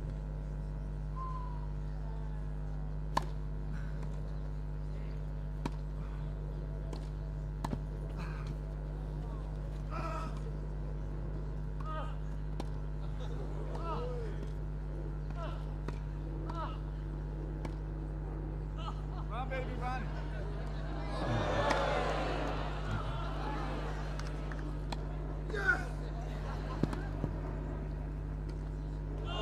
Part of the doubles. Enqvist giving him that overhead.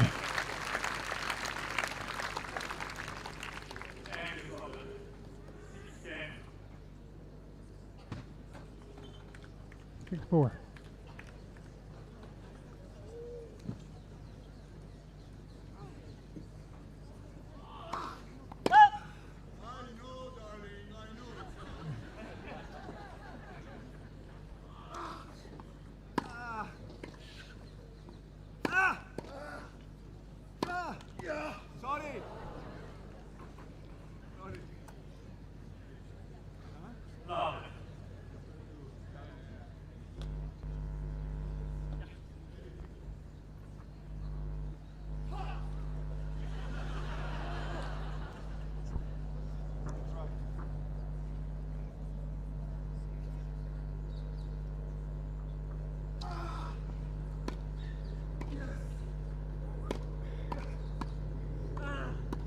Philly.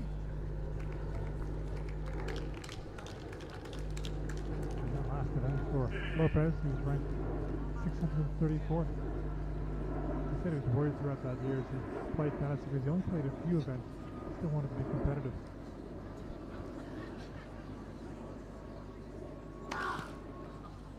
He had a certain German at service action, won Wimbledon.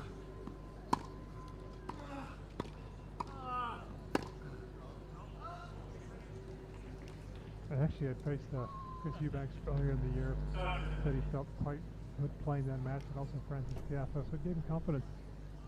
And he just wanted to keep on playing well, not just keep on playing Lopez. So meant to be a good showing right at the end, making the last day.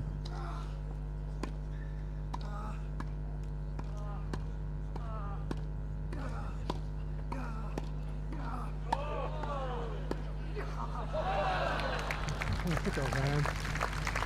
Amazing work. Oh, wrist. Up in front. I'm lefty, Mansour, you noticed that.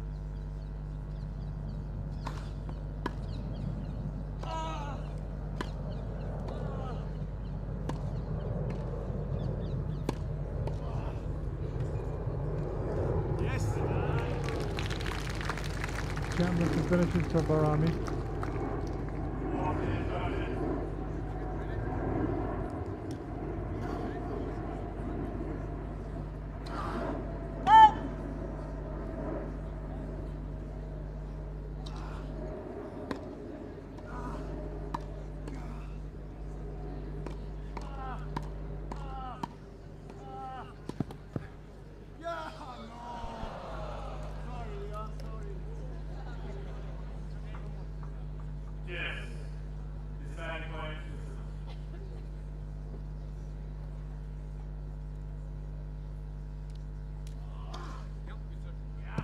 Yep, on the line.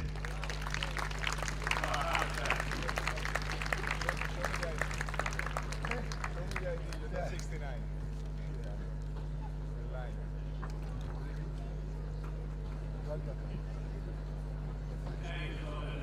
1975. He beat the French team. I had to start. The line from Bahrami talking about playing legends. Loves to make people laugh, and the crowd laughs. I'm the happiest man in the whole world. And he's very happy a lot given what he's produced. Produces on a regular basis also, Bahrami. Yeah, but this guy, even himself, he was like this 40 years old. So I have to be all these 100 years old now. Yeah.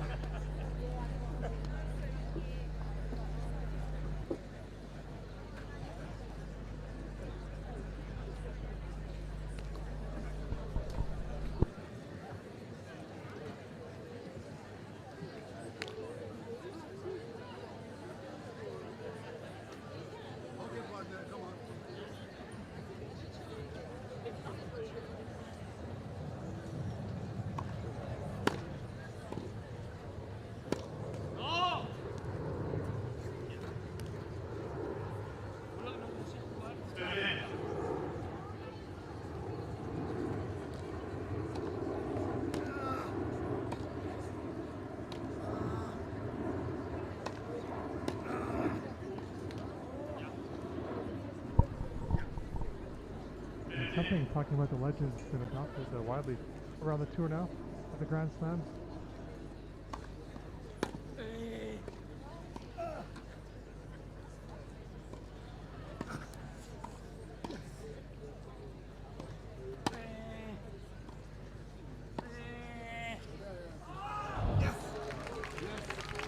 Kept it away from Lopez.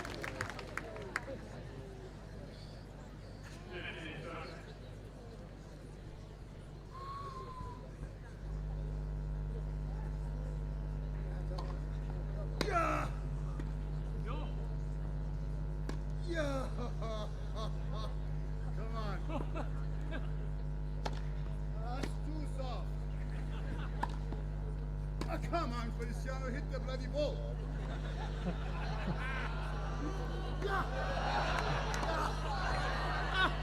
Oh, shit. Charging. Like a bull there was Bahrami.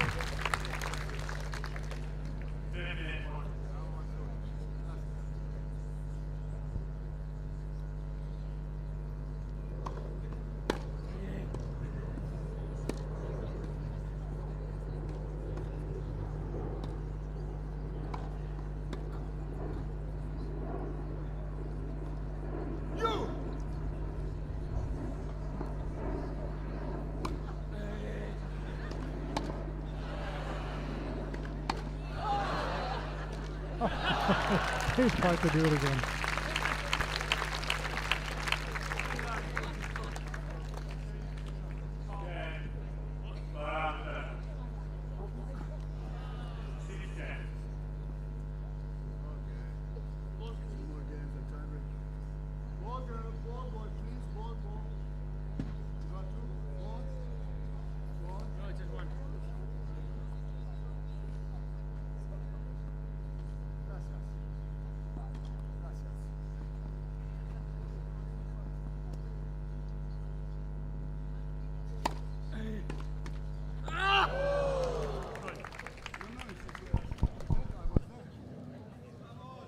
Good return, partner. I mean, very sad.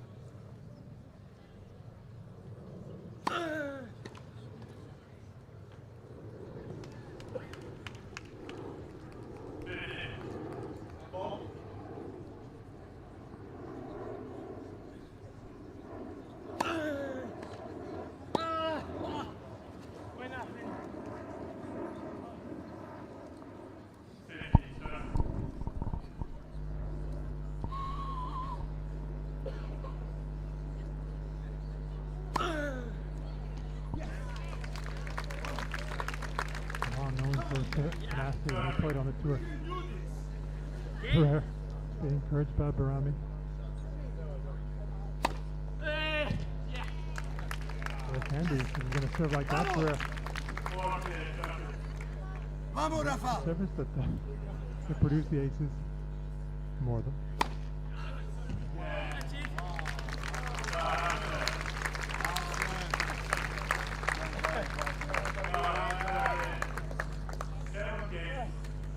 Seven, 6 now. I mean,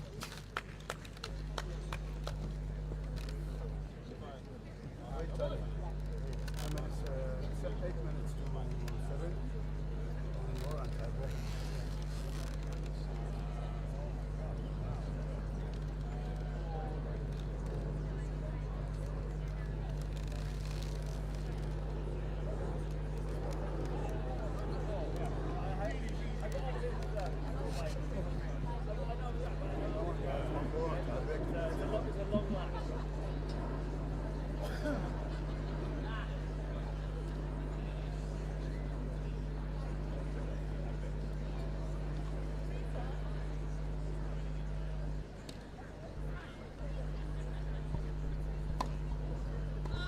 Sorry.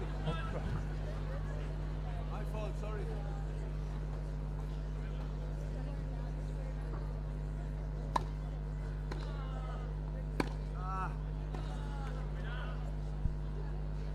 They drove to that one-hander Lopez as his career went on. Had it more and more. Used to not only slice on that backhand.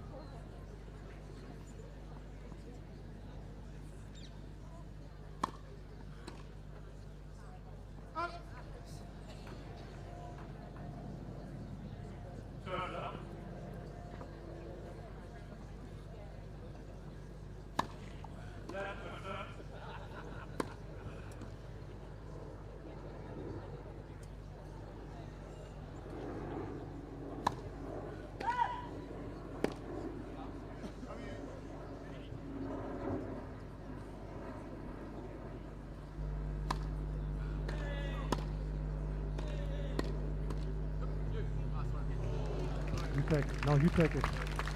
And they had no chance given where it was placed.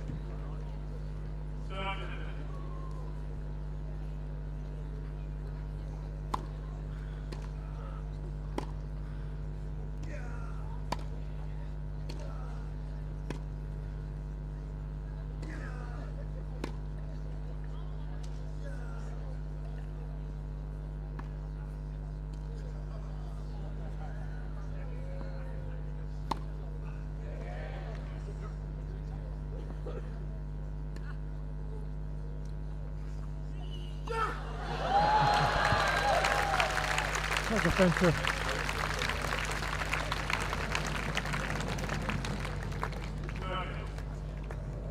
Nice setup, has to be said.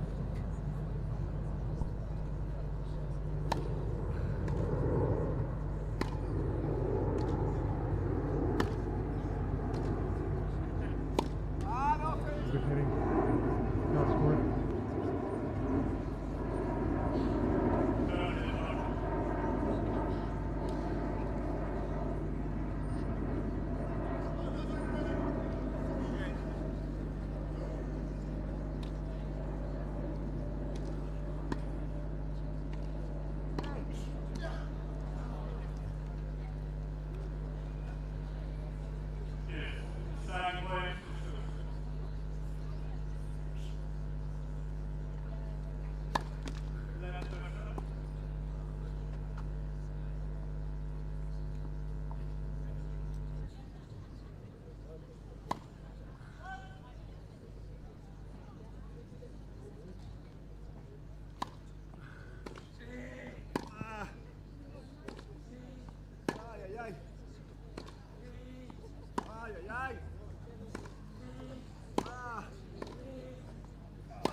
He did miss that one. And it's Lopez. 7 games for tie. Tie break now.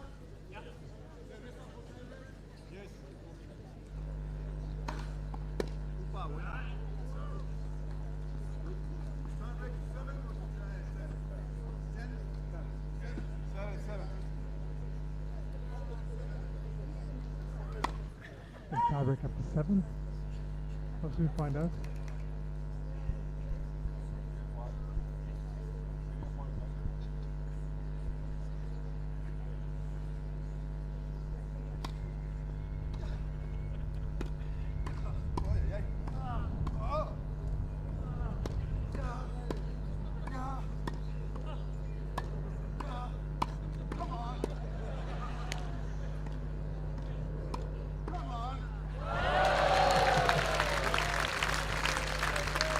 They love Philly. I think they're really rooting for Bahrami.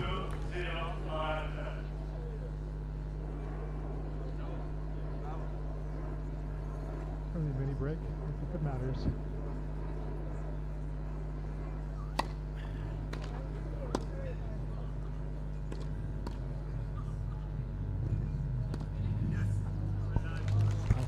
Nicely by Enqvist.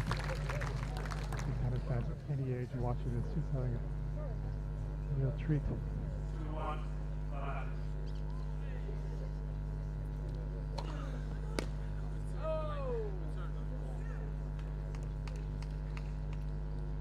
He's just moving over to his left. Right up at the net there. Bahrami didn't want to get hit by his partner. Come on, straight to your chest. Yeah, here, go ahead.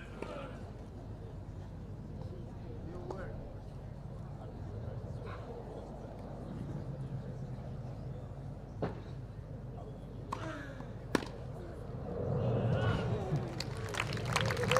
Huge track at that backhand. Why not? He said, try it.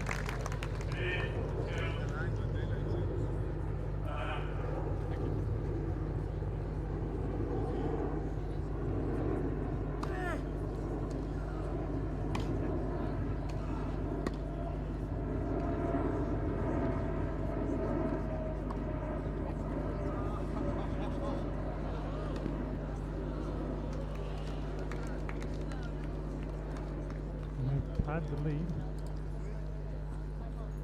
4-2.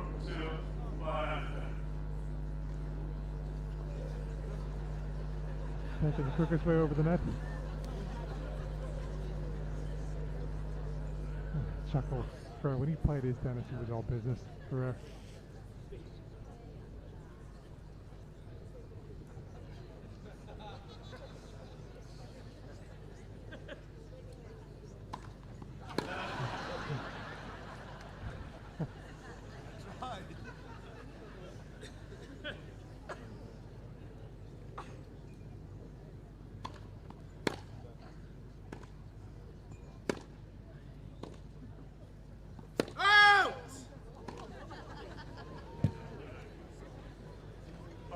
Call.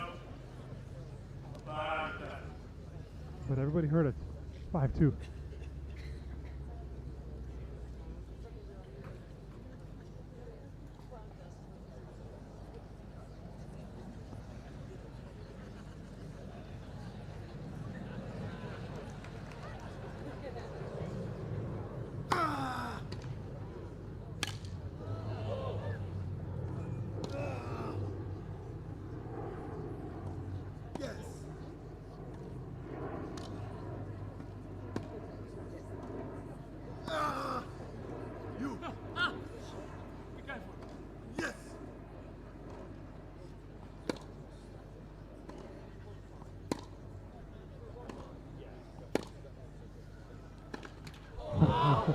He unloaded on that forehand. No way Nancy would have gotten to that one. 6-2 for us? Yeah. Match point? Thank you, gentlemen, for coming. One match See you point. next year.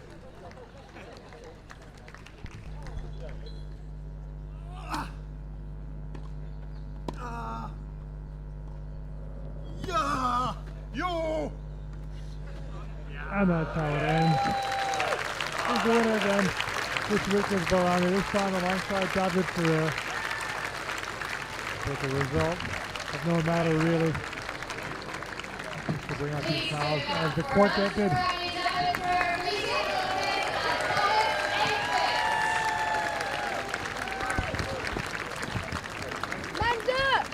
Maybe take the set 8-7. So, folks, before you all head off, I'm going to have a quick chat with the legends, and we have a big competition here on the court. It is one of our major sponsors here, Exho. We have 4 members of the public who have been chosen to play this competition, and one of them will take home a 13-piece Exho set worth over £1,000. So we would appreciate your support in this little competition coming up. But in the meantime, I'm going to ask Enqvist, my friend, back your first match this week. How happy are you to be back here at Hurling Club? Very happy. One of the most beautiful classes that we got and the last one is absolutely amazing. It was my first time in the Santa Cruz here, and I remember last year was amazing, but this year is absolutely fantastic. To everybody who works with the court, it's one of the best basketball I've ever seen. Yeah, it's beautiful. Now you've got a new partner this year, and you lost in your first match, so you've got something you'd like to say to it. I'm getting it all through. Fantastic, good friend, fantastic. I don't want to hear that. Fantastic love story. So I wonder what the support was in the end. It was a lot of fun to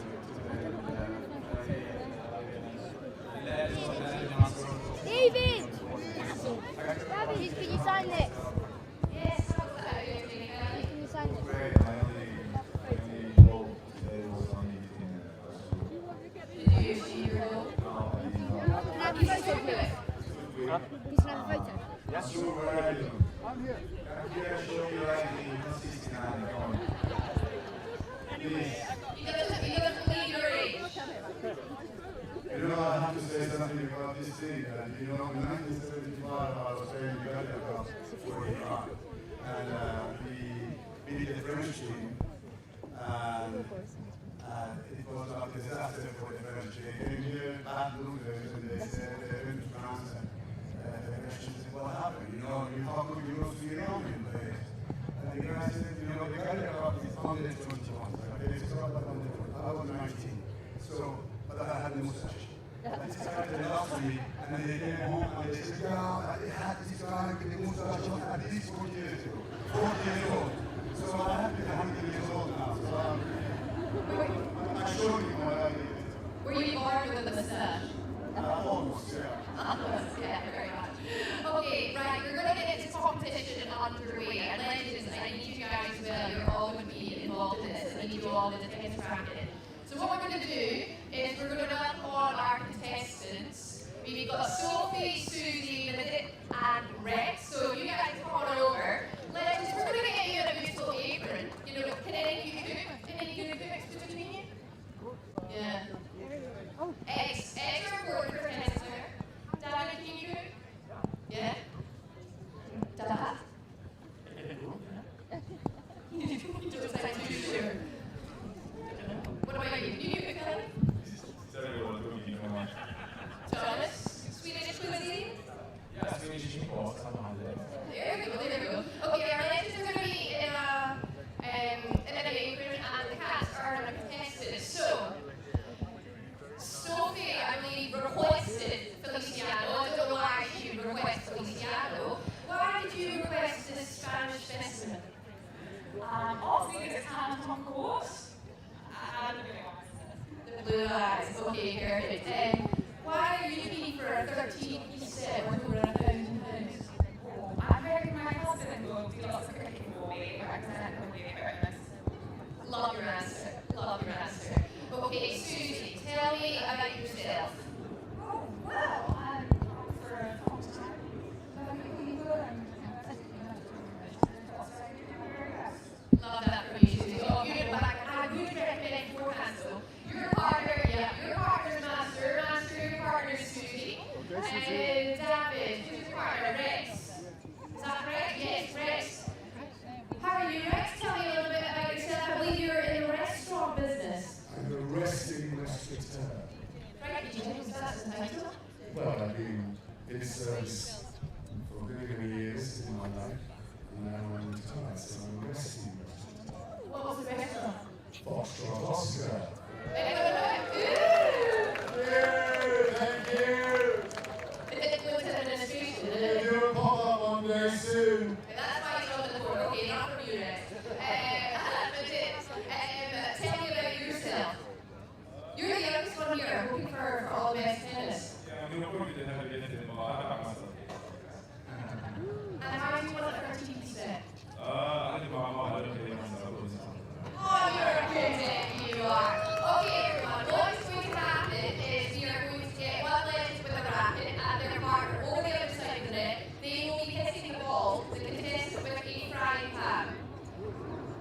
You will have a racket answer. Funny enough, master, you are to play tennis with a frying pan, and you until the age of 13. So, whoever gets the longest rally will win the 13-piece set. Okay? So we'll do it individually. So who wants to go first? Okay, Ferrer and Sophie, you're up first. So you have a racket. Yes, Sophie has a pan. You want to play with a pan as well? Okay, Sophie, do you want to play with a racket? You can both. You can all use the same one. It's okay, yeah. We'll do it one after the other. This one? Okay, perfect. So you can use the back and the front, yeah. So in the service boxes, guys, please. Let's get some balls. Who is? You ready? You go down the second area.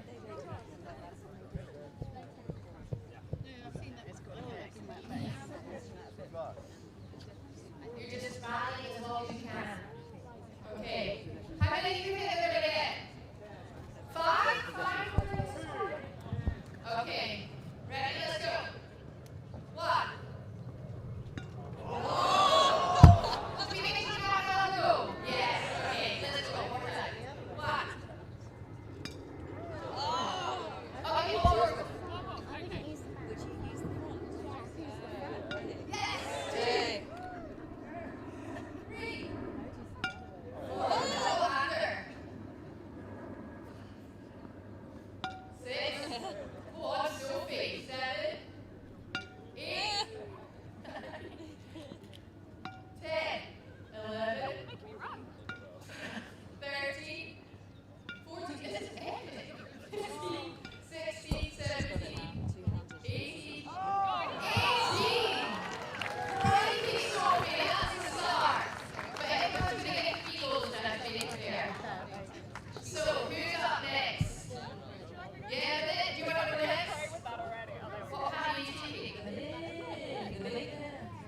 What, do you want to lift up that one and see what you think?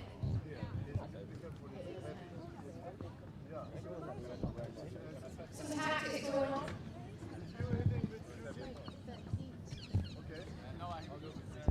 The big one, okay. 18 to beat with it. But you get the egos. 1. 2. Oh. Somebody got 2 more to go. 1. 2. 3. 4. 5. 6. You got 4 goals, so you got 3.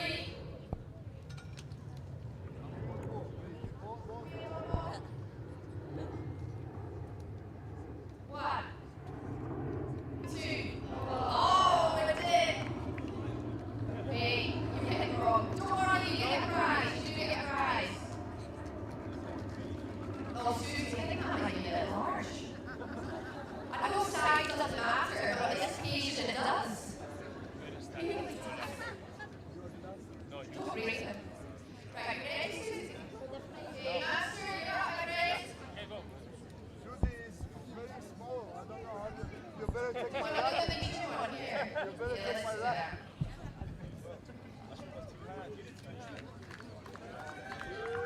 Let's go, Susie. I think it goes fast. Susie, which one you are? What do you think? Do you think it'll be better or worse? Yeah, 2, 3.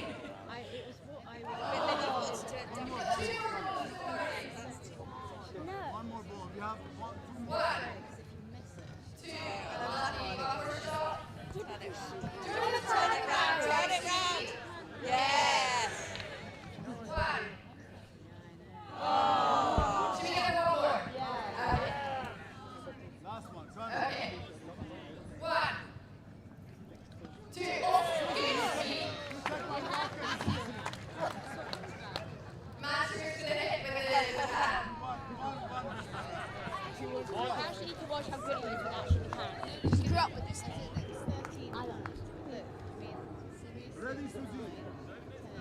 Oh, Susie. 1, 2, 3. Okay, match point. 1, 2. Give it up for Susie. Okay, we'll have that. It's now down to Rex. He's got 18 points. And I believe Rex's wife is in the market for some new frying pans, so this would go down very well. Well done, Susie. Right, Rex, here we go. No pressure, my friend. Oh, she's ready, Jinx. Just don't take anything else off, please. 3. Unlucky. 2 more goals. 2 more goals. When you're ready. Last goal. Focus. 1, 2. There we go. 3, 4. Oh! Okay, folks. I have to say that Sophie, with 18, is the winner. Congratulations, Sophie. You obviously their TV classic. For everybody else, we have, I believe, 3 cans for you. So you will not go home empty-handed. Susie and Rex, you will get 3 cans each to take home. So you'll still get the good from here. But thank you very much, all legends. Thank you. Much appreciated. To everyone here, thank you for sticking around for that competition. I hope you've had a lovely day here at the Giorgio Armani Tennis Classic. For those of you coming back tomorrow, we shall see you 2:30. We have been a video guarantee for the day and